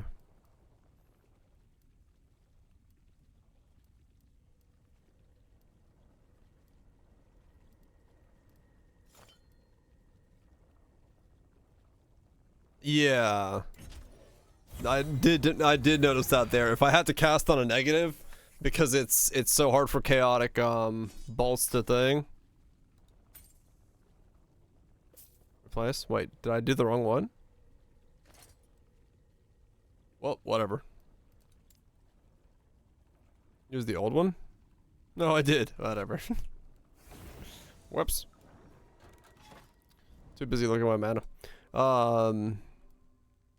27, 10, 5. Is that enough? Yeah, so if I do that one, that'll be enough to get myself 140. Keep the current one. Oh. Too many fucking things. Didn't go to sleep? What the fuck? How dare you come back?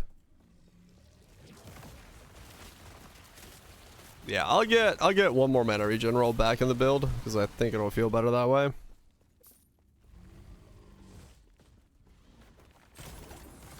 And then we'll go from there.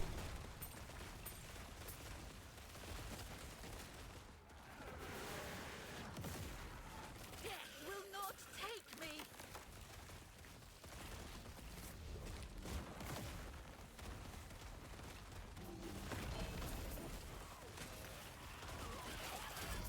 Get yourself a new Call of Cthulhu. The tentacly appendage calls to you. Wither tickles you in places of fancy.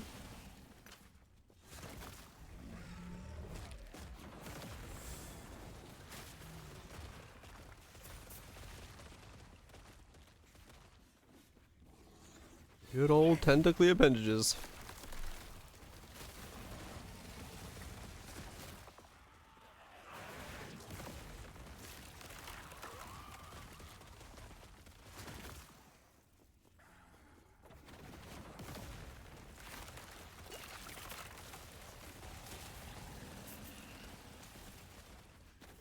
The Arkham source book and the leather cover.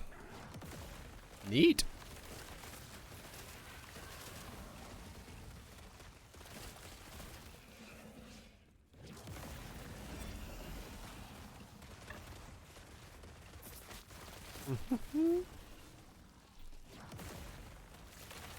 Some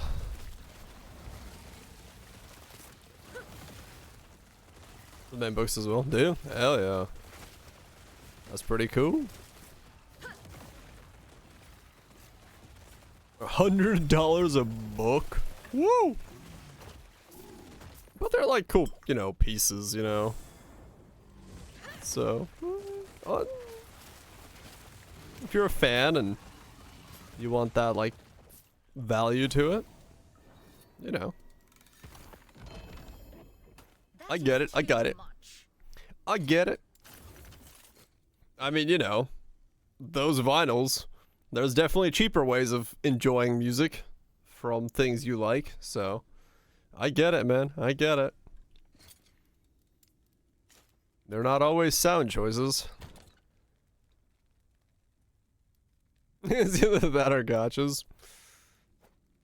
Good choice.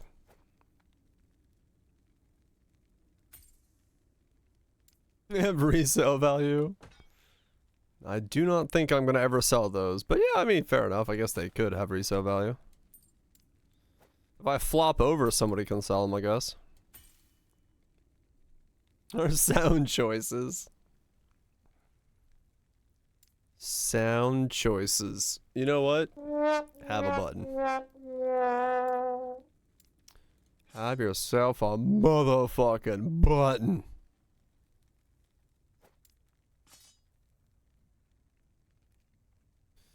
D&D source books? Yep.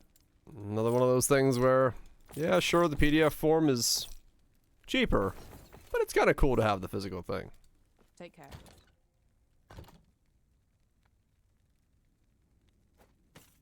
The system books as well. It's just cool. It's cool to have them.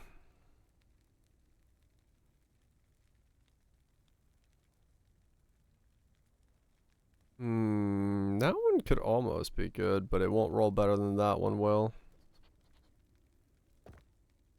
I mean, true, yeah. Like some of the older stuff, yeah. Ain't shit you can do about that, yeah. They come with the PDF version? Ooh, for the price of one, hell yeah. Except one of them is very expensive. Yes. But yeah, not true. Like older school stuff. Wasn't much you're gonna do there. Take care. With maps and fully fleshed out newspapers? Cool. Which were the scans? Torrenting some books. I probably weren't alone in that idea.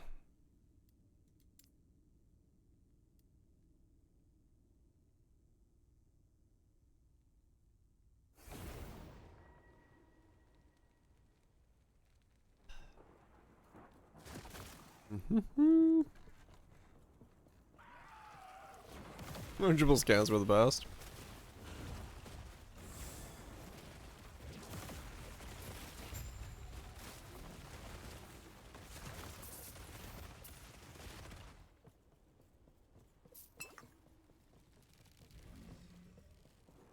Play more time. I'll leave my forge card. Yeah, just choose a build that's super easy on the hands, right? That's the important part, and then you can kick back and hopefully it doesn't bother you too much. And selected. Hell, this is a great build for having very little to do. Like left click every now and then, that's about it. Or right click every now and then, that's about it. Barely do anything else. So what if I did it on the cancel next month's plans? Hell yeah. 90 gigs of rulebooks? That's a lot of rulebook. They're big though, so makes sense.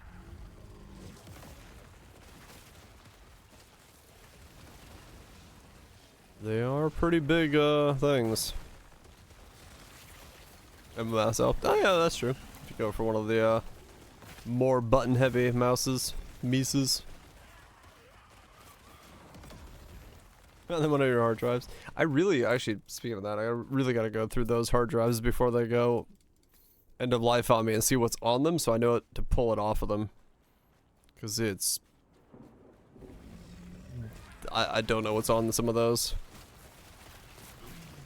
102 D&D rulebooks, damn. All the rules.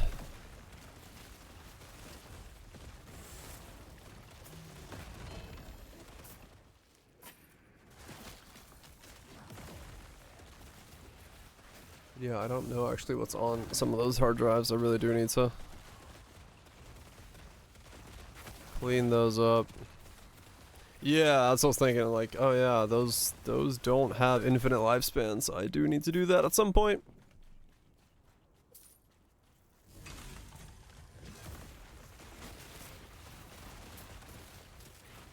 Using your hard drives. Cause,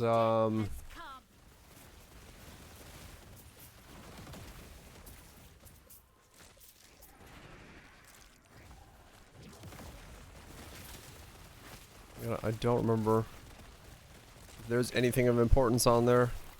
Really, I should go through them, make sure there's nothing important on them, and then just chuck them. Just wipe them and chuck them and be done with them. They're just sitting there taking up space. For absolutely no reason. I'm not gonna put them in anything anymore.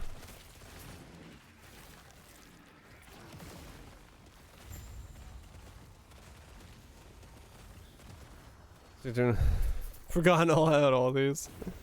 Sometimes you remember the memories.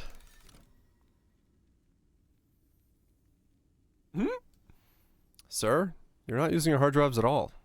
Slow ass thrusting turtle hair. Fucking fast. Nice. Peace out, creeper.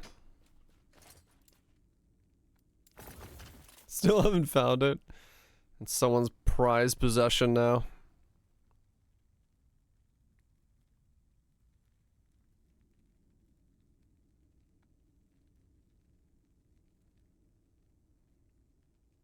Is there? No, is it? That's funny. Well, that's exactly what the name says. It ain't a lie. Where's your uni?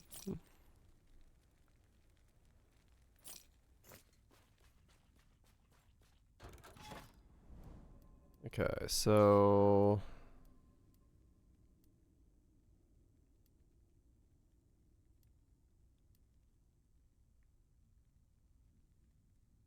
do I want to go up there? I mean, that's the most I can get right now, right? So, I guess?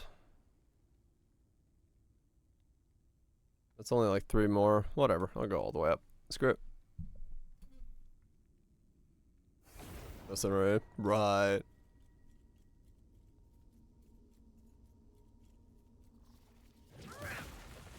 That's some old school stuff. Yeah, I know one of those hard drives is like super old. One of them could contain 2 Bitcoin, but I don't know which one it would be. But I don't think it's either of those. I do believe I've accidentally thrown that one out. Sadly.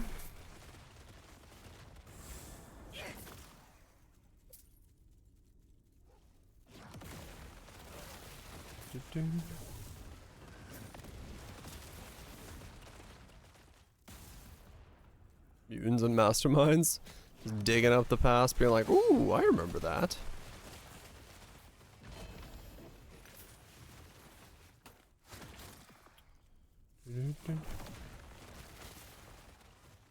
Steckerville. That's the did you go through? Yeah, that's what I'm looking at over there. Hard drives, and I think one of them's an SSD. Should go through them, make sure they're okay. Anything that I want to remember is pulled off of them. There shouldn't be much on them, but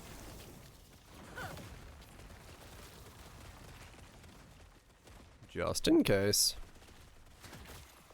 Not really like my memories that I care about, but if I have like old family photos or things that I've had on backup and storage that I need to save for other people, making sure they get off of those before things go south. But then again, no one's gonna remember that we even had them, so it doesn't really matter. Nah, but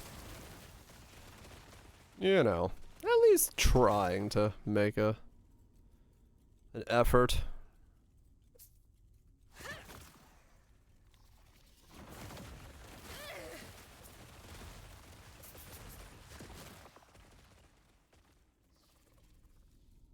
Chances are, by the time anybody remembers any of that stuff that's on old storage,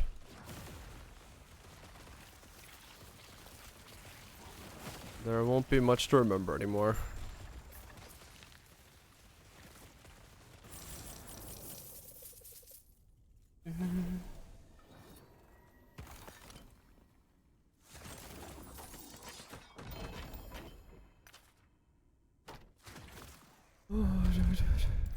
Have I gotten like any upgrades today? Got the ring, right? And that was kind of a side grade.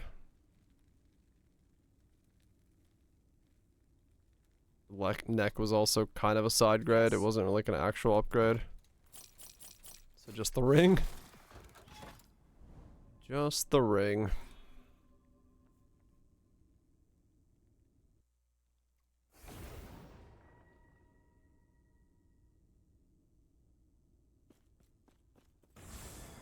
Ah.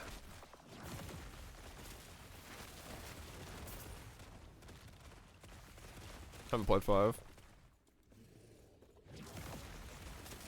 Death will not take me. Like all Cthulhu would have spooky fish people again. Spooky fish people.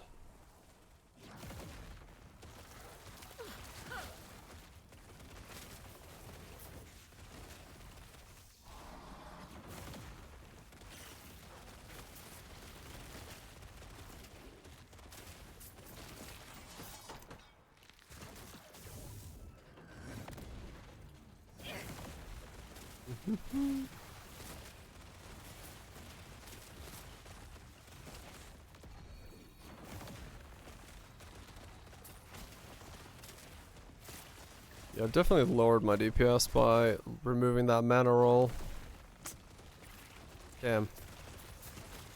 The mana regen roll is hampering my power. My ability to be nobility.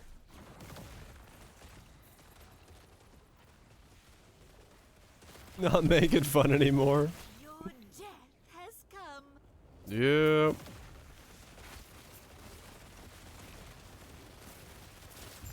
It happened.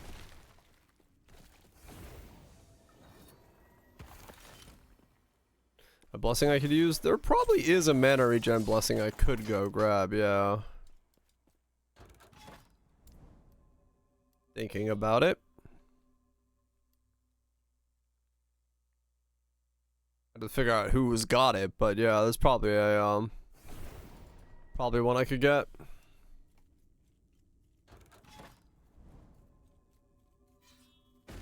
As a temporary solution for my mana issues.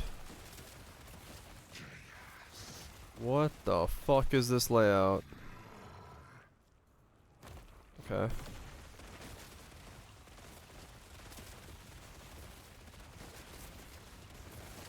Not entirely sure what this guy is doing.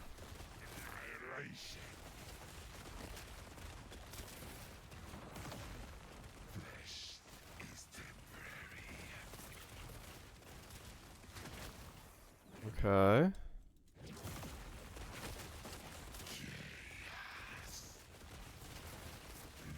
Yeah, I don't sustain on single target as much as I wish I did. I sustain for a while, but I do slowly bring myself down below the point of non-sustain.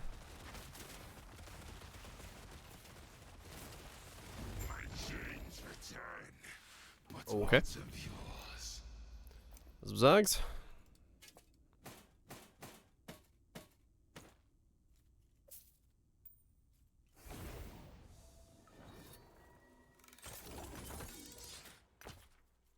How goes the life of the Bogmax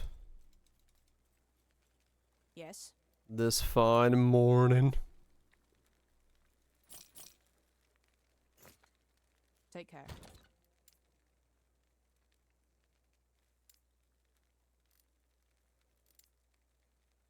That one's better.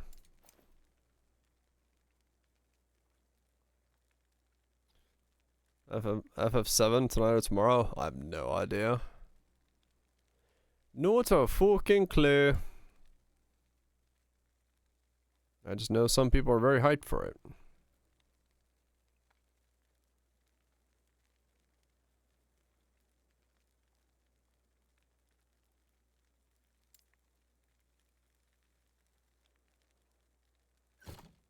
Yes.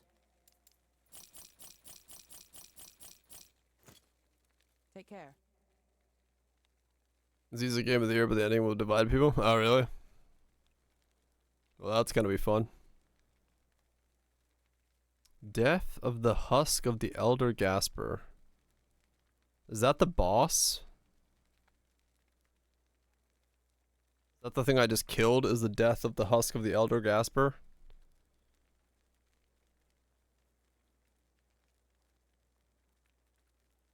It is? Okay. So I just gotta get to the end again. Social fights. The important stuff. Alright, let me use the pisser. Be right back.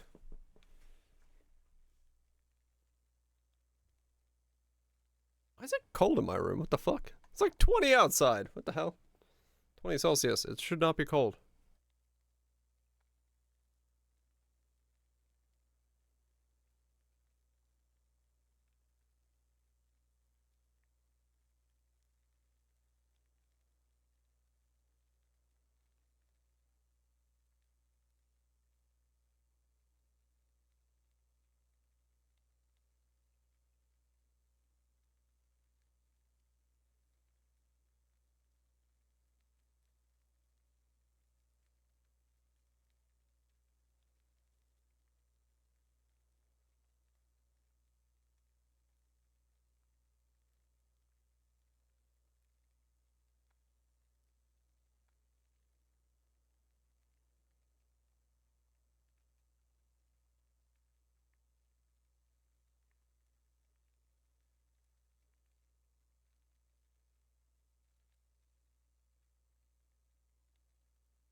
Right?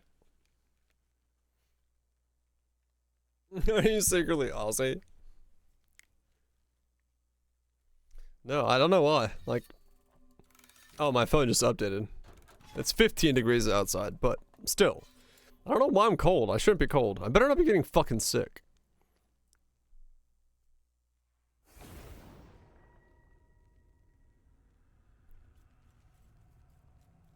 I'd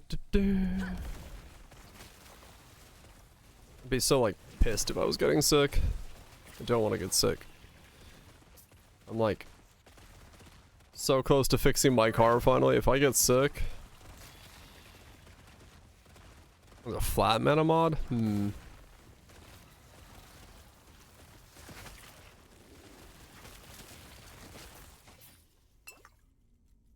Yeah, it's all good. Not the end of the world. I'll find a mana regen and I can just chuck on my gear at some point. I'll use a lesser ring. It'll give me more DPS for a while. But yeah, I better not be getting sick. That would suck. Death will not I want a take me. code. I got boats to make.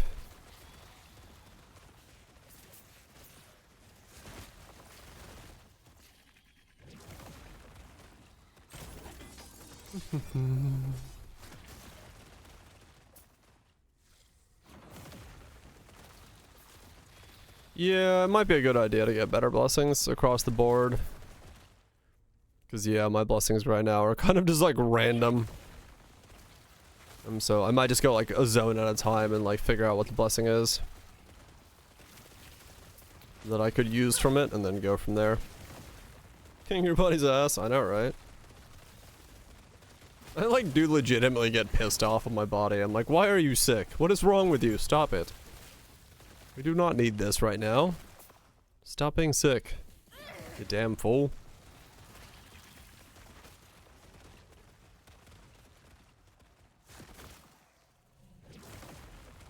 I think it's got the blessing somewhere, yeah.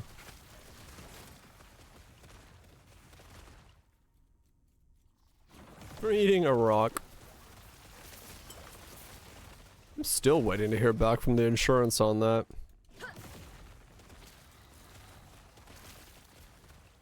I do hope that they approve that. Ear infection, gout, and other health issues? Yeah, that sucks.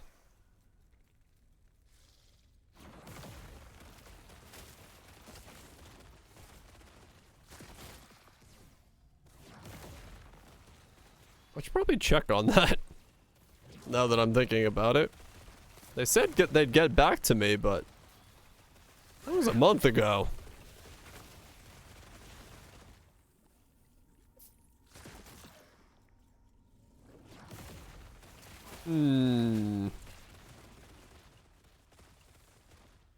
Would really suck if I've got a $2,000 bill without outstanding. I better not.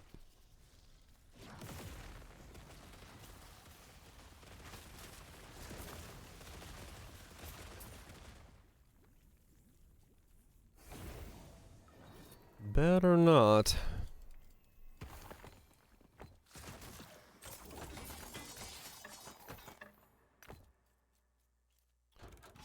But I mean, would be pretty shitty of insurance not to insure a randomly broken tooth. American healthcare system would never do that. Blessings. None found. Nice.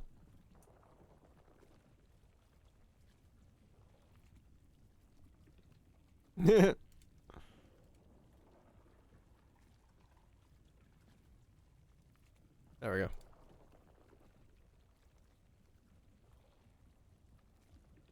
Okay, so it's all there. It's just kind of in a weird format. Okay. Mana. There's mana and then flat mana. Okay.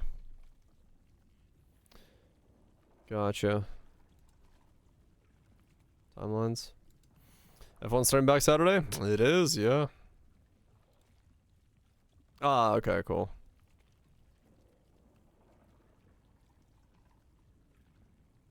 If you click the zone, it'll tell you what they do.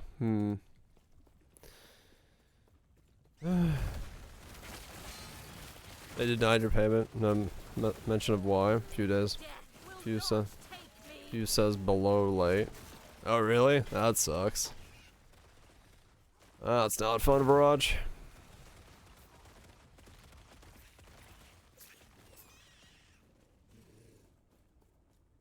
It takes weeks to process it. Oh man. Yeah. That's always just fucking the most convoluted system in fucking existence is dealing with healthcare shit. And it's still like, it's like the most basic thing we need to do as humans. Which is like, of all the systems to be complex is annoying. Still out of state for it even. Damn, yeah. It's just, it's such a fucking frustrating thing.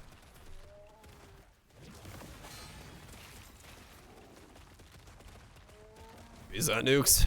You have a good one. Milk as much money out of you as possible. Yeah, it really is. It really is.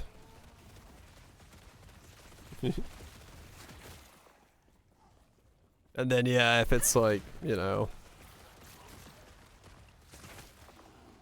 everything's got processing things, or you know, they need to process something, and then it puts you at like 1 day before the deadline, and shit's just wild, man. Yeah.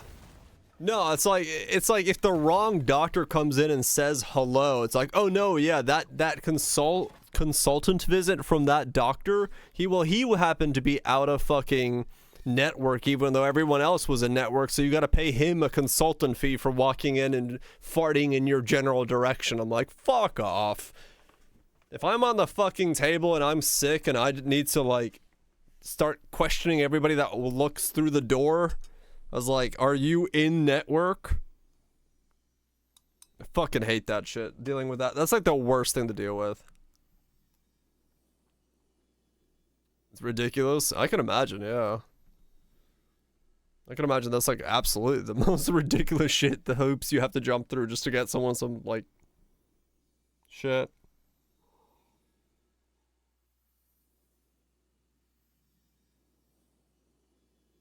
Right, Axox, yeah.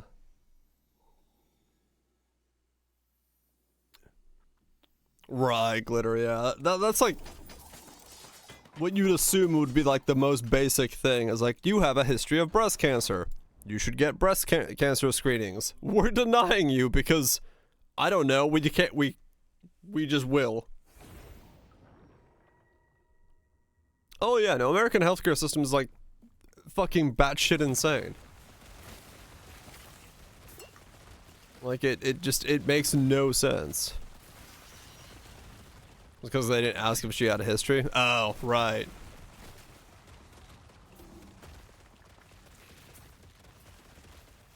Your husband my payment was paying interest according to the website. Oh really, Raj? What the fuck?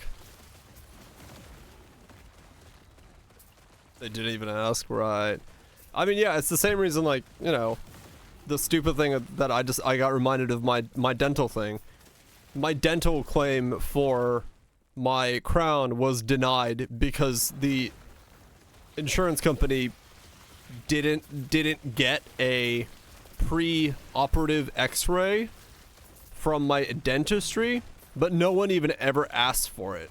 So I have to call my insurance company to ask what they need so that I can call my dentistry so that they can call their underwriter to have their underwriter send the x-ray to the insurance company to take care of it. I'm like, why? Why is this so fucking insane?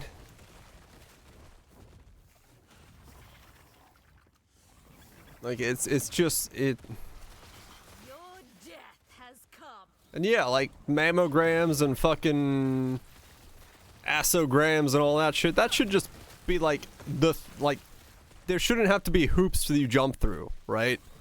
Like, those are like life things you you need to get those done to make sure that we're all okay. That's just normal shit. There should be no like, well, this person doesn't need a breast cancer screening because, well, in the last 6 weeks they haven't had breast cancer. Like, no. We should be getting tested for that shit like all the time. Your death has come. Cause patients a large, but if you have a lump, it's a diagnostic. Oh my, see, that's so fucking insane.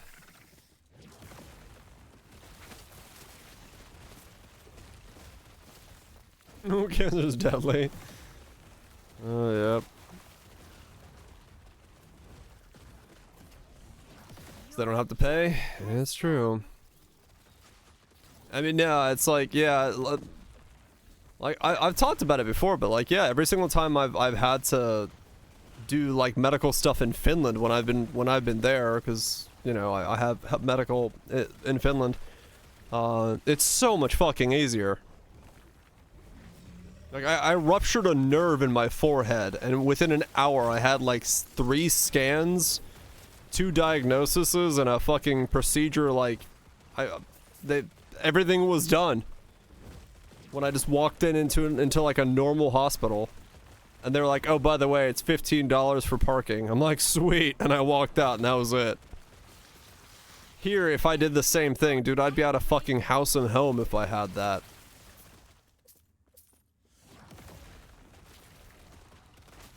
I mean, hell, when I had to go to the fucking ER like year ago or so for a migraine that didn't stop.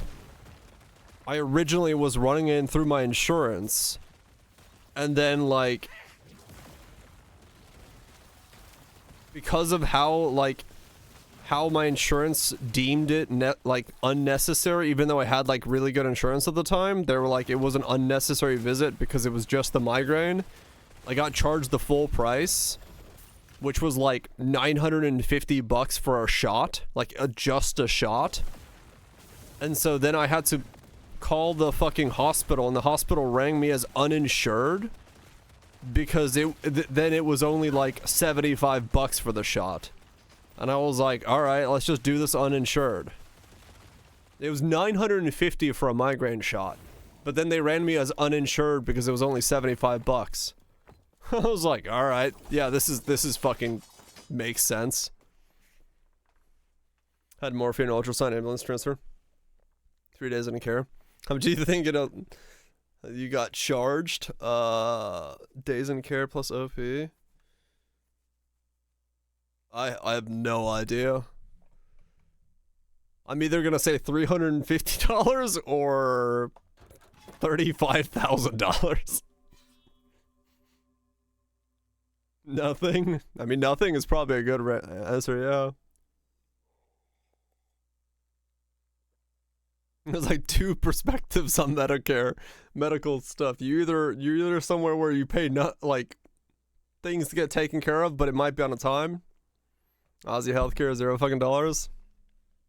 Dude, if you had an appendix removal, morphine, ultrasound, different hospitals and towns, and dude, that would bankrupt somebody here easily. Cost you 0. My mom's leg surgery on the calf muscle that got disconnected from her muscle fiber on her right thigh. The medical bill for it, that we got the bill for, because we got the itemized bill for it, like before her insurance kicks in and all that stuff, is $135,000. Like, quite literally, if the insurance doesn't cover it, we would have to sell some shit to fucking cover the leg thing.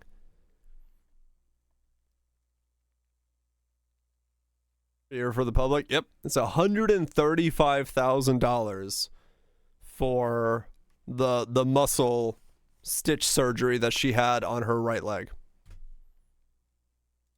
$135,000. Yep. Thank fuck she's on her my dad's insurance. Well, tuition? Yep. You can buy a house. Would you like a house or would you like your leg working? Choose one or the other. It's absolute insanity. The prices of shit in this country when it comes to medical things. Absolutely fucking backwards insane.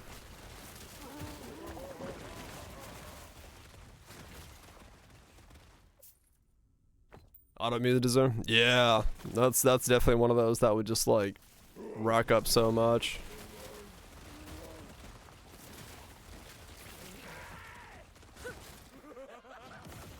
It's crazy.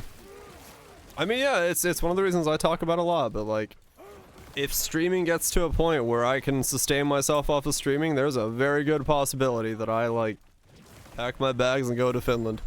Go back home. Cause this country just has an insane cost to exist in it.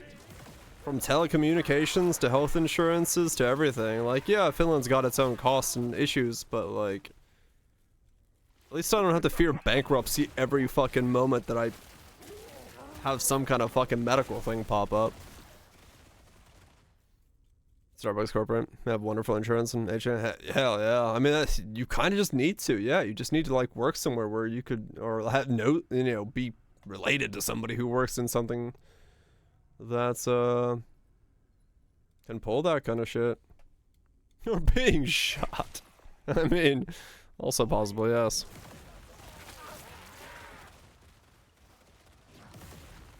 Lost your meds, right? Guthrie, yeah.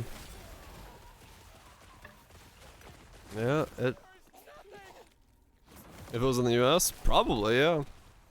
The funny thing is, like, sometimes, like, if it's like meds you get prescribed, they're usually pretty good with insurances. Some are not. Some are definitely fucking insane. The problem is that to get prescriptions for those medications, like, renewed, you always have to see like 3 or 4 fucking people. You have to go, make an appointment to go check on things, to make sure things are going well, and they might need a follow-up appointment because they did some testing, and like, there's like hoops to jump through for prescriptions you've been on for years. Because my mom has to deal with this. Like, shit that she's been on for fucking like a decade now. She still has to sometimes go see somebody to like renew it because they need to make sure she still has the thing that she has. I'm like, well, no, yeah, no shit she does.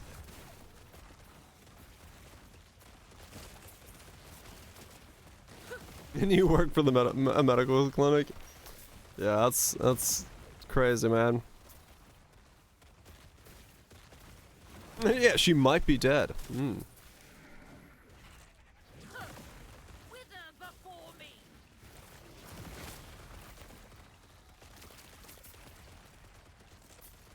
I can't figure out my stuff. They send me back. It's expensive. I can imagine that gets really stupidly expensive. Yeah. I mean, yeah, that's what happened with my sis, just going back and forth between specialists because they couldn't figure out what was wrong at originally, so it just like racked up the bill because they were like, well, we don't really know, and then we got to fight the insurance company telling them like, the insurance is like, well, that was done out of procedure, and they're like, no, this is how this is figured out. Like, why is my insurance fucking company telling me how to do medical stuff? Worthless, anyway. It's hard. I can imagine autoimmune is like really hard, yeah. Because they know more. Yeah, the insurance company definitely knows it. Sends the prescription to my email in the next 5 minutes. I wish it worked like that. Not for some stuff. It does not. It does not at all.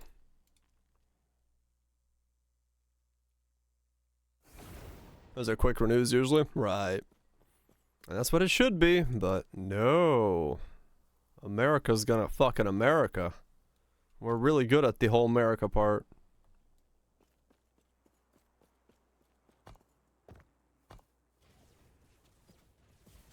We're the best at America. Ah. Oops.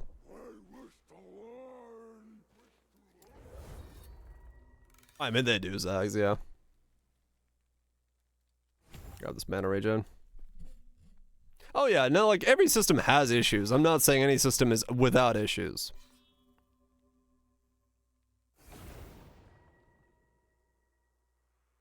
You're taking the day off to watch the cricket test match. Yeah, like all systems have issues. But when it comes to America, America has the issue of immediate bankruptcies hovering over your head. Your body sets itself on fire, but we don't know why. Ugh, that doesn't sound fun at all. You don't want self-immolation as a thing.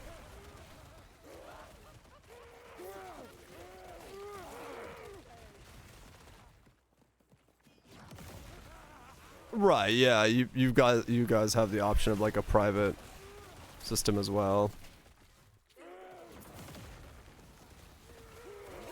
No, I get you. Well, Twitch, no, I get you. No offense taken, trust me. I would never defend the American healthcare system. It's the worst. Not even like bratwurst. It's like, it's worst.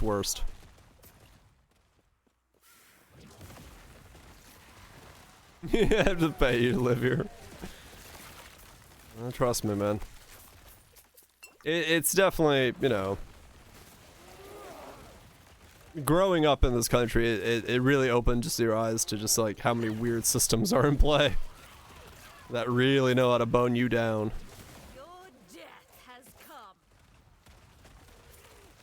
I was a Cobra for a bit. Between jobs is $700 a month. My insurance is $400-ish a month. For medical, it's about $385 to $450, and then dental is another $30 to $40 on top. So, yep. So, that's a fucking lot. It's, yeah, for a healthy, active 30, what the fuck am I, 34, 35-year-old, 36-year-old? It's about $450 a month. Are you still living there? That's just what it is, man. I pay $148 for internet, $75 for telephone.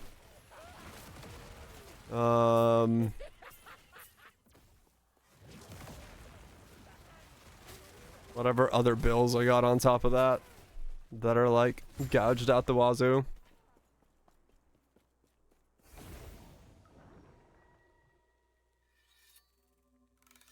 It's bad.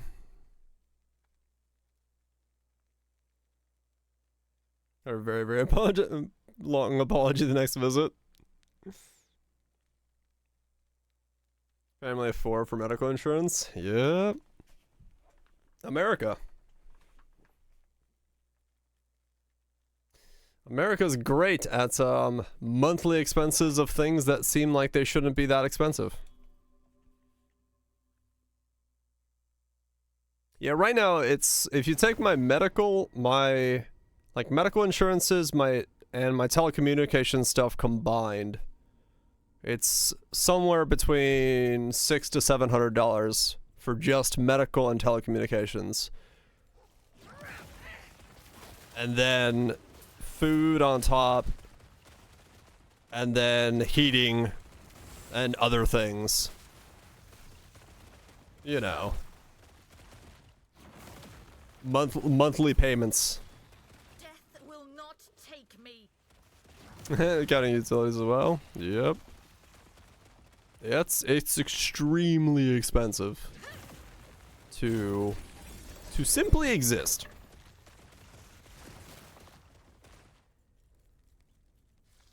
Why salaries need to be that high? Yeah. Well, I mean, like, most salaried positions, one of the things that they like get you in the door with is insurance is covered or paid back.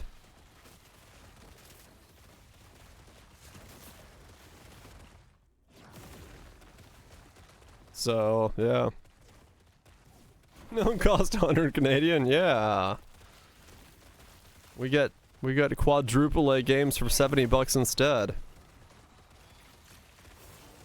But yeah, no, that's like, that's pricing here, man.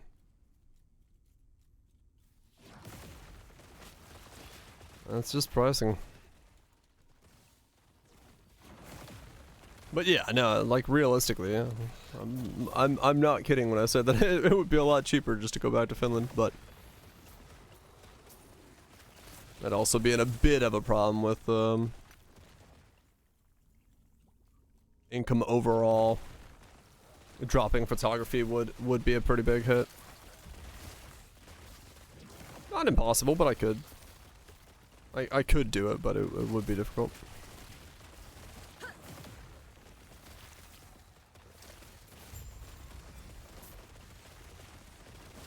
Is that nukes? You have a good day.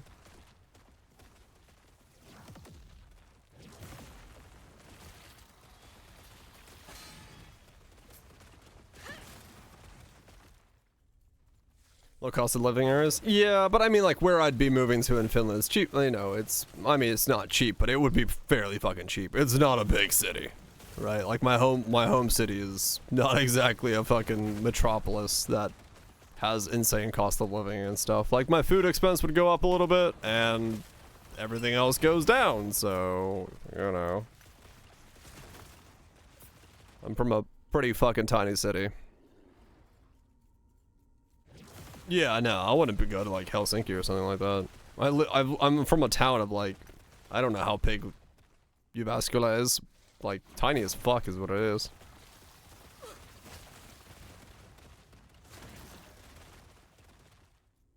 Like, the town I'm originally from in Finland is like, what, 5,000 people? Barring Helsinki? Yeah, like Oulu and stuff are like full metropolises, I think. But no, the town I'm from is Jyväskylä. Which is like a town of, I don't know, I don't know how big it is as a town. Let's see. Finland population of Jyväskylä.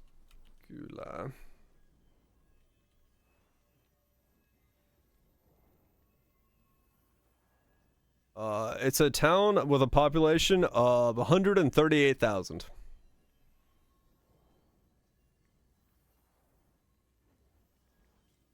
Capital cities, like 250k? Yeah. And yeah, it's a town of 138,000.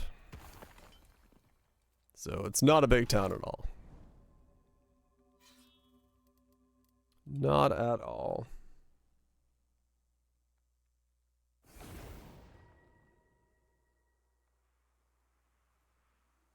$12.18, $7.80. I mean, south of me, ATL, a population of 6 million. Death will not take me. In a small village of 550 people? Yeah, my original hometown is like, I think 4,000 people or something like that.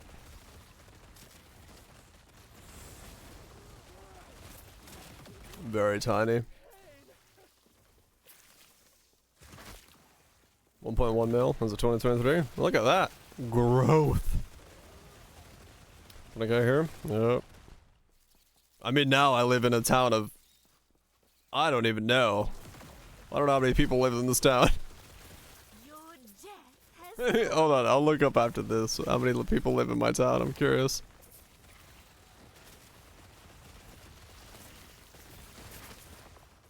My stay is 7.7. Mm-hmm. Yeah, I mean, the city of Atlanta is bigger than Finland. It's bigger than New Zealand. It like by itself. It's literally just the city. So yeah. Now we're past 1 million. Damn, that's some fucking population boom. I'm to move there myself. me.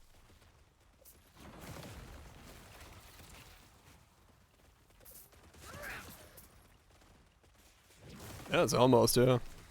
Crazy. I think the greater metropolitan area of Atlanta is probably bigger than New Zealand and Finland combined. Because that's just the city of Atlanta. I don't know what the greater metropolitan area is, like, population-wise concerned.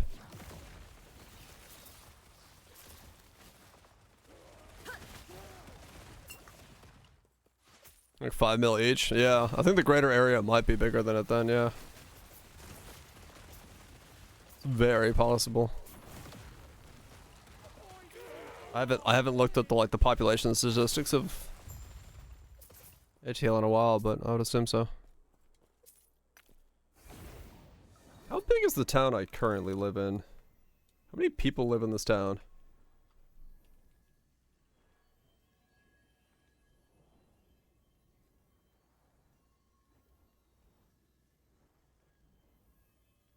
Oh, okay. It's a town of 2,000.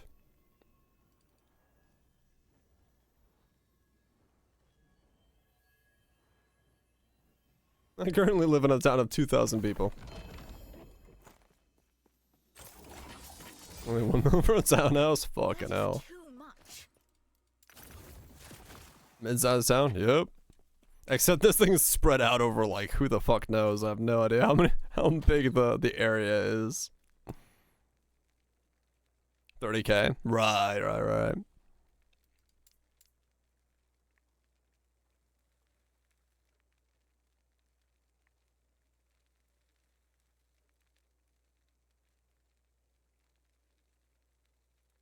Kings of Urban Sprawl?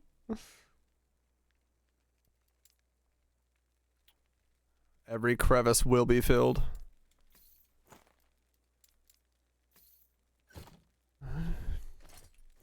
What's the... yeah, hold on. Population of Atlanta. So the city of Atlanta is only 500K. Georgia itself is 10.8 mil. Atlanta metro area? Yeah, the metro area of Atlanta is 6.1 mil. I mean, true, go through, yeah. The city center is like, eek!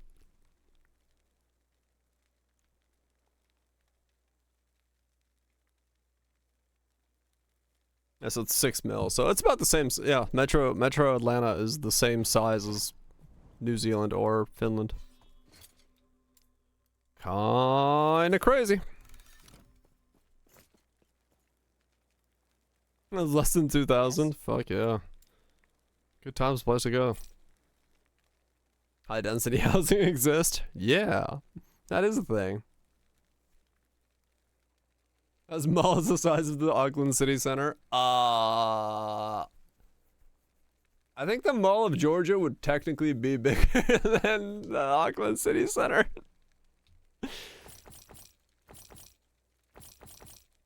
If I'm like thinking about it.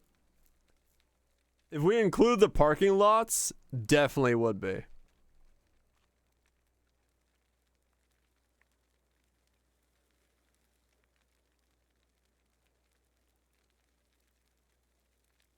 Let's see. Maps. Google.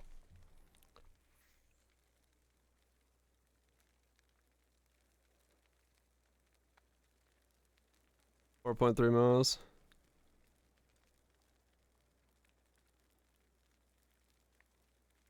Where is...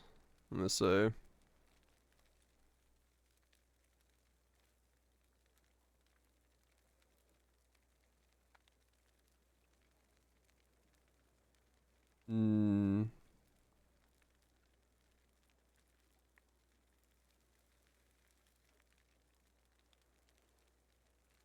Wait, what the fuck? What am I looking at here? Mall,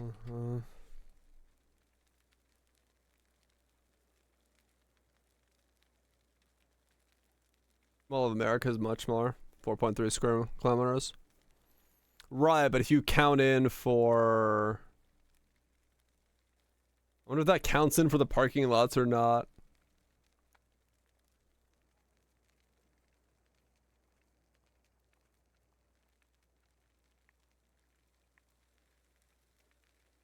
It probably does, yeah. So it's a bit bigger.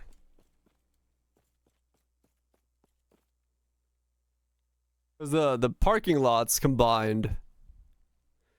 I know like the greater Mall of Georgia area If you count in the parking lots, it's like a mile from one side to the other. Revenue, you get a standard living room. It's 7 to 9K. Yeah, that sounds about right, Bandit. What's in? Right. That's probably like the inner of the building itself. Because the parking lots are fucking massive. But yeah, that sounds about right, Bandits. Which is crazy. Like, in terms of just like the cost, man. The cost is nuts. You need to make so much more money in some places to like have anywhere near the level of living. Cast speed. Sadly, cast speed does not do anything for me. Lightning damage, shock on hit. Shock on hit.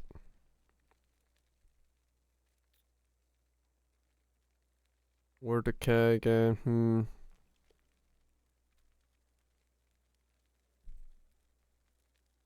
Shock on it? No, shock on hit. Got Oglands? Yeah, no. I'm sure you guys have a pretty insane one as well.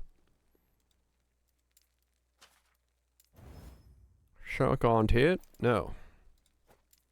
No cows were harmed in the making of this build. Alright, your housing market? Yeah, true.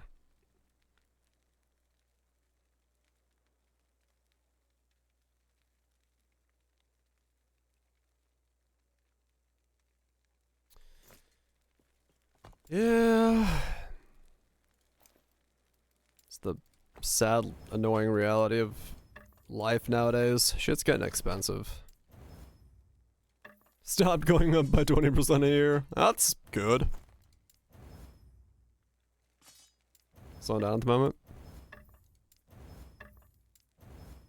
Yeah, I do wonder what's going on with the housing market, like even around me, because I can kind of tell what's going on usually by the amount of gigs I got going on, and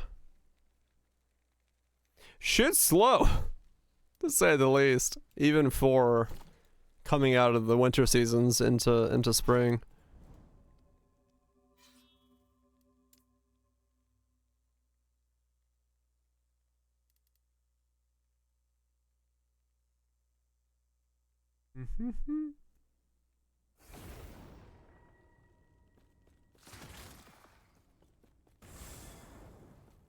If it's worth him to rent out. Most builders are taking 2 years to build one. Right. Yeah, the rental stuff is definitely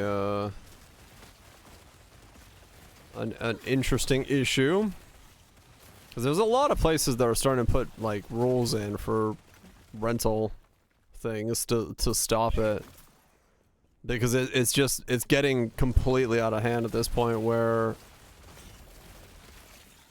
costs are ballooning, and you have at some points you have empty houses sitting around just waiting for rentals, but no one's like building anything because it's just rentals. It's like a really weird thing. No buy sells happening constantly, right? It's you have a lot of places being like, the rental shit isn't gonna keep working because it doesn't. There's a point where there isn't things to rent anymore.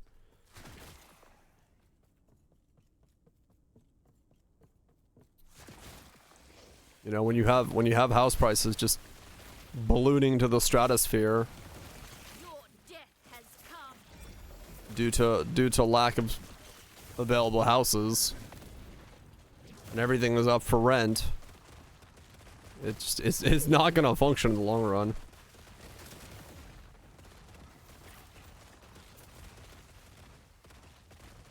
Ruin it for everybody else. Uh-huh.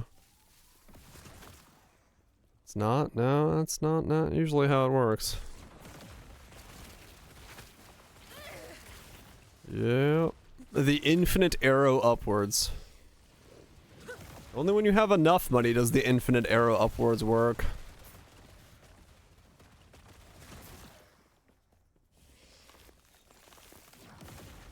Yeah, no, it's true, Ben. Take me.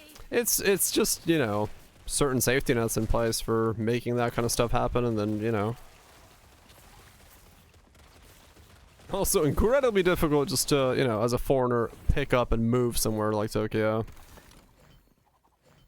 Don't need to cost $1 million? I don't think they do, no. At least I'm not affording one of those houses. As long as it costs that amount.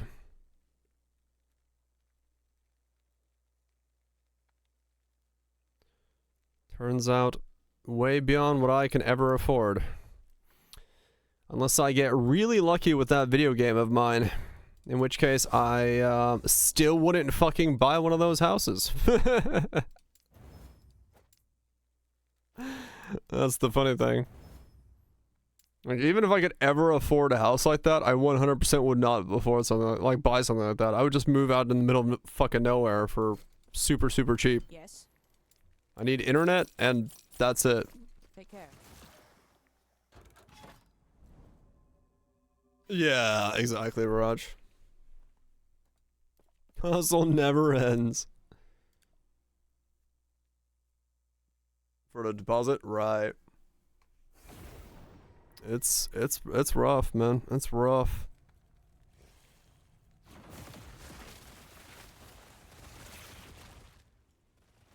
You need good internet. I mean, yeah, true, but I can get good internet at the right price. Wither before me.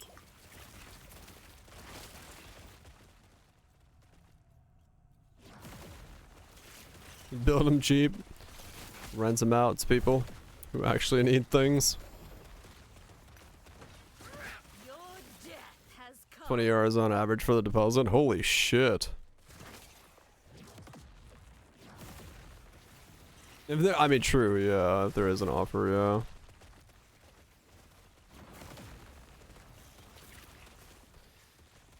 yeah. Yeah.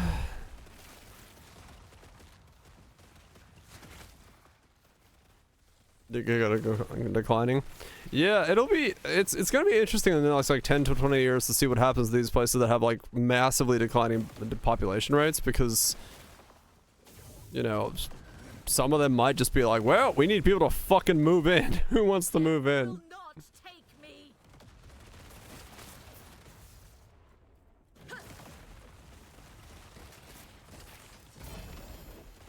Yeah, it's gonna happen to a lot of countries, yeah. A lot of countries are gonna be like, we do not have the population to sustain. Especially the, like, the worst ones. Japan,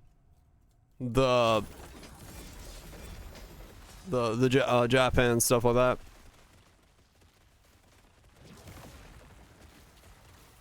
Oh yeah, it's massive. Yeah, Japan, Korea, and a couple other countries have insanely bad. Their population is incredibly top heavy, and then they have massively declining birth rates at the same time, and it's like Wither before me. their population sustain is completely off kilter. Yeah, Japan, China has one as well. But yeah, they're hitting like record low population decline rates, because it's people are more willing to not have kids. People are more willing to not have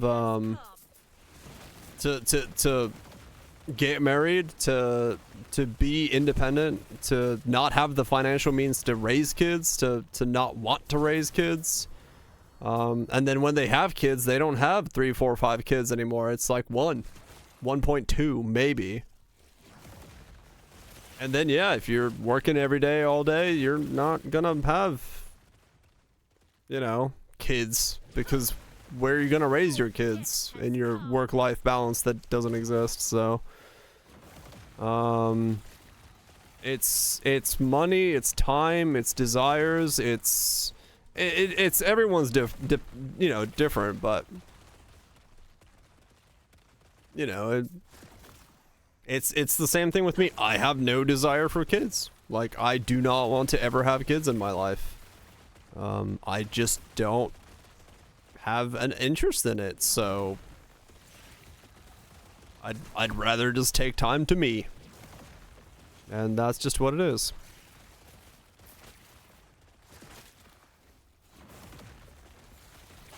That's just what it is. And it's gonna be an interesting thing for the world to come to terms with over the next 20 years.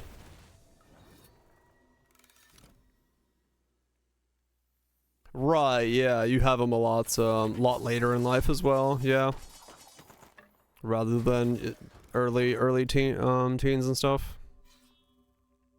Mm-hmm. 996. Oh yeah.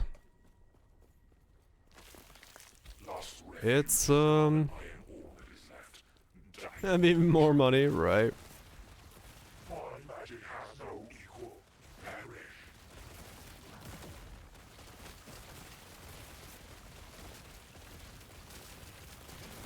Why you run? It is hopeless.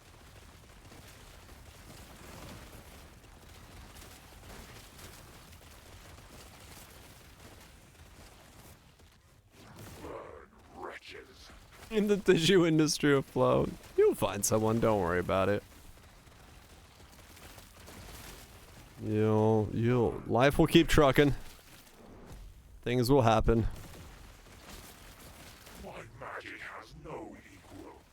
Perish.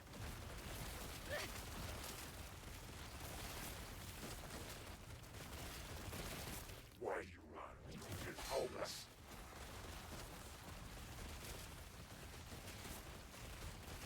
This is my PC. Burn, wretches. The void consumes all. Ow. Burn, wretches. My magic has no equal. Perish.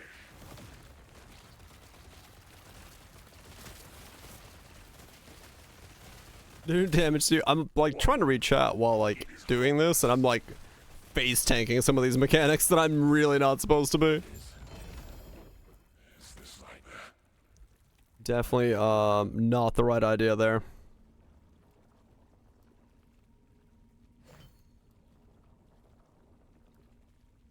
Skill shard. Offhand catalyst shards. I don't know what I want. Shield shards, catalyst shards, keep current.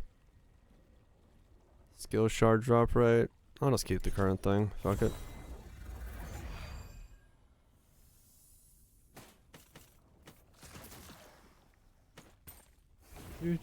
Do.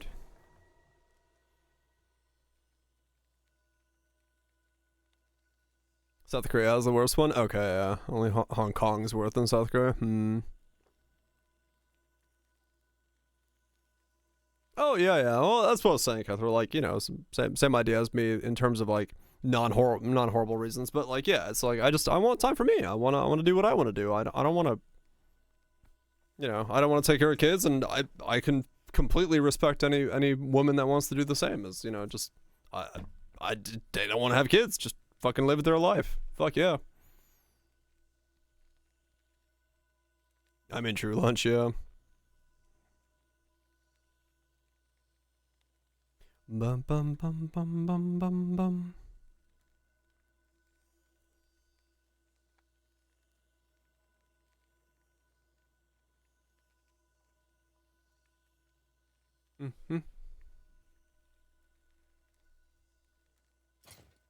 This? No, this is the shit chest piece.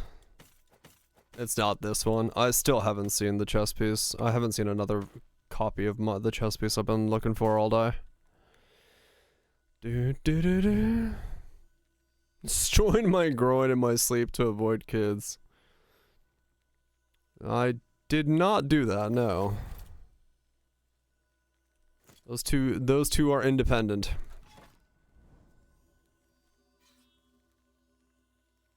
Right, Catherine, yeah.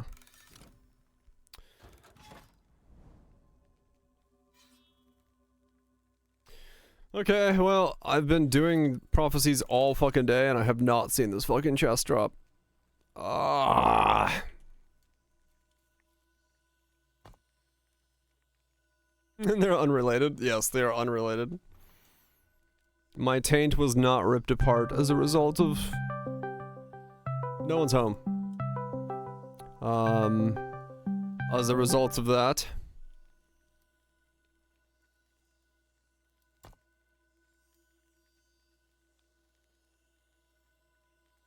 He's at lunch. Gotta go sleep.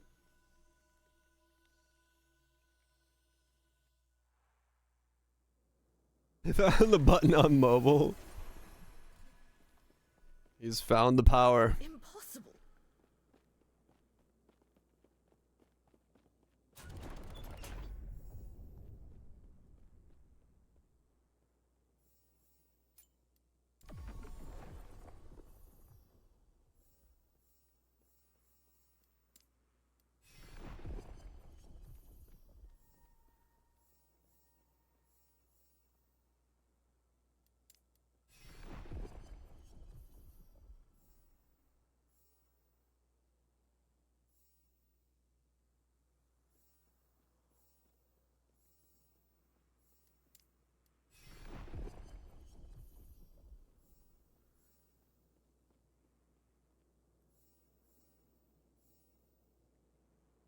I'm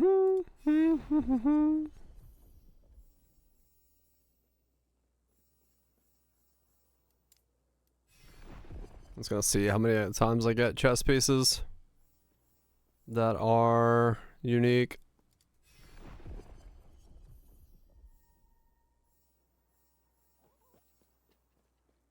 Many dungeon rares. I'll do those. Those are... Yeah, I just barely ranked up.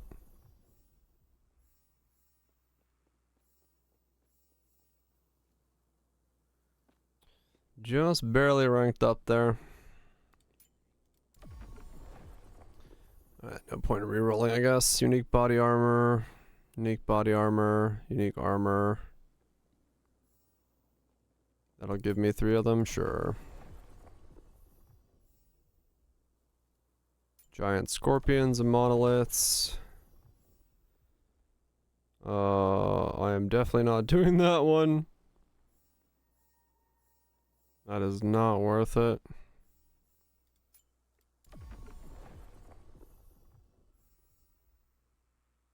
So far, Bastion T4, unique body armors. Alright.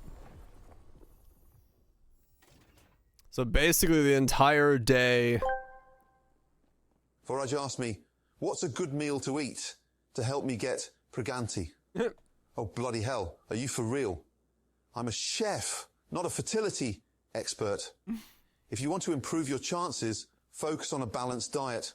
Lean protein, whole grains, veggies, and good fats. And for God's sake, see a doctor for this kind of advice, not a cooking show. Yep. Understood. Sounds good. So yeah, basically 7 hours of grinding, and I got that much.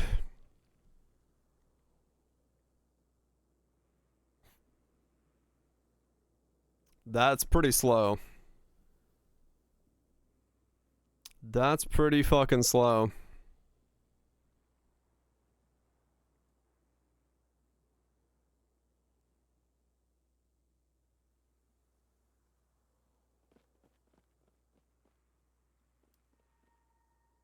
Yeah, this was 85k like around here when I was... Maybe this was like, I don't know if this was like 350k and this is 450k.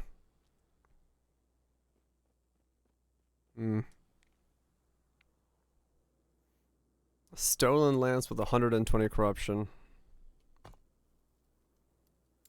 Pregante. I haven't done any of these yet, have I?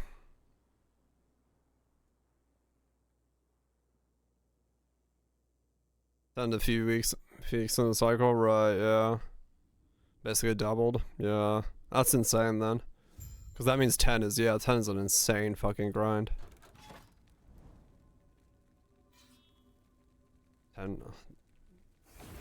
Oops. Is that okay?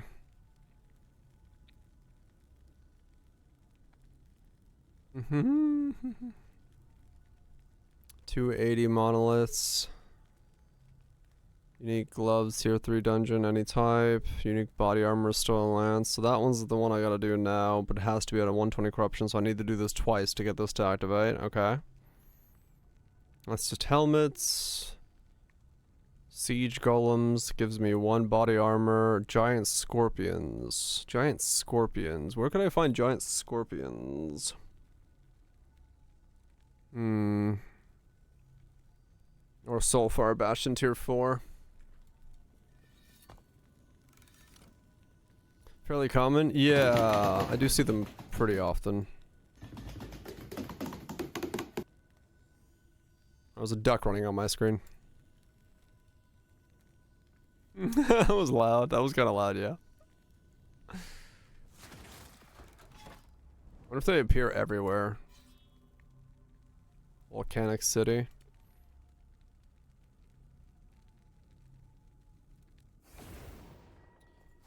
Giant Scorpiones.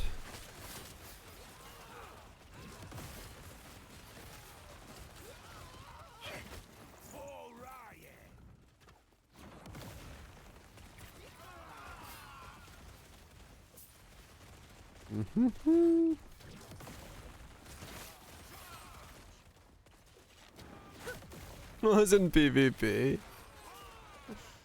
That's funny. Yeah, kind of hard to jump scare with me with them because they're noise gated to a certain volume on my stuff, so it'll have to be damn quiet for me to.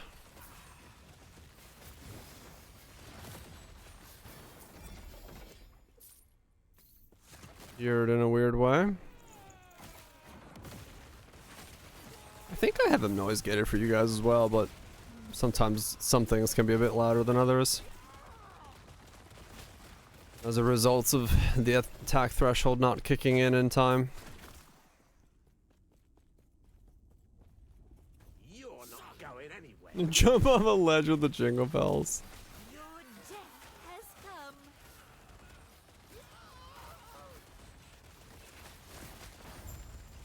3840 in PO. Kind of, yeah, it feels like that.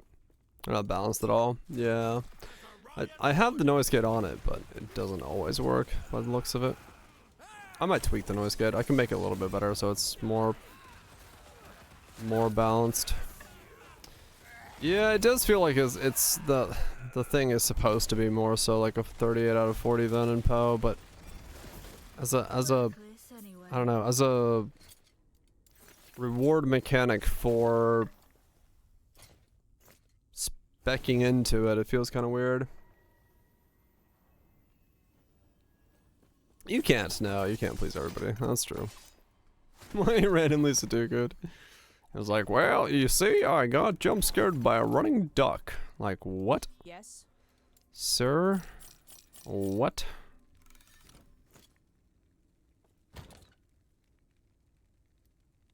Right, yeah.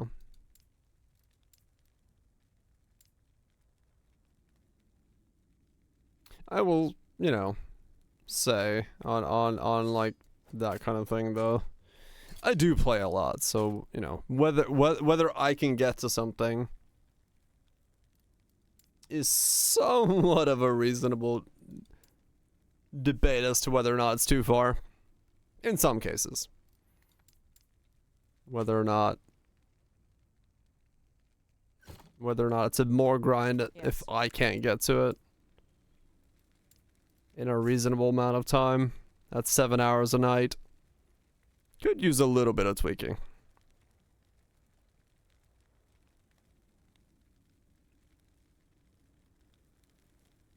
Especially when this one, as a system, doesn't really have a way to...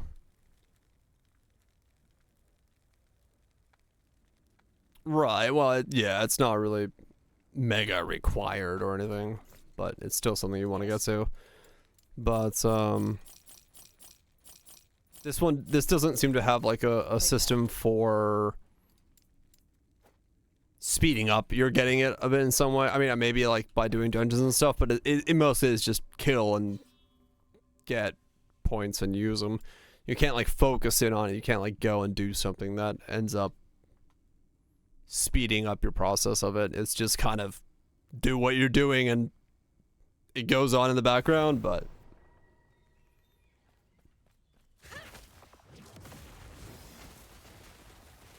yeah. Yeah, I would assume so.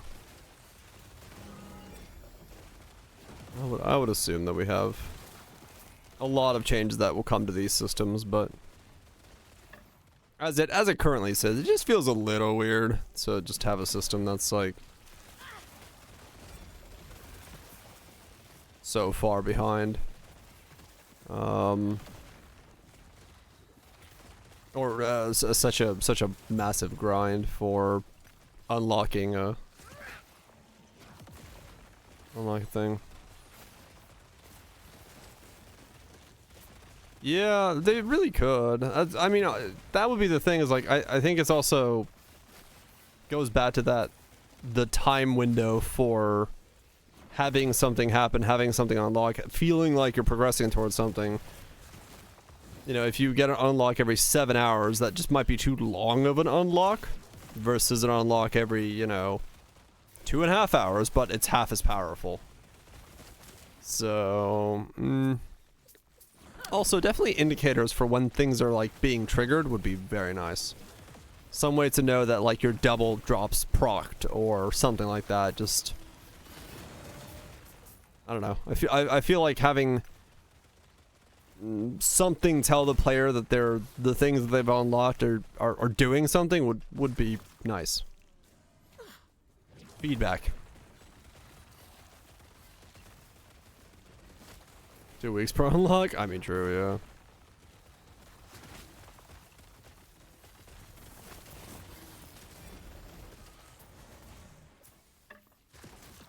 Times change.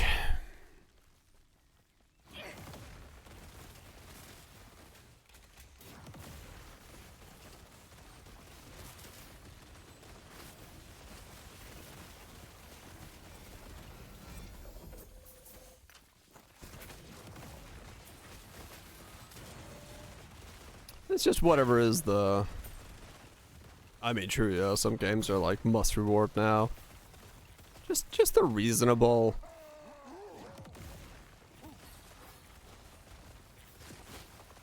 feed of feeling like you're unlocking stuff is, what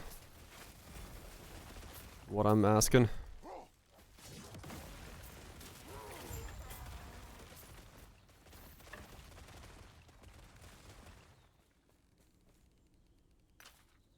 Yeah, I mean, maybe the indicator would be like too spammed or something. I don't know, maybe just like a little shiny thing on it when it drops to show that it procs. I don't know. Or maybe just the idea of like 25% chance to double drop or something is kind of also dull. Hopefully they like spice them up a bit more, but not much you can do realistically. You gotta somehow boost up the drop rates, right?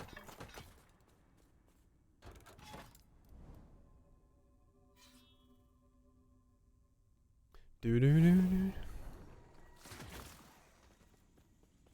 issues, yeah. It's a thing that, yeah, our ARPGs are definitely gonna always have a little bit of an issue with is...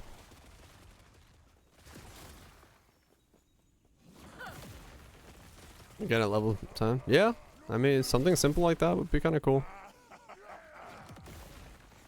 Just to give it a little bit more unlock, more often. Feel like you're you know, take the one where it's like chance instead of you drop the set, you know, the full set. Wasn't it? when a set item would drop, the whole set drops instead. Just split this up into like, you know, put one here that's 10%, and another one here that's 25, and another one here that's 35, and the last of the 50% is over here or whatever. Like, you know, sprinkle in, you know, you get 100% by the time you reach rank X, you know, the rank 10 that you reach now, but you get like a smaller version of it. So you see it happen every now and then. It feels cool when it does. And then it becomes more common as you rank it up, you know, just like give a little bit of the taste of the cool shit as you're in the beginning to entice you to keep going and doing more. Because right now it's just like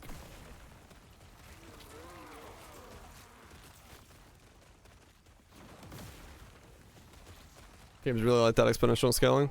It's I think it's probably based off some fucking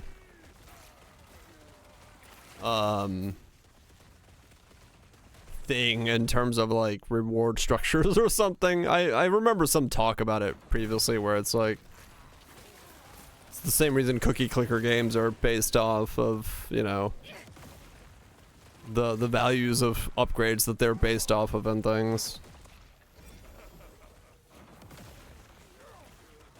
Yeah, and you know, you unlock the full set drop for 10% and you're like, ooh, that's kind of cool. Maybe I do want to keep going. Entice me to keep going a little bit more, but I don't know. They can't filter some mods in auction. They just flip pages and hope they find some. Oh, do they, Bandit? Oh, okay. I mean, maybe, yeah. Maybe they just wanted to get something out the door. For, oh, for the auction house, they don't want perfect filtering. You just gotta flip through some stuff. Oh. It's kind of weird. Like a weird mid-ground. The bazaar, right, not the auction house, but you know what I'm saying.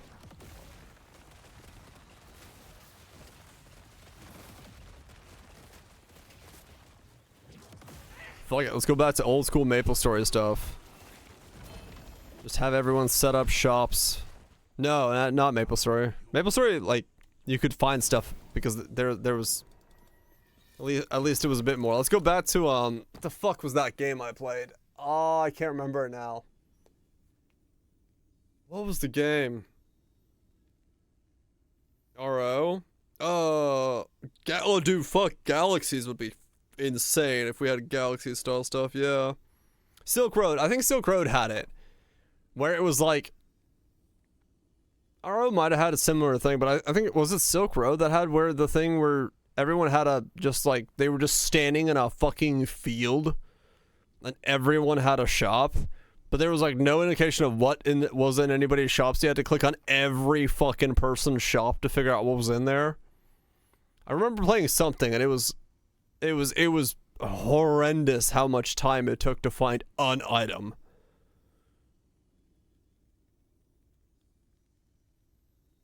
I don't think I can do that, Burbs. No. I'm shopping Aeon. I think yeah, Aeon had a similar system as well. But I remember playing something back in the day. Because Galaxies was like you had people that actually set up like towns, and you had the dude that did speeder parts and the dude that did like fighter parts and all that stuff. They had like full on fucking towns, and that was cool. But I think it was Silk Road that had like literally just unlabeled booths. Well, Skies Conquerors Online. It's now some because people couldn't fuck checking every shop, right?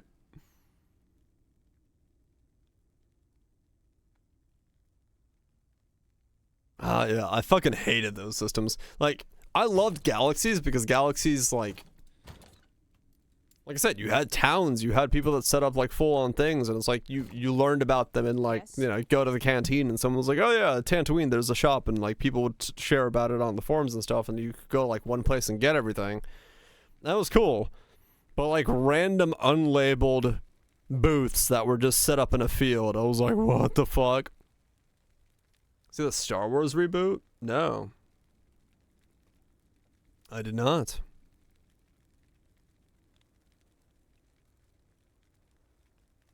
I did not see a Star Wars reboot.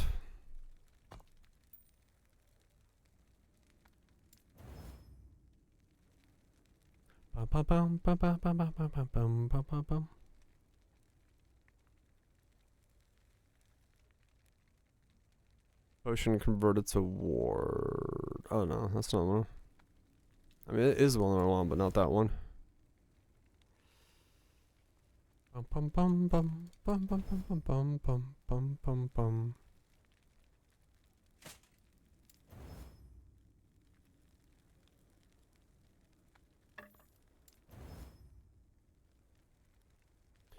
I love Galaxy's Battlefront collection coming in March. Oh really? They're redoing Battlefront? Or like making a remastered version or something? Interesting.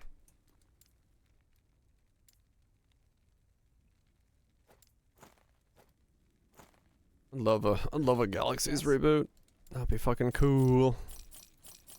But we're past the age where that stuff's gonna be anything.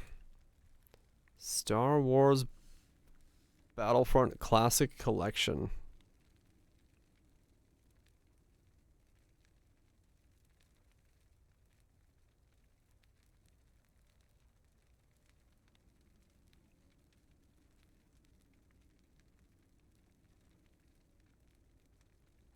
Massive. Yeah, this is the original Battlefronts. Man, this looks dated at this point.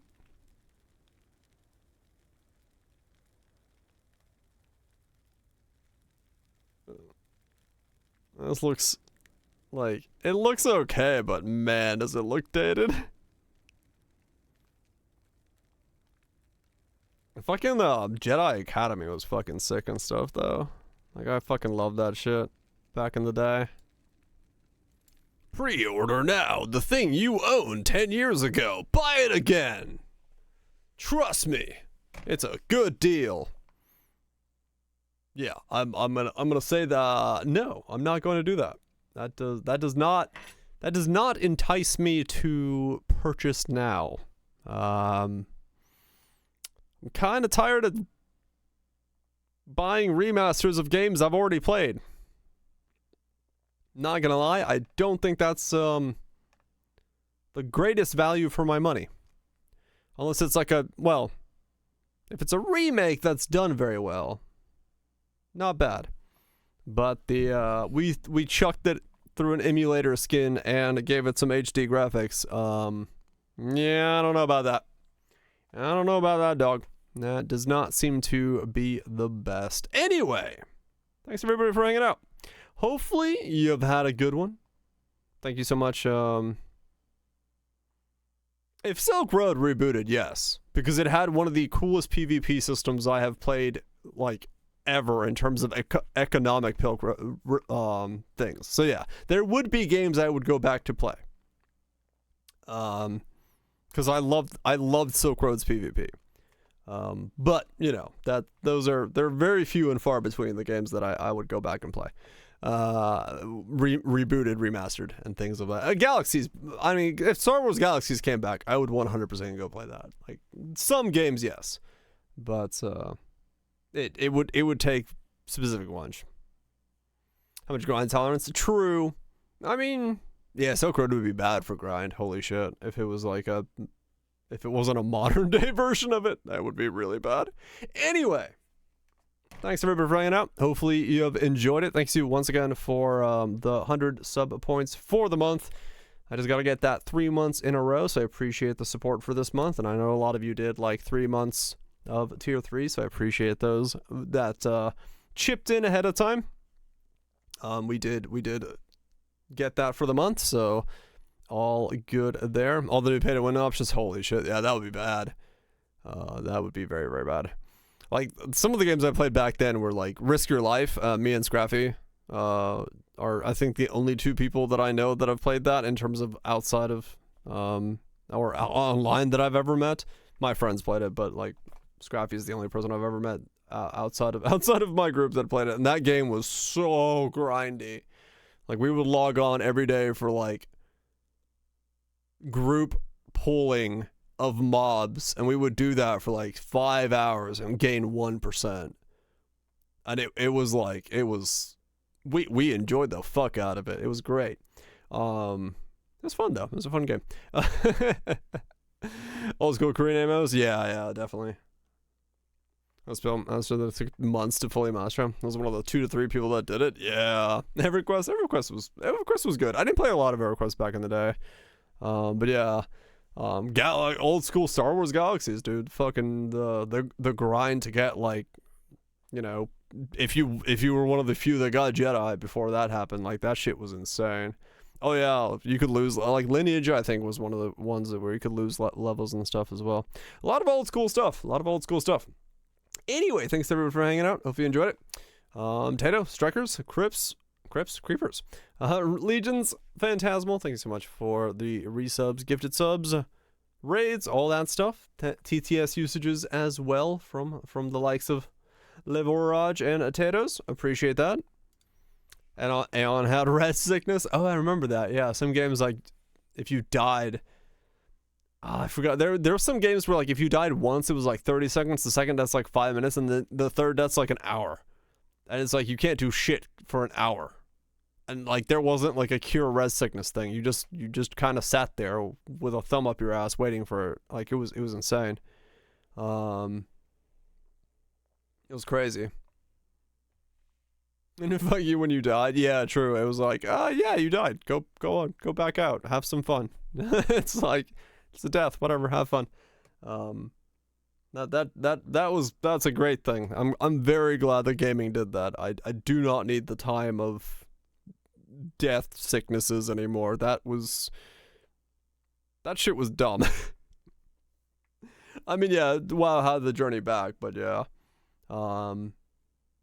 Yeah, that shit, I like losing levels and being res sicknesses, that was horrible. Anyway, I'm gonna get some sleep, and then be back tomorrow for more epoching, where you hopefully at some point get our chest, so we can smash chest with chest and see what happens with the chest. I mean, yeah, you'd lose levels and shit, yeah. Oh yeah, WoW did have like a little bit of res sickness. Yeah, I remember that. It didn't go to such extremes. It went to, like, I think, like 3 to 5 minutes, but they didn't go to like an hour long, I don't think. I don't remember. I just remember, like, doing like Scarlet Monster or something, like not worrying about it. If you didn't want to go bad to your corpse, that's what it was. If you wanted to resurrect the spirit, you could do that, and you'd had, like, yeah, a 5-minute thing or something. Which is, you know, if you wanted to, you just res there and then go take a piss and come back or something. That's what it was, yeah. Anyway, before I ramble on too far, I'm gonna go make myself an omelet, because I haven't had an omelet in a while. And, yeah, I'm gonna go enjoy one of those. We'll be back tomorrow for more epoching. Hopefully we got some upgrades. I think with today we kind of got side grades. I don't know if I really got any upgrades. What about the rice? I'll probably just do omelet and rice. Omelet, bowl of rice. I got some ham.